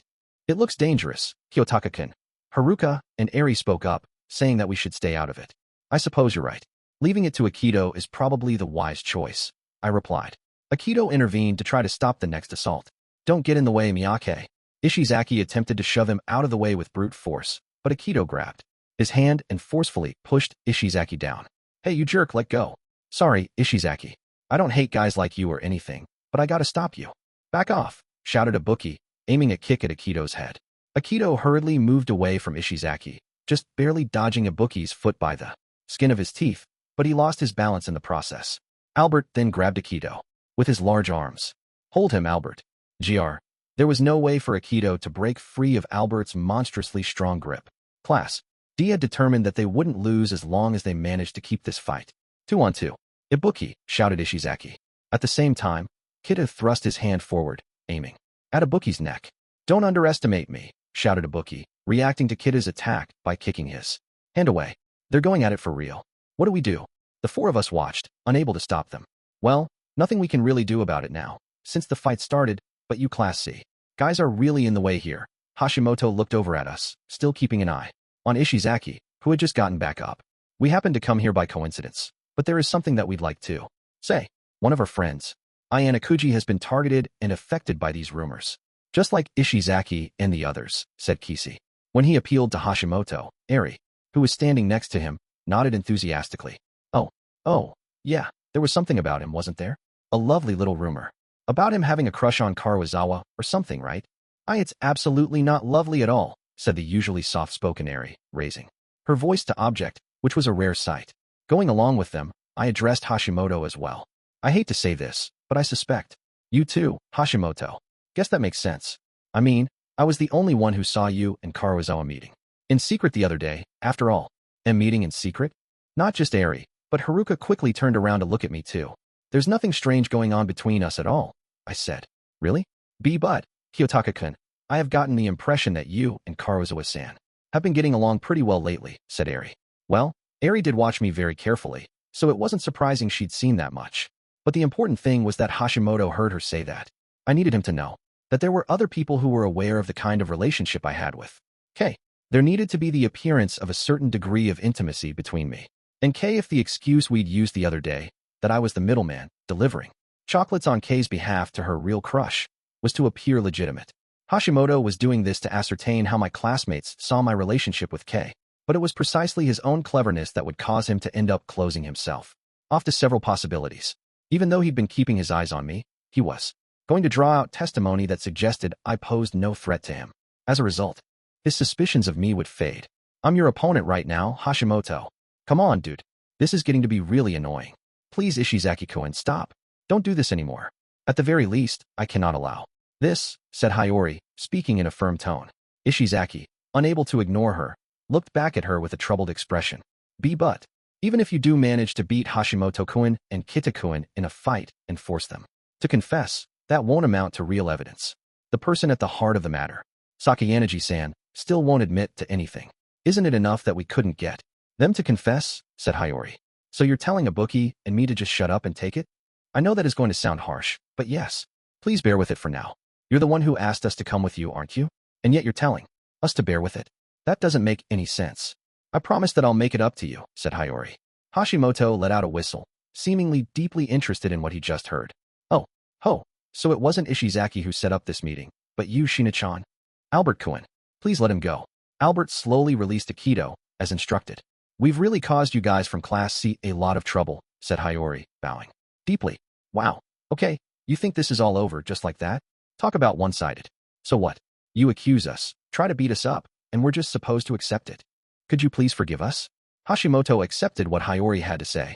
He must have known that there was nothing to be gained by pushing the issue. Well, it's not like we're injured or anything. Let's call it a day then, Kitu. But please, stop single-mindedly blaming us. If you must accuse us, find some ironclad proof first, okay? Somehow, Hiyori had successfully managed to bring the situation under control before it devolved into an all-out brawl. However, the relationship between Class A and the other classes had now deteriorated to the point where it was impossible to repair. 7.7 T-hat night. I called Horikita Manabu. It's rather unusual for me to get a call from you, said Horikita.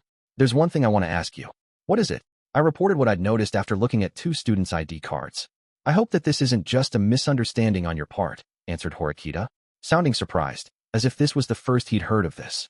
Based on your reaction, I'm guessing the student council. No, I mean that this has never happened before. I asked. That's correct. That is, as long as it's not just some simple mistake. I couldn't exclude the possibility that it was a mistake, of course. But if it was a very rare one. The school changes and evolves every year. This phenomenon, too, should have some meaning. As I'm quite possibly the first person to have noticed it, a day may come when it will prove useful to you. Even if that day came, I hoped I could wrap things up without having to make use of it, if at all possible. You first-year students will likely have one more special exam to complete this year, Horikita said. I made note of the fact that he referenced the first year specifically. Did that mean the situation was different for us? Well, that's the way it's been in previous years, at least. I can't be absolutely certain it'll be that way this year. But if things proceed as they have in the past, even the third-year students should be facing 2 or more special exams, added Horikita. So it's going to be quite the rough time for you, huh? If all the second-year students, led by Nagumo, put their weight behind the students of third-year Class B, then Horikita's position was by no means safe. It's a highly unpredictable situation, that's for sure. But it's nothing that you need to be concerned about, as I'd expect of the former student council president. He didn't seem to consider his current situation hopeless, and I felt confident he had the strength to fight his way through. However, my confidence was in Horikita Manabu, and Horikita Manabu alone. Just like he'd targeted Tachibana Akane, I was sure that Nagumo would take aim at other victims, whom he could break down. What you should be worried about now is the first-year class as a whole, said Horikita. If the student council is backing him, then Nagumo should be able to sweep whatever he wants under the rug. I reasoned. Yes, that's possible.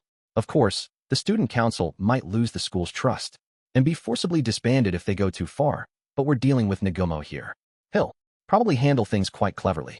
Did you have any trouble with that matter regarding Kushida? Oh, that's been taken care of. It seems there's been a lot happening behind the scenes where this whole ordeal with Ichinose is concerned. I'll contact you again. Having ascertained what I wanted to know, I ended the call. 7.8 T. The next few days passed by in a flash.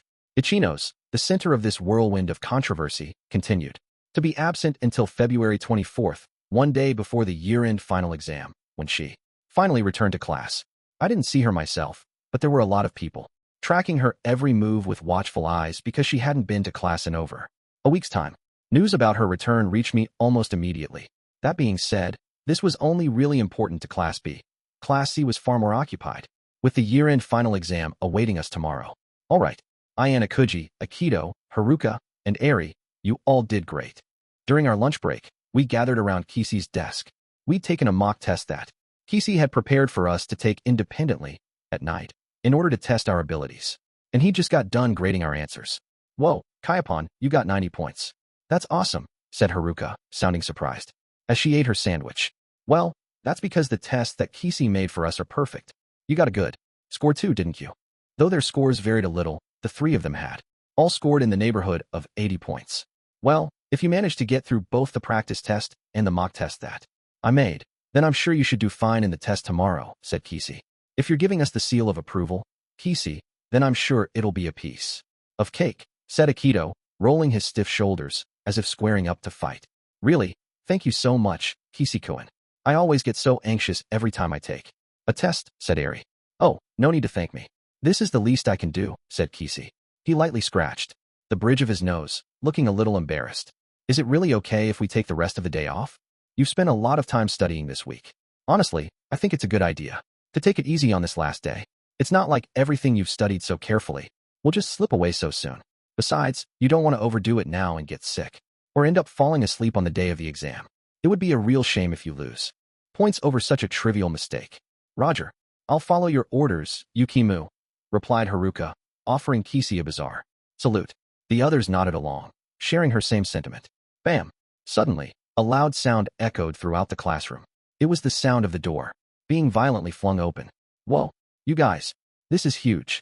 Just as we were about to casually enjoy the rest of our lunch too. Talk about bad timing. Ugh, seriously? Haruka, startled, had accidentally dropped her sandwich on the floor.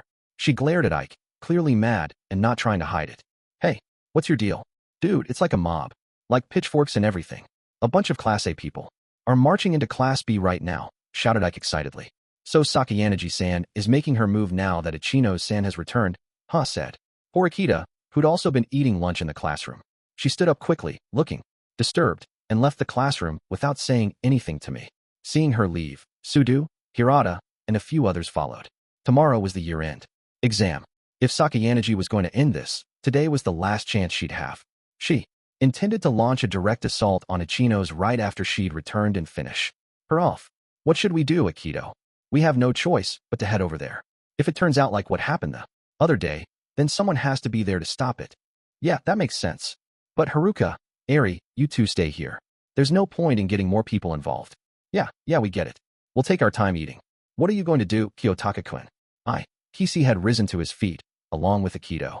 It would be hard for me to say I was staying behind in a situation like this. I'll go too, just in case. Though I don't think I'll be much help. The three of us left the classroom and headed toward Class B. The commotion seemed to have already spilled out into the hallway, and there was an obvious crowd forming. What did you come here for, Sakayanagi? As we entered Class B, we heard Shibata shout. What did I come here for? I've come to rescue all of you in Class B, don't you see?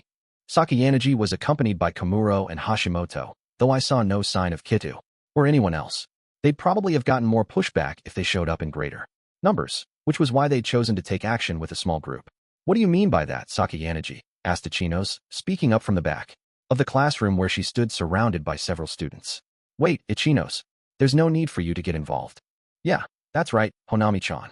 Don't go. One of the students hugged Ichinose tightly, trying to prevent her from going to see Sakayanagi. First of all, I must say I'm quite glad to see that you've made a full recovery. To be honest, I wanted to speak to you much earlier, but I've been ever so busy studying for the exam. But yes, I'm glad to see you're back. Just in time for the year-end exam, too. Yes, thank you. They spoke to each other across the classroom. It was clear to see that every student in Class B considered Sakayanagi a foe.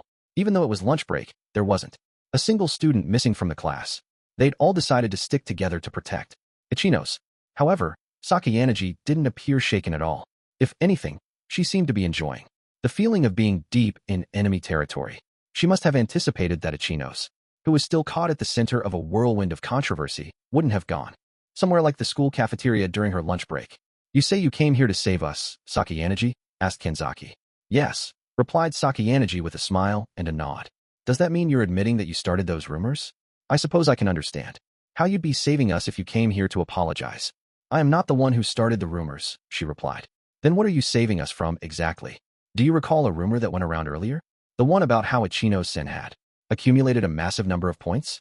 At the time, the school had declared that no wrongdoing had taken place, and the matter was quickly put to rest. What about it? replied Kanzaki without a second's delay, moving fast to keep Ichinose from saying anything. Now, this might just be my imagination, but, well, there are only a few ways that someone could collect that many points without resorting to illegal means. One of those ways would be to collect private points from your classmates on a regular basis and hold on to them. In short, I've determined that Ichinose is acting as something of a banker for your class. I can't really say anything about that, said Kanzaki. If true, it was part of Class B's strategy. It was only natural he'd deny knowing anything. I suppose so. Well, it's not like I really came here seeking an answer on that matter. It's just that if Ichinose-san is playing the role of a banker, as I have surmised, then I think that's extremely dangerous for all of you, said Sakayanagi, looking over at Ichinose, who returned her gaze from afar. Ichinose didn't answer. Instead, she simply continued to look straight back at Sakayanagi. Is what I've said incorrect? Ichinose Honami-san. A cruel situation, Sakayanagi. You've certainly cornered Ichinose. Ichinose, who'd had no weapon but silence at her disposal so far, had been driven to the edge of a cliff. One final push would send her plummeting to the bottom. It was precisely the situation Sakayanagi had worked to create. However, her plan wasn't going to work. Sorry, but Chihiro-chan, Mako-chan, could you give me a little space? Asked Ichinose. But it's okay. I'll be just fine. You don't have to worry anymore, said Ichinose with a gentle smile, as she slowly closed the distance between herself and Sakayanagi. In the end, however, she didn't move to face Sakayanagi directly. Instead, she took up a position at the teacher's podium, facing all of her classmates. I'm sorry, said Ichinose, bowing her head before all of the students of Class B. What are you apologizing to us for, Ichinose? There's no reason for you to apologize.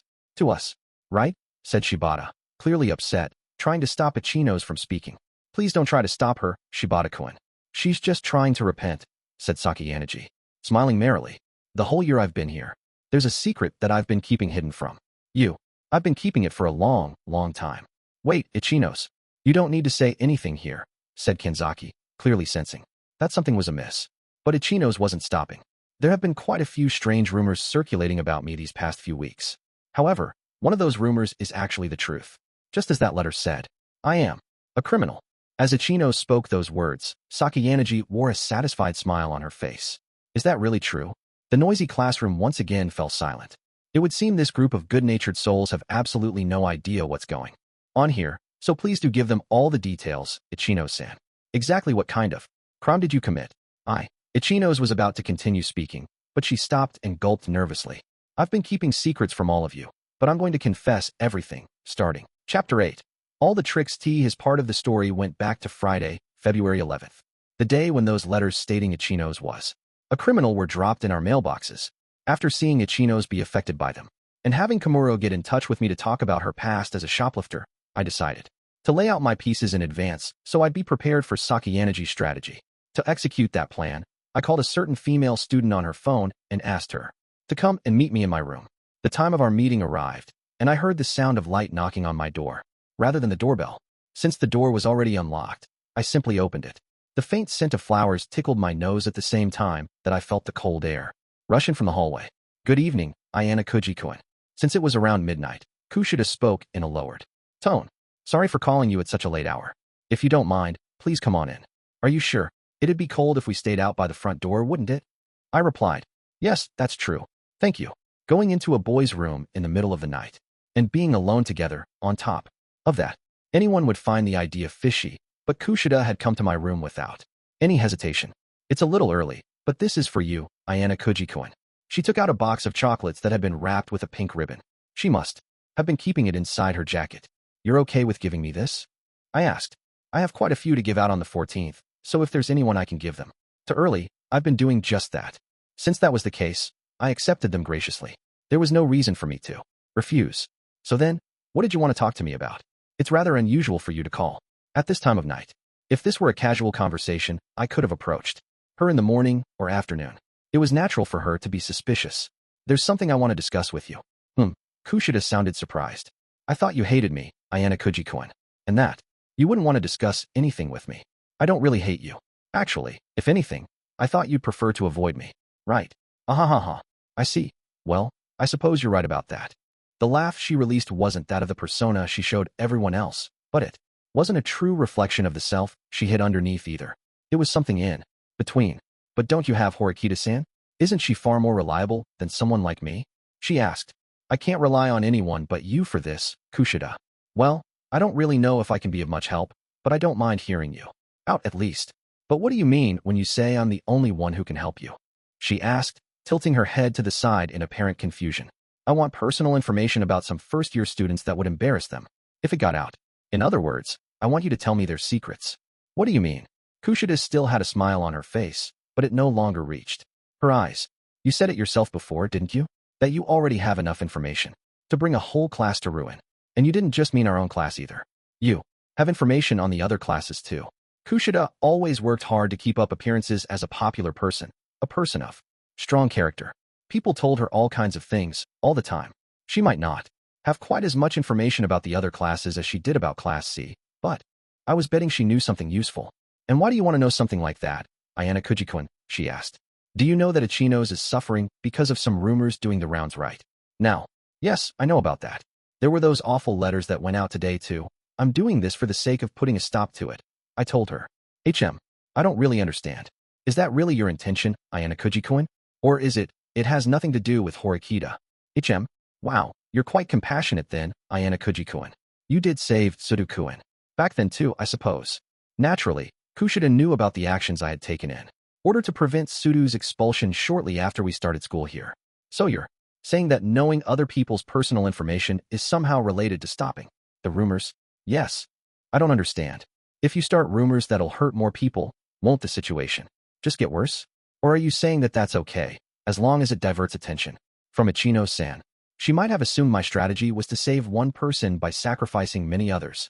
While it was certainly a logical strategy, she was wrong about it being what I had in mind.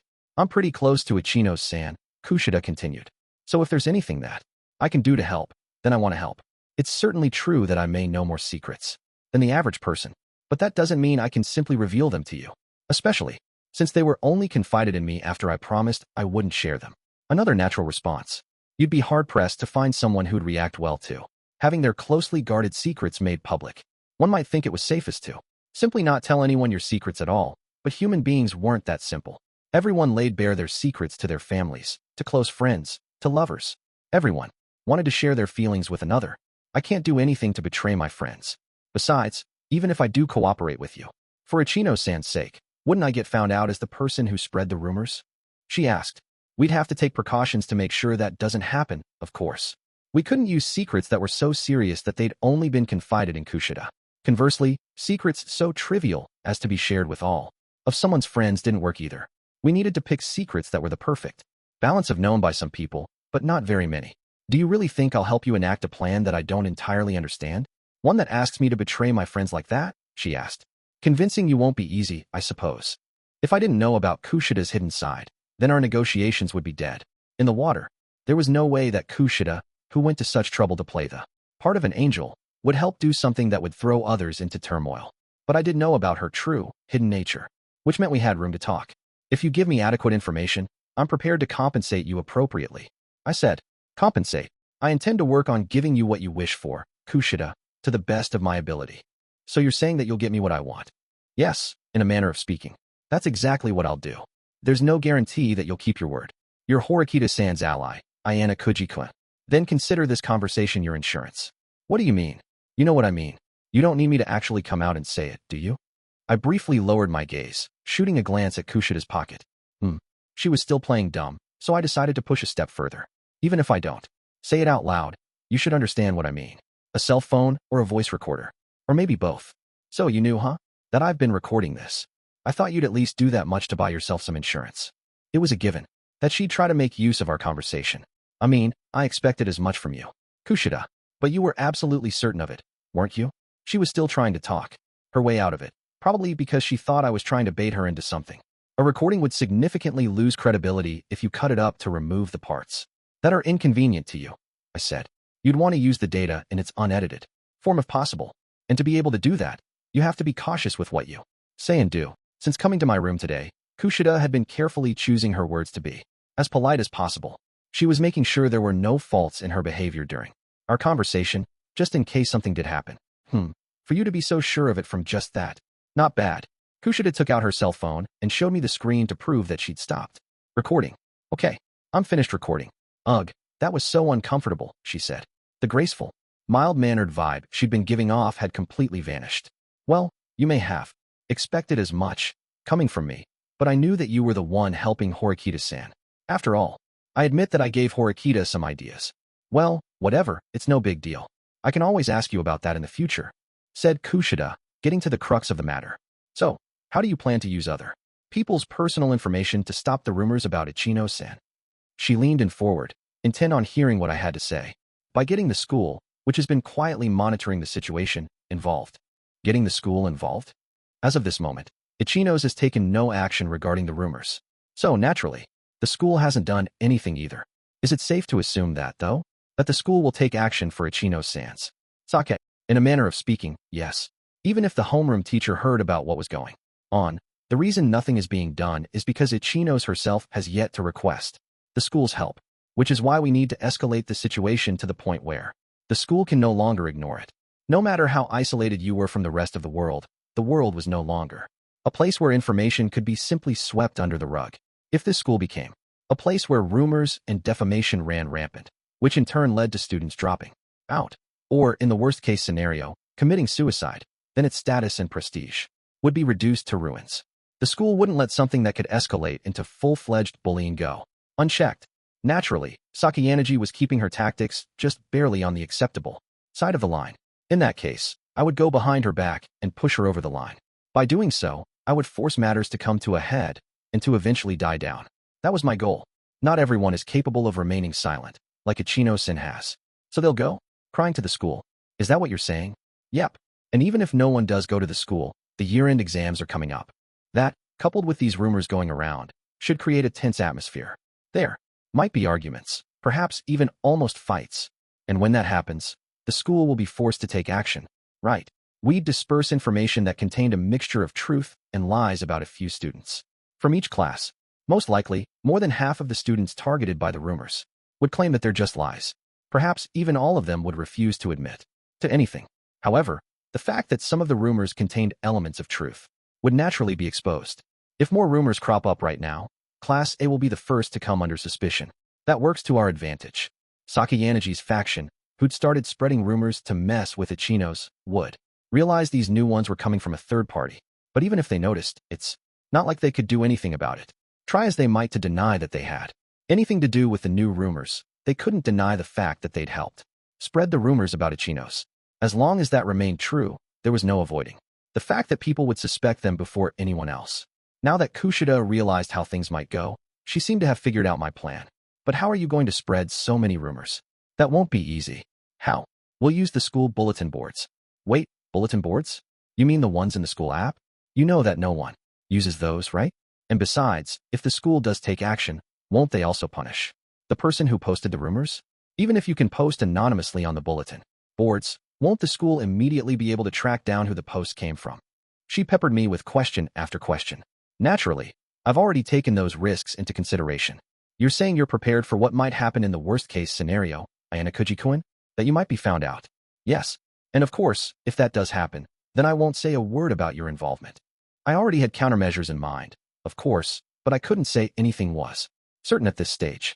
Regardless, I had no intention of posting anything on the bulletin boards that could point back to me. This still poses a danger to me, said Kushida. I suppose that's true. It would be completely unnatural for me to know so much about other people's private affairs. If this did get traced back to me, people might think I'd gotten information from someone else. I replied. It was important that I didn't handle myself too perfectly before Kushida. I needed to make her think there were some things I'd missed. So, for our own safety, we need to be extremely selective about what the rumors say. Okay, I understand what your goal is, Ayanokouji-kun. I'll consider cooperating with you. In other words, she hadn't yet decided if she actually would. So you're saying you'll cooperate if I accept your terms then? Is that it? That's exactly it. It would be difficult to execute this strategy without Kushida. I could easily come up with a bunch of lies, but that wouldn't be enough to really get under people's skin. It would be precisely the fact that the rumors had truth woven in with the lies that would cause people to panic. And that panic, like fire, would spread. Okay, then, what are your conditions? I asked. If they were unacceptable, then our negotiations would break down. Horikita, Suzune's expulsion. Unacceptable. I suppose so. That was Kushida's dearest wish. She knew I wouldn't grant it. But she'd asked anyway, just in case. I suppose that asking for you to drop out would be unacceptable too, Ayanokouji-kun. That would be even more unacceptable than having Horikita expelled. Ahaha. Kushida must have found my answers somewhat amusing, because she laughed out loud. But there isn't anything else that I want. In that case, can I make a suggestion? I decided to make her an offer myself. All right. What? I'll give you half. Half of all of the private points I get moving forward. Wait, what? That sounds like the deal that Ryuen made. Of course she already knew about the details of Ryuen's agreement with Class A. Yes, it's pretty much the same thing. Of course, I'll share my statements with you. If necessary, showing all my deposits and withdrawals each month so you can be sure. I'm not shorting you. This will result in you getting hundreds of thousands, or even millions of points by the time you reach graduation. This is an exceptional price for the information you'd be giving me. There was a brief silence. Kushida considered it. It's certainly not a bad offer, I suppose. But unfortunately, I'm not really hurting for private points. It's certainly better to have more money than none, but I'm fine. Where I am now, Kushida had obtained a large sum of money during the exam on the cruise ship. Even if she had spent those points lavishly, I imagine she still had quite the nest egg remaining.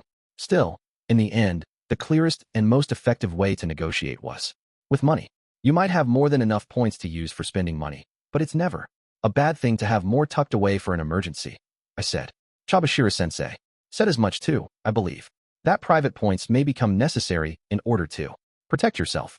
If you thought of it as your very own insurance policy, then it was wise to hold on to as many points as you could, even if it wasn't much. No matter how I look at this proposal of yours, it looks like you're putting yourself at a disadvantage, Ayanokouji-kun. If you said that you were in danger of being expelled from school, I could understand, I suppose. But the idea that you're basically willing to give up half of your own soul in order to save Ichinose-san sounds weird to me. I like Ichinose. Spare me the jokes. I'd thought she might laugh, but apparently, she didn't find it funny. I'll tell you the truth, I said. Yes, it'll certainly hurt for me to lose out on half of my private points. But by doing so, I'll be able to protect myself. What are you saying? She asked. I'm one of the people that you want to get expelled. There's no telling when you'll stab me in the back. In other words, this is my defense plan. You're saying that if you're supplying me with your private points, then you'll be a valuable resource to me, Ayanokouji-kun? Is that it? Yes. Having you for an enemy is trouble I don't need. I think it's worth giving you half my points to avoid that. The offer of private points would cement this arrangement. As long as neither one of us abandoned the other, she would continue to gain private points, which wasn't a bad deal at all. I see. After thinking it over, Kushida came to a conclusion. All right, I'll go along with your plan. But does that mean you're okay with the precise condition that I not do anything to antagonize you, Ayanokouji-kun, and only you? Don't you want to add some kind of guarantee that includes Horikita-san too? She asked. I'm not that greedy. Besides, it would be more trouble for me if our agreement fell apart because I tried to protect Horikita too. These are extremely good conditions for me. If you're not comfortable with a verbal agreement, how about we put this in writing? I asked. No, that won't be necessary, said Kushida, removing something from her pocket. It wasn't a phone this time, but a voice recorder. Apparently, she hadn't just been recording on her phone, she had a backup running as well. I have all the evidence I need here. If you ever betray me, in any way, shape, or form, you understand what'll happen, yes? Yep. If I broke our agreement, in the worst-case scenario, she'd talk to the school. She could then bleed me dry without anyone being the wiser. You're really something, Ayanokouji-kun. You're completely different from Horikita-san. Give and take. You couldn't ask someone to trust you based on emotion alone. Emotions were intangible, but numbers were concrete. Horikita's way of doing things wasn't wrong. A relationship built on emotion could sometimes be stronger than one built on numbers and agreements. In this instance, however, such an approach would be a hard sell. I could have tried to persuade Kushida to swallow her feelings of resentment, but that would have been a mistake. Are you really okay with giving me half your points? I didn't think a smaller share would really entice you. Of course, it would be a real drain on my resources to keep paying up private points. But I was sure that problem would be cleared up before long. Well, now that we're both on the same page, can you tell me what I want to know? I asked. Sure. What do you want to know? Misdeeds or embarrassing stories from people's pasts would be fine. Basically, anything that would discomfit them if it was made public. I see. Well, I'll tell you some things then. Kushida, seemingly amused by the situation, started to give me the secrets that she had been holding on to. She started by telling me things like who people were crushing on, or who they didn't like, then moved on to information about students' family situations, or their histories of juvenile delinquency. Her voice was enthusiastic and engaged. We'd made it to this stage, and she still didn't understand my true goal. saving Ichinose, responding to Sakayanagi's provocation, diverting Hashimoto's attention from me, the threat of Nagumo. All these were just components of my larger plan. In the midst of everything going on, there was one thing I had particularly wanted to ascertain: the quantity and quality of the information that Kushida Kikyu held. Everything I'd done was in the service of confirming that and of getting her expelled from school. Of course, it wasn't going to be that easy. If I went about this the wrong way, I'd be the one in trouble. I had to estimate the explosive power of the ordnance at her disposal. In other words, her overwhelming information network. And then I had to analyze that information. Who told her these secrets? And how many other people knew them? Her grasp on the personalities and characteristics of the other students was terrifying. I could say, with certainty, that no one at this school held as much information as she did, at least among the first-year students. This was Kushida's power, the ability that she had cultivated to protect herself and to make others recognize her as a shining beacon. I see. So was that all useful? Of course, the information she had given me just now wasn't nearly everything that Kushida knew. For Class C, I want to release information about 2 people, I said. Hondu and Sadu. I guess that's fine. Sadu-san's dislike of Onodera is already pretty well known, meaning it was probably only a matter of time before Onodera found out. Anyway, I'm not the nicest person myself, but it might be a good idea for you to remember that. Girls are just like that. Kushida took out her phone and showed me her chat app. The size of my friend list couldn't even begin to compare to hers. She was in a ton of group chats too. For example, she said, "Look at this one chat group I made with some girls from our class. This is Group A. You can see that there are 6 people in it, right? But, actually, there's another group, Group B, which is made up of the same members save one person has been excluded from Group B. It's a girl named Nene, by the way. Mori Nene. She was one of the girls from K's group of friends. So you're saying that people dislike Mori?" Exactly. If the girls post their surface feelings in Group A, then they say what? They keep hidden deep down in Group B. Sometimes they'll come together in Group B and badmouth Nene. Of course, I'd never be so careless as to do something of the sort, but regardless, people might act like they get along and be all smiles on the surface. But secretly, they all have someone they don't like. It's normal for people to badmouth others behind their backs. It's not like there are only 1 or 2 examples of public and hidden groups like this. I know of dozens and dozens. Kushida stood up, seemingly satisfied that she'd been able to talk about something she normally couldn't. "It's late. I'm going to go back to my room now. I look forward to what comes of our agreement, Ayanokouji-kun," she said, putting on her shoes near the entrance, with her back turned to me. "Kushida.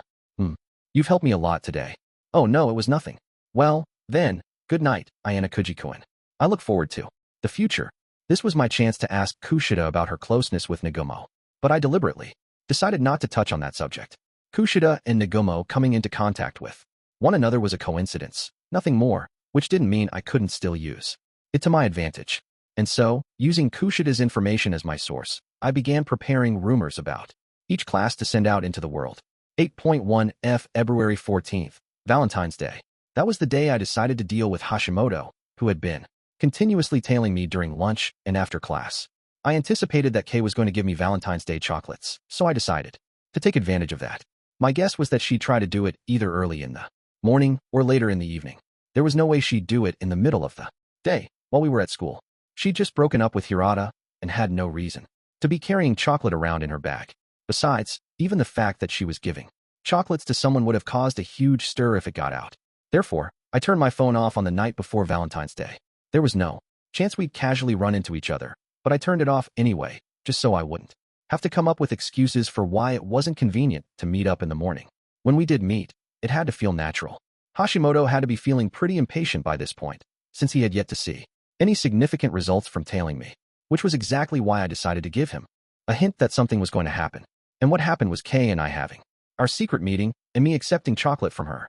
The reason I settled on meeting with her at 5 o'clock was because Hashimoto had been tailing me until around 6. Sure enough, he was watching the surveillance cameras in the lobby to see what I did. This was the first inexplicable opportunity he'd seen since he started tailing me, and so he boldly approached and talked directly to the 2 of us. Well, the results would have been much the same even if he'd just stayed back and watched. Hashimoto was satisfied by the answer that Kay might have been the person that I was in frequent contact with. The next day, he stopped tailing me. He'd shifted his attention to preparing for the year-end exam. And so, that was the day that I was able to move about freely. I headed to the school building with the Valentine's chocolates I'd received from Kay still in my bag. Then, I met up with Shina Hiyori in the library. The majority of our conversation consisted of talking about silly books, but I had an ulterior motive. Our conversation was just a lead-up to the countless rumors I planned to start circulating the next day. I had decided to plant the seeds of the idea that Class A might be up to more than just starting rumors about Ichinose. Those seeds began to bloom a few days later. I'd deliberately chosen Ishizaki and Ibuki, both volatile and combative people, as targets of the rumors because I knew they might fly off the handle. That was just a bonus, though. Even if the situation never deteriorated into violence, it wouldn't have made a difference in the end. What really mattered was when and how those messages were going to be posted on the bulletin boards. I got in touch with the person I'd selected to solve that problem for me. Vice President Kiriyama, a student from second-year Class B who was working toward Nagumo's downfall. After I was done talking to Hiyori in the library, I met with Kiriyama at the school building, at a time when there weren't many people around anymore. I revealed my entire plan to him, my strategy to save Ichinose. I see. So you're asking me to post the rumors using my own phone? I have absolutely nothing to gain from doing that. That's not true. You stand to benefit from acting as my intermediary in this, Vice President Kiriyama. You see, this establishes a relationship between you and me. If I keep waiting for you to take action, that relationship would never progress. In fact, Kiriyama had yet to instruct me to do a single thing since we had met. That's only to be expected, he said. I still have my fair share of doubts about your abilities. I understand. Which is exactly why, rather than thinking of this as me asking for help, I'm asking you to think of it as me owing you a favor. In the unlikely event that things go bad, this will make it easier for you to rely on me. Besides, posting on the bulletin boards wouldn't be all bad for you, Vice President Kiriyama. What do you mean? Ichinose Honami is a valuable addition to the student council. It would be a shame to lose her. If we can get the school involved by spreading rumors on the bulletin boards, that will help protect her.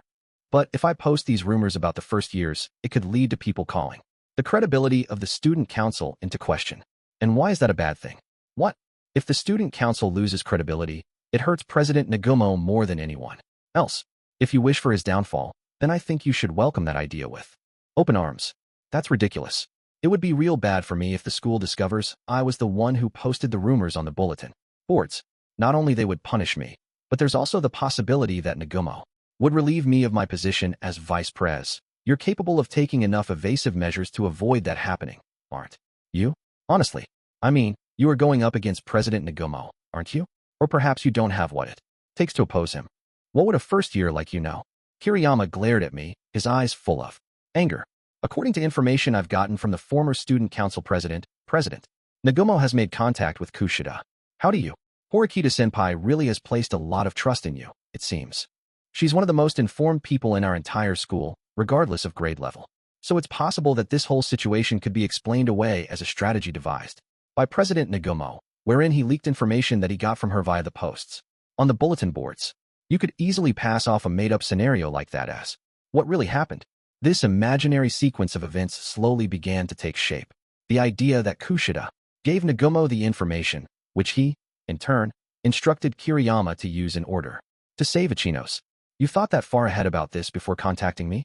Kiriyama thought it over, probably imagining what might happen if he posted these rumors on the bulletin boards.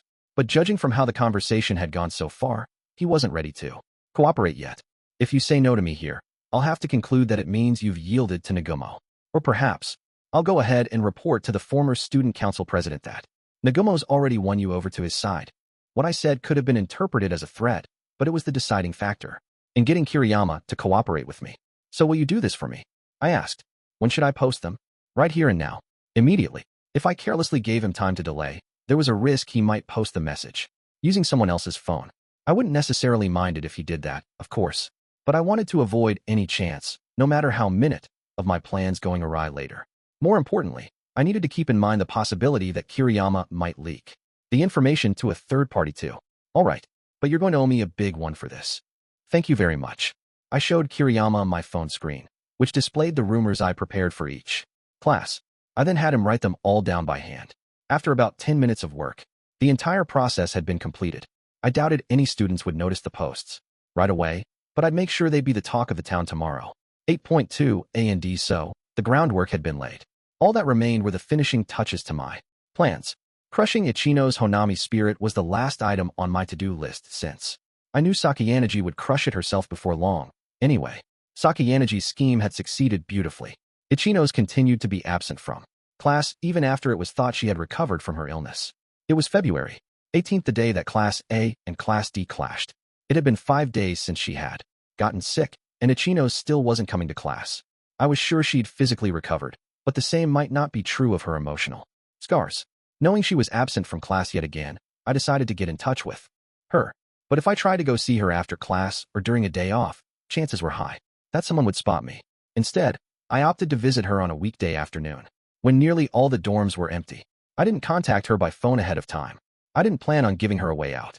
I just showed up at her door and rang the doorbell. "Hey, I want to talk to you a bit. Can you come out?" I asked. A little while after, a response came from inside the room. "I'm sorry, Ayanokouji-kun. I'm sorry to turn you away since you came out of your way to visit me, but could you please come back sometime later?" she replied. Judging by the sound of her voice, she was still in low spirits, but it seemed safe to assume that she'd completely recovered from her cold by now. "Were those letters really such a big deal to you, Ichinose?" I asked. She didn't respond. I sat down, leaning back against her door. "Will you be coming to class on Monday?" I asked. "I'm sorry. I don't know." It seemed like she was willing to answer questions that didn't touch on the heart of the matter for now. "I have some time until lunch break is over," I said. "So I think I'll hang out here for a little bit." I just proceeded to sit quietly there until the last possible minute before lunch break ended. "All right," I said. "Guess I'll be heading back to class. I just want a little more time is all. When I'm feeling a little more put together, then I'll definitely be coming back to class. So please don't come here anymore, okay?" I heard Ichinose say in a strained voice. I returned to class. 8.3 weekend had passed, and it was now the 21st. It was now Monday, and the year-end exams would start on Friday, but Ichinose was still nowhere to be seen. Kanzaki, Shibata, and some other girls who Ichinose was close to were trying to call, text, and email her, doing everything in their power to get in contact. But I didn't see them showing up at Ichinose's room after class, which I could only assume was because Ichinose had asked them not to come anymore, just like she'd asked me. During lunch break, I slipped out of the school building and went over to Ichinose's room. I knocked lightly on her door and called out to her without waiting for an answer. "I heard you're taking today off too?" I asked. It was a reckless move on my part. She had told me not to come anymore, and I was ignoring her wishes. This time, Ichinose didn't say anything back to me from the other side of the door. I didn't say anything to her either. I just sat in front of her door until the last possible minute, just like I had done the previous week. 8.4 same thing happened on Tuesday too. After confirming that she was absent from class once more, I went to Ichinose's room. I don't need to reiterate it all again. If I were one of her classmates, she wouldn't have been able to bring herself to be really mad at me. But I wasn't. And yet, it was precisely because I belonged to another class that it wouldn't inconvenience me that much if Ichinose decided to cut all ties with me. That was the main reason why I was being so assertive. There wasn't much time left until the year-end exam. If things continued this way, it was possible that Ichinose might be absent even on the day of the exam. Well, even if she did show up to class that day, the students of Class B were currently undergoing a great deal of mental anguish. It was possible that their test scores would be negatively impacted by these unforeseen troubles. Even if no one wound up expelled, it would still have a big impact on their class points. Ichinose needed to come to class on Thursday, and the students of Class B needed to feel reassured. The window in which that could be made to happen would end the next day, Wednesday. 8.5 the end of that window approached in a flash. Before I knew it, it was Wednesday. I held a can of coffee that I bought from the convenience store in my hand. I let out a sigh, my breath visible in the air. I wasn't going to press Ichinose that day, even though we were out of time, because there was no way Ichinose, herself, didn't understand that today was her last chance. She would definitely take action. I was sure of it. February's already almost over. If we can get through the special exam next month, we'll have officially made it to our second year. They say, once on shore we pray, no more. But I have to wonder if there's really any truth to that, I said aloud. The uninhabited island exam, the cruise ship exam, paper shuffle. Time and time again, we've been subjected to a series of bizarre exams. Once we're second-year students, I wonder if the special exams will get even stranger than they are now. I added, "Hey, can I ask you something kind of strange?" asked Ichinose, mumbling in a quiet voice, as if she were talking to herself. It was the first time in a while she'd responded to me. "Sure. As long as you're okay with talking to me through the door, you can ask me anything," I replied, welcoming her with open arms. But she didn't respond immediately. "Why haven't you said anything to me, Ayanokouji-kun?" "Asked me anything? Like what?" "My classmates and my friends from other classes have all come by, trying to convince me to come back to school. They all say they want me to talk to them about anything that might be bothering me. And yet, Ayanokouji-kun, you've been coming here every single day without saying anything like that at all. What? She probably didn't want me to worry about her, just as she hoped the other students wouldn't. She couldn't understand why I was slipping away from school every day and wasting my lunch break just to come here. Well, that's because those other students are really, really worried about you, Ichinose. Their attempts to convince you, again and again, that's something I could never do. My ability to connect with other people is so limited that if I tried to use my emotions to appeal to your emotions, I can't imagine it would really resonate. I heard the faint sound of footsteps within her room. I had a feeling she was sitting on the other side of the door now. The door was the only thing separating us. Maybe I've been coming here every day because I'm waiting for you to just unload everything and tell me. I said, waiting for me to unload everything and tell you. I decided to break down the walls of Ichinose's heart for the first time. I know what crime you committed. Well, I say that, but I don't actually know the background details or anything. But the fact that Sakayanagi dug so deeply into this and spread it around so much that it's caused you to take time off from school tells me how much this is weighing on you, Ichinose. But I guess there's no point in me saying that to you. How do you know that? That's not really important right now. I don't intend to get any deeper into it. If Ichinose didn't want to talk about it, then our conversation would be over right here and now. You're probably not very good at opening up to other people about your own troubles. Ichinose, even though you can save others, you can't save yourself. That's the kind of person you are. That's why I'm here now. The feelings I wanted to convey had to be reaching Ichinose, little by little. There was a brief silence. It was hard, wanting to let your emotions out, but having no one you could let them out to. I'd seen countless children suffer through the same thing back in the White Room. Eventually, they broke down and disappeared. Became broken people with no hope of ever recovering. I'm your door right now. I can't see your face and I can't reach out and touch you. I'm just a door. No one will laugh at you if you reveal your weakness to a door. There was a light clack as I set my coffee down on the ground. So what are you going to do, Ichinose? This moment, right now, is your moment of truth. All of Ichinose Honami's friends were reserved, gentle people. It wasn't hard to imagine them offering a deluge of kind words to their dependable leader. However, that wasn't going to work. It might seem like the correct approach to the people supporting Ichinose, but you couldn't handle this situation like it was a problem to be fixed. You just had to apply enough pressure to make her crack. Even someone so pathetic like me. Can I really? Who has the right to deny you that? I asked. Can a criminal like me ever really be forgiven? Everyone has the right to be forgiven. I'd knocked on the door to her heart. All that was left now was to see how Ichinose would respond. From the other side of the door, Ichinose slowly opened her mouth to speak. I shoplifted. And then I missed out on half a year of school during my third year of junior high because I was in so much pain. I couldn't talk to anyone about it. I just kept blaming myself. I holed up in a small room. Just like I'm doing now, Ichinose started speaking, finally pulling her hands away from the wound on her heart that she'd been so desperately trying to cover for so long. She talked about what she had done, about her weakness, about how she'd retreated inward and hid herself away, about how she told this story to Nagumo and only him, about how Sakayanagi had approached her, asking for advice on a classmate, and told her that there was a shoplifter at our school. Ichinose had known then that it couldn't be a coincidence. She'd known. Sakayanagi had probably found out about her past because she heard it from Nagumo. With no room to lie about it, all she could do was confess it all. Ichinose had been putting on a brave face, unable to let herself be weak. Do you know how hard and scary it is to admit to your own crimes? Many immature young people have shoplifted. No, have committed some kind of crime at least once in their lives. But if you said that to a large crowd of people, they'd all probably say something like, I'd never do such a thing. And that was only natural. Admitting to your own crimes was terrifying, as was talking about them in public. Our society is one that deals out harsh punishments in the name of justice, after all. Such is the tragic fate of a criminal. That's why they hide. That's why they never speak of their crimes, burying them deep within themselves instead. That's why they try to live on under the guise of being good people. Ichinose, overcome by her guilty conscience, spent half a year completely alone. And then, finally, she was released from her shackles. No, she broke free of them. But her guilt would continue to follow her, no matter where she went. It would be with her until the day she died. In fact, her guilty conscience was standing in her way right now, attacking her heart, which was why she had no choice but to confront it. By the time she was done telling me her whole story, lunch break was already over. But that didn't matter. Even though afternoon classes had already started, I just sat there and listened to what Ichinose had to say, without trying to console her or reprimand her. Ichinose was softly crying on the other side of the door, trying to hold back her tears. I offered her no words of comfort, because that would have been meaningless. Right now, it had been clear from the very beginning who her real opponent in this battle was: herself.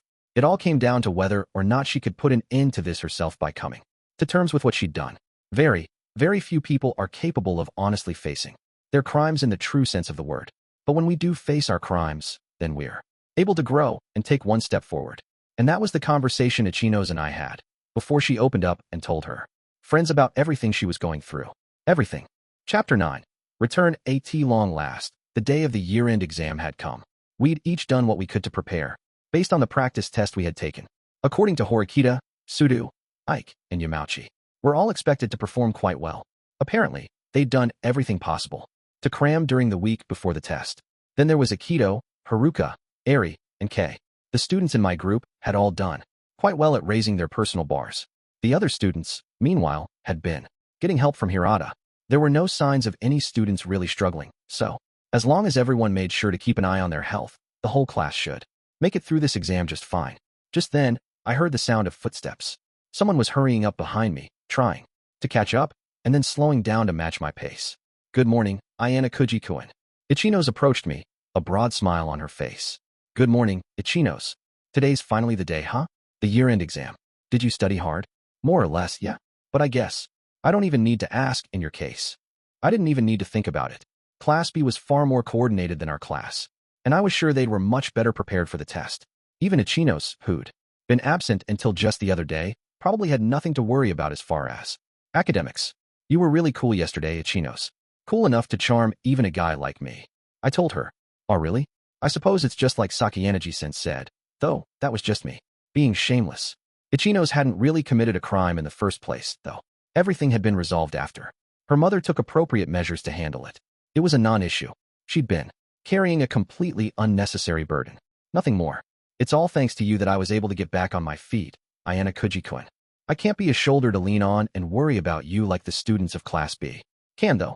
I just thought I'd try to listen, is all. It's nothing you need to thank me for. No, that's not true. If you weren't there, Ayanokouji-kun, I think I would definitely have ended up self-destructing and falling apart, just like last time. In that sense, Sakayanagi-san completely defeated me this time. Sakayanagi had manipulated Ichinose with devastating success, driving her to the brink of self-destruction. It was certainly true there was no telling what would have happened had I not gotten involved. But I wanted to make something clear. I don't want you to feel like you owe me too much, though. I was nothing more than the catalyst. In the end, you're the only one who was able to overcome your own past. I told her. Yeah, I suppose you're right. I can't ever undo what I did. No matter how much time passes, there may never come a day where I feel like my sins have truly disappeared. But from this point onward, I can face life head-on. I'm sure of it. Everything should be all right now. No matter who tried to blame her, Ichinose would be able to stand her ground. She'd grown strong, stronger than anyone else. I expected she'd grow into an even more formidable rival in the future. Even so, there were no guarantees in life. If you're ever feeling like you're about to lose sight of yourself, you can talk to me again. Huh. When that time comes. Yeah, I should be able to at least listen. Ichinose stopped and stood completely still. Is it okay for me to depend on you? She asked. If you're okay with someone like me. Really? She asked again. Yeah, really. I nodded, though I was somewhat confused by the question. Thank you, she said quietly. A rather unusual reaction from Ichinose, who was usually so upbeat. Then she quickly shook her head, maybe because she, too, realized her reaction had been out of character. But won't you come to regret it someday? She asked, gazing deeply at me. I guess you've got a point. I mean, our class might get stuck in B. If you and your class graduate from A, then my classmates might end up blaming me for it. All right, she answered, scratching her cheek with a wry smile. Well, if that time comes, just don't tell Horikita. Haha, yeah, okay. I'll make sure to do that. Ichinose, walking alongside me once more, stretched her shoulders. She looked bright and cheery again, as if she'd just been reborn. Well then, all that remained was to get through the year-end exam. She was still quietly looking over at me. What is it? I asked. You've been staring at me for a while now. If there's something you want to say, I'm all ears. Well, to tell you the truth, sorry, Ayanokouji-kun. Can you please wait a little bit? Just as Ichinose was about to say something, her attention shifted to another student in front of us. A brief glance in the direction of that student and the people surrounding them made it obvious what was up. I'm sorry. I'm going to head over there for just a sec, said Ichinose, leaving my side and running to catch up to the student in front of us. Good morning, Nagumo-senpai. Oh, Honami. You're looking cheerful this morning. Nagumo might have been surprised by the sight of Ichinose's restored smile. Because that's just the way I am. Don't you resent me, Honami? He asked. Resent you? Replied Ichinose, tilting her head to the side in apparent confusion. Immediately afterward, though, she seemed to understand the meaning behind his question. I don't resent you at all, Nagumo-senpai. All I am is grateful to you. Really thank you so much for bringing me onto the student council. I'll do my best from here on out, so I'm looking forward to working with you. I see. Well, it would seem like you're going to exceed my expectations. Nagumo looked over at me for just an instant, then immediately turned around and walked away. It wasn't difficult to intuit what he was saying with that look. He had wanted to break Ichino's Honami down and build her back up with his own hands. He had intended to completely tame her and make her his pawn. The look he'd just given me conveyed his displeasure that I'd thrown off his plans, which meant he understood that I'd been involved in this incident in some capacity. Ichinose bowed to Nagumo and then came back over to me once again. Hey, she called, her voice noticeably loud. She opened her mouth wide and continued speaking. Hey, so listen. While she spoke, she reached into her school bag. Then she froze. What is it? I asked. Well, this is odd. It's just, well, I had planned to just be like here. You go. But Ichinose seemed to hesitate, still digging around inside her bag, but then seemingly made up her mind and took something out. She handed it over to me. This is a little bit late, but will you accept these Valentine's chocolates from me? It's just, well, I've never given anyone chocolates like this before, and this is the only way that I can express my gratitude, so you don't have to force yourself to pay me back by giving me something, you know? The 14th had already passed, but I certainly wasn't upset to be given more chocolate by a girl. That said, I hadn't done what I had for the purposes of getting chocolate from her. She didn't need to feel obligated to give me any. I am not forcing myself, though. Why you don't want it? No, I do. Thank you. The chocolates might start to melt if we stayed out too long. Not to mention people would notice us. And so, I gratefully accepted Ichinose's gift